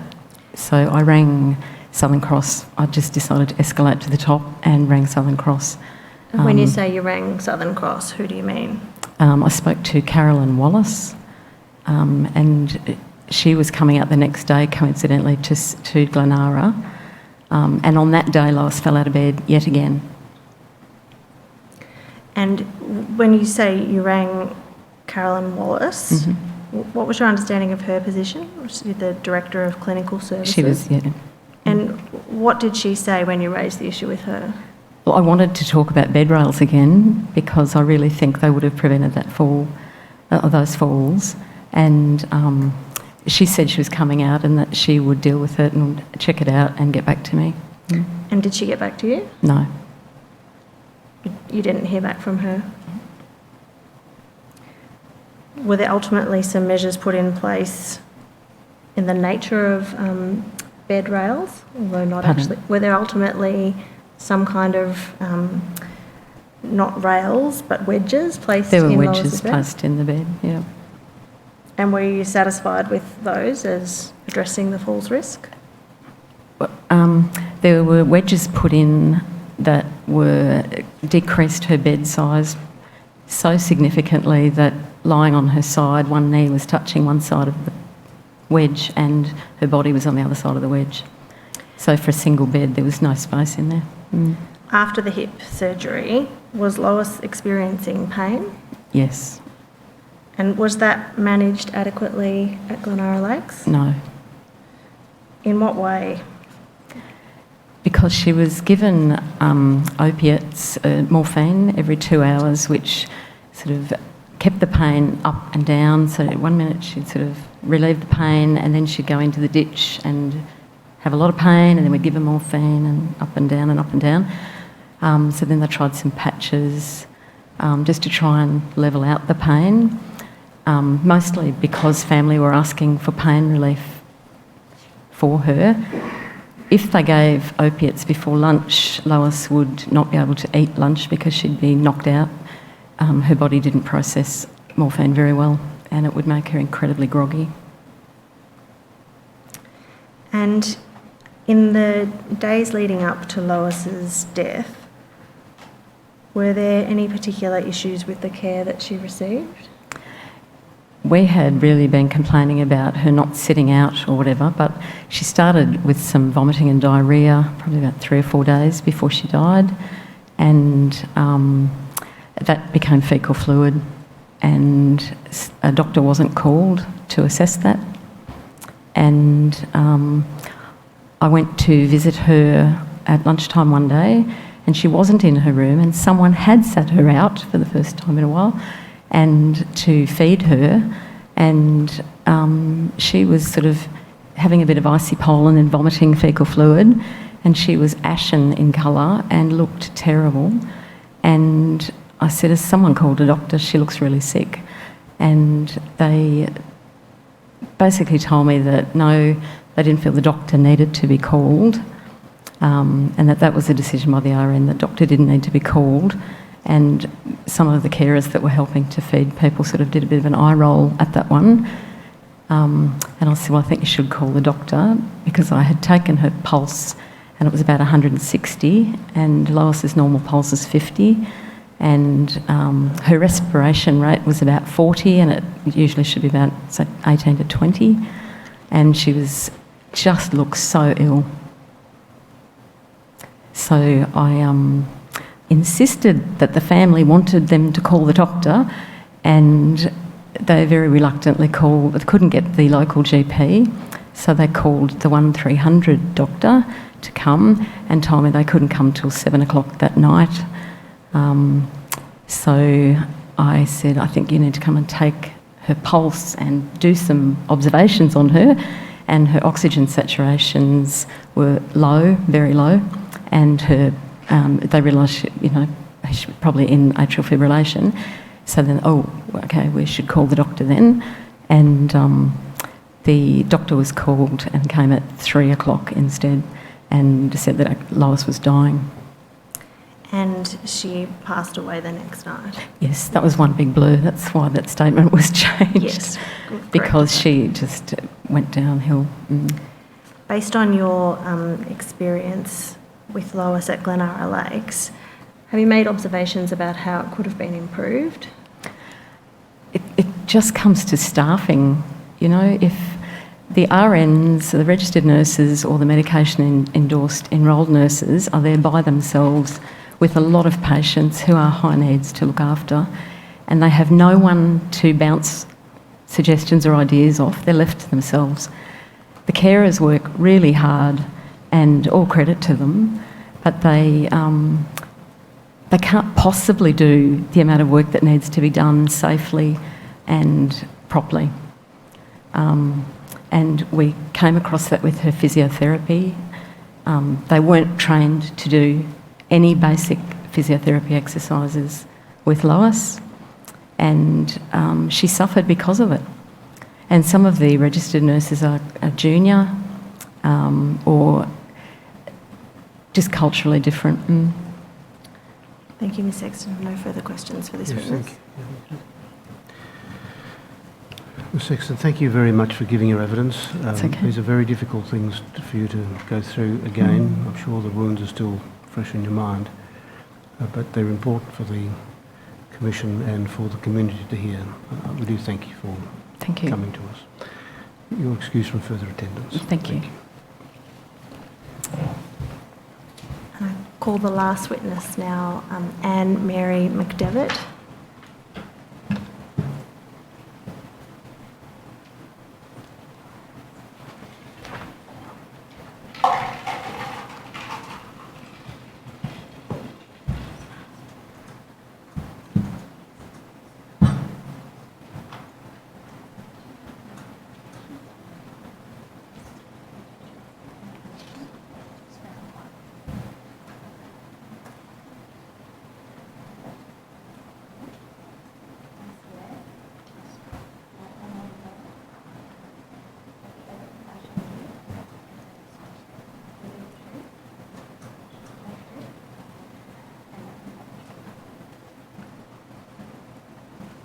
Have a seat.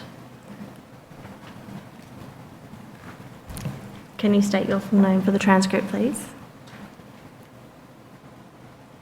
Yes.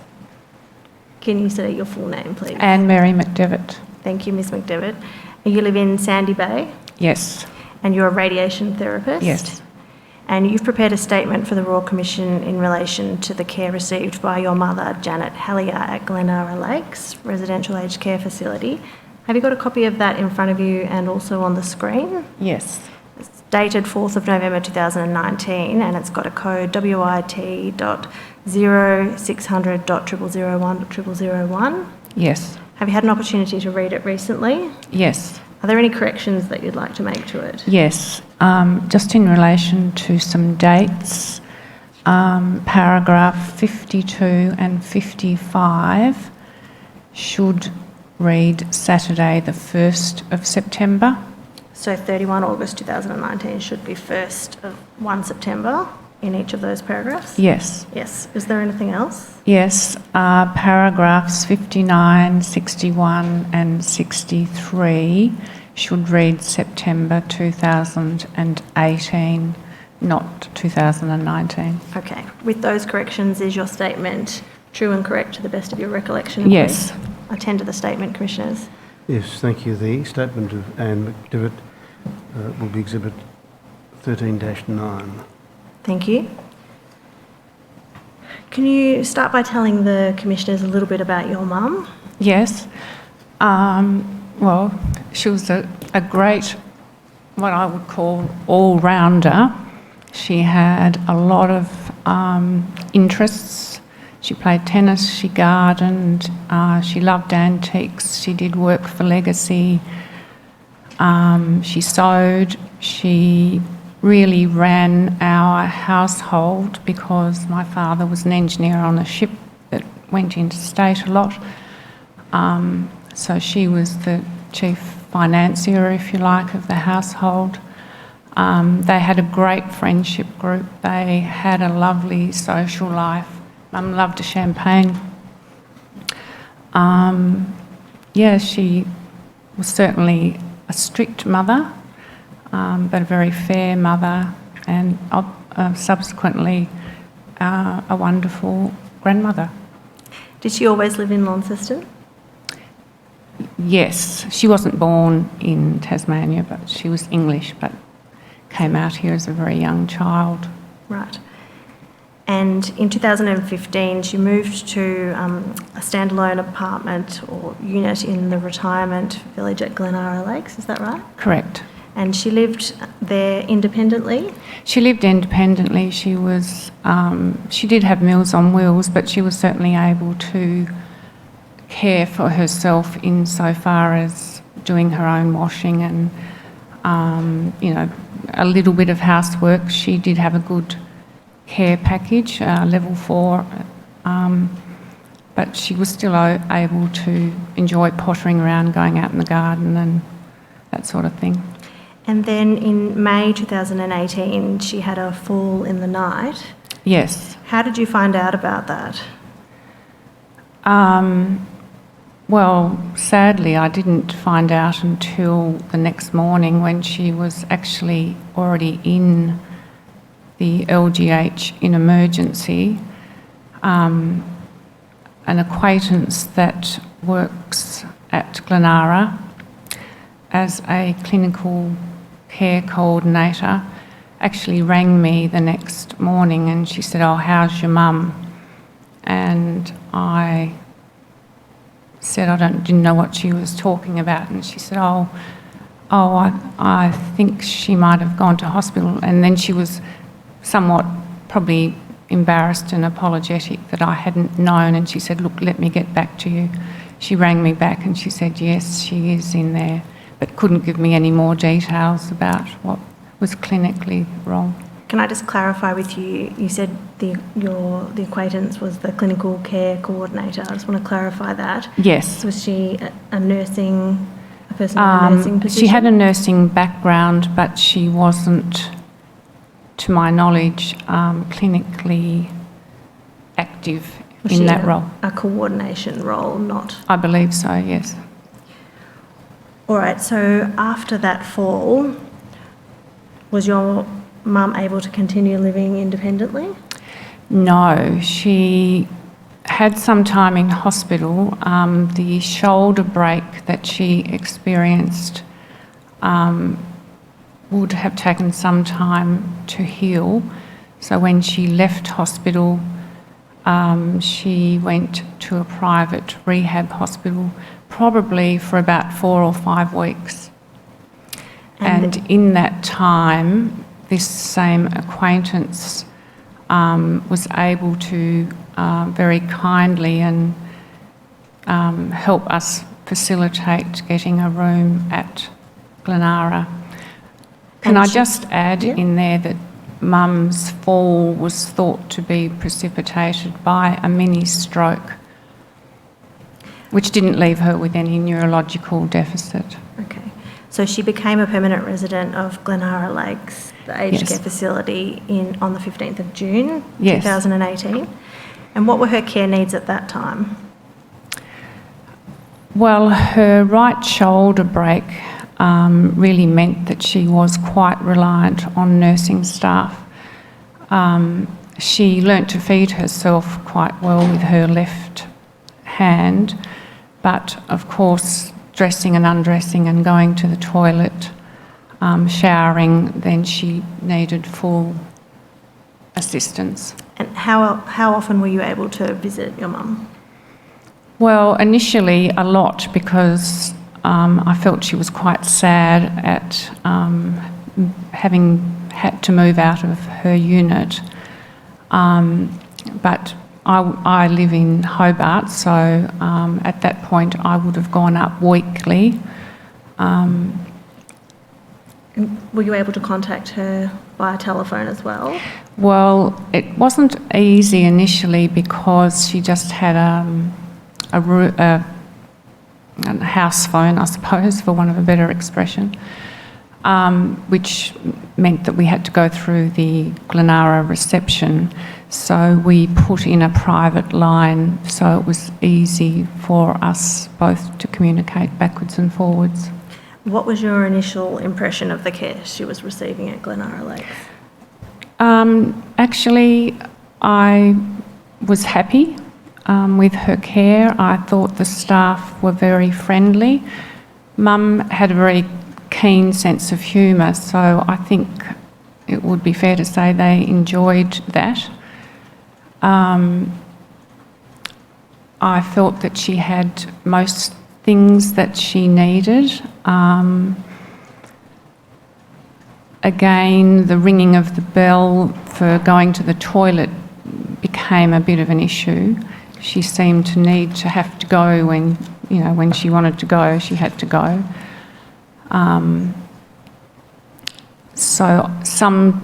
Well, when I was there were prolonged times when she couldn't get assistance.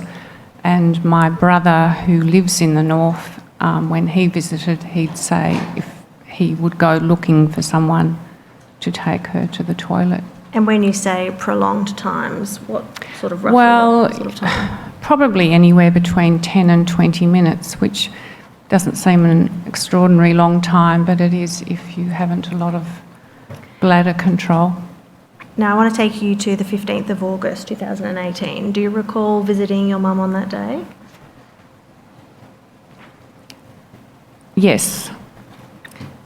And can you recall? On Wednesday, that was a Wednesday, I remember, because I started having every second Wednesday off, so that was my Launceston visit day. And Mum seemed okay, except I was a little bit surprised that she offered me her lunch. Why were you surprised by that? Because she loved her food. She was probably, you could describe at that point, a little bit overweight. She was in her probably 80 odd kilos. And I said, oh, why don't you want your food? And she said, oh, I really sit here a lot and just eat, because, you know, there were breakfast, morning tea, lunch and afternoon tea and dinner.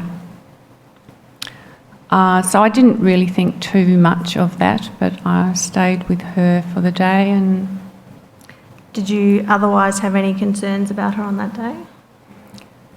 Not on that day. All right. Then subsequently, there were occasions when you were talking to her on the phone, and did you notice any change? Yes, there were a few times when I thought she was like choking, or she'd say, oh, I've got something stuck in my throat as she was talking. And it did happen a couple of times, not necessarily close together, but I'd say, I'll just ring you back then, Mum. And then she was fine. So I didn't think too much of that. Later in August, in your statement, you say there was an occasion on the 29th of August where you called her and she didn't answer. Were you concerned? Yes, I had tried to ring her on both of those phone lines, but she didn't answer, so I rang my acquaintance, the clinical care, and I just said, would you mind popping by to see if Mum, or if the phones are working, actually, was my first thought. And she said, sure, and she got back to me later that day to say, yes, well, the phones are okay, but I don't think your mother is. And then she said,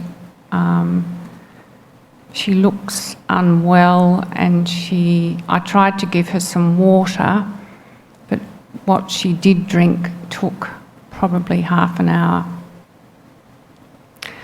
So in the meantime, I think what happened was that she thought that she might have had a UTI perhaps, and some pathology was taken. I don't know what the results of that test were. Other than the acquaintance that you refer to, did anyone from Glenara Lakes ring you to tell you about whether there was a change in your mum's? No, nobody. Then was there a UTI subsequently diagnosed? I have never heard what the result was. Okay. On the 31st of August, you called your mum to check in with her? Yes, well, despite my acquaintance out there ringing for a doctor, and the surgery that they used was my mother's regular GP practice. A doctor said, "Oh, she's probably got a UTI. I will fax a script anyway." So I felt that once once Mum was started on antibiotics, that she might feel better. But I rang her on the Friday and she sounded terrible. She said, "Something's not right." So after she told you that, what did you do? Well, two things. She had a lifelong friend of 70 odd years living in the residential care unit, and I rang her and I said, "Had you seen Mum lately?" And she said very apologetically, "And I'm so sorry, I should have rung you. I saw her during the week and she looked dreadful." So I did panic at hearing that, and the next morning I got in the car, left here at 6:30 to go to her. And when you arrived at Glenara Lakes, how did you find your mum? Terrible. In what way? She looked very much in distress to me. Her breathing was clearly erratic and arrhythmic, and she kept saying, "I don't feel right. I don't want to live another day feeling like this." Did you speak to staff about your mum's condition? Well, on my way up from Hobart in the car, I rang the doctor's facility, or surgery, as soon as it opened, and asked that a doctor go to my mother. And the receptionist told me that I would have to get Glenara staff to sanction that. So I then rang my acquaintance, although I knew she wouldn't be working at the weekend, and she was on her way up the East Coast, and she said, "Look, I will ring the surgery if I can get through to them." She said, "Other than that, I will get one of our registered nurses to assess your mum." And did that happen? Yes. What no. was- He came to the room. He did not assess her. What did he do? Well, I said that, and to be honest, I would have thought he would have known if he'd spoken to my acquaintance that she was having some swallowing difficulties. He asked her to swallow some water, which she did. He asked her if she was feeling nauseated. She said no, but he gave her a Maxilon anyway. And I kept expressing my concern for how she was. I had, before they'd arrived at her room, I had taken her to the toilet myself, which was, a matter of a few metres away, and it took an extraordinary long time. She needed to rest. This was so unlike her. She needed to rest before I got her halfway there. She was slumped. Nothing happened actually in the bathroom at all, and so I took her back and I said to both the RN and the EN that, I felt she was very weak, and to me she had lost a lot of weight, although that was disputed. But I hadn't seen her for 10 or 12 days, and it was glaringly obvious to me and my family. What did you think needed to happen? Well, I said I want a doctor to see her. Other than that, I said I need an ambulance to take her to hospital. Was that arranged? No. Why not? Not initially. Well, the RN said to me, if you think your mother is that ill, why don't you take her to the doctor's surgery yourself? To which I said, well, I have just tried to take her to the toilet and I could not manage to get her to a doctor's surgery, so perhaps you need to get an ambulance. They both said to me, she's not urgent, there's not a lot wrong with her. I don't know how they could have assessed that without even getting a stethoscope out or, I don't know, pulse, I don't know. But did you stay for the whole day? I stayed until probably, can't remember the exact time. I know I got Mum ready for bed. I had repeatedly asked for an ambulance during the day. The EN who had been looking after Mum was about to finish her 2:30 shift, and I saw her in the corridor and I said, look, I'm just going out to the car because I needed to try and charge my phone. But I said, I'll be back in 5 minutes. And when I came back, she had left her shift. And was your mum subsequently taken to hospital? She was. And what was she a diagnosis made when she was at the hospital? The initial diagnosis that evening when I rang was pneumonia. I suspect aspiration pneumonia, which would have come about from her inability to swallow and pooling fluid. And your mum passed away? So hospital? That was, she went to hospital on the Saturday, and on the Sunday an emergency doctor at the LGH rang me to say she had 2 to 48 hours to live. And your mum in the end was not at Glenara Lakes for a long time? 3 months roughly. Yes. In that time, what were the matters that you think would have improved the care that she received there? Well, a lot of what we as a family and others have discussed was like really when Mum was in palliative care after the LGH for a short few days,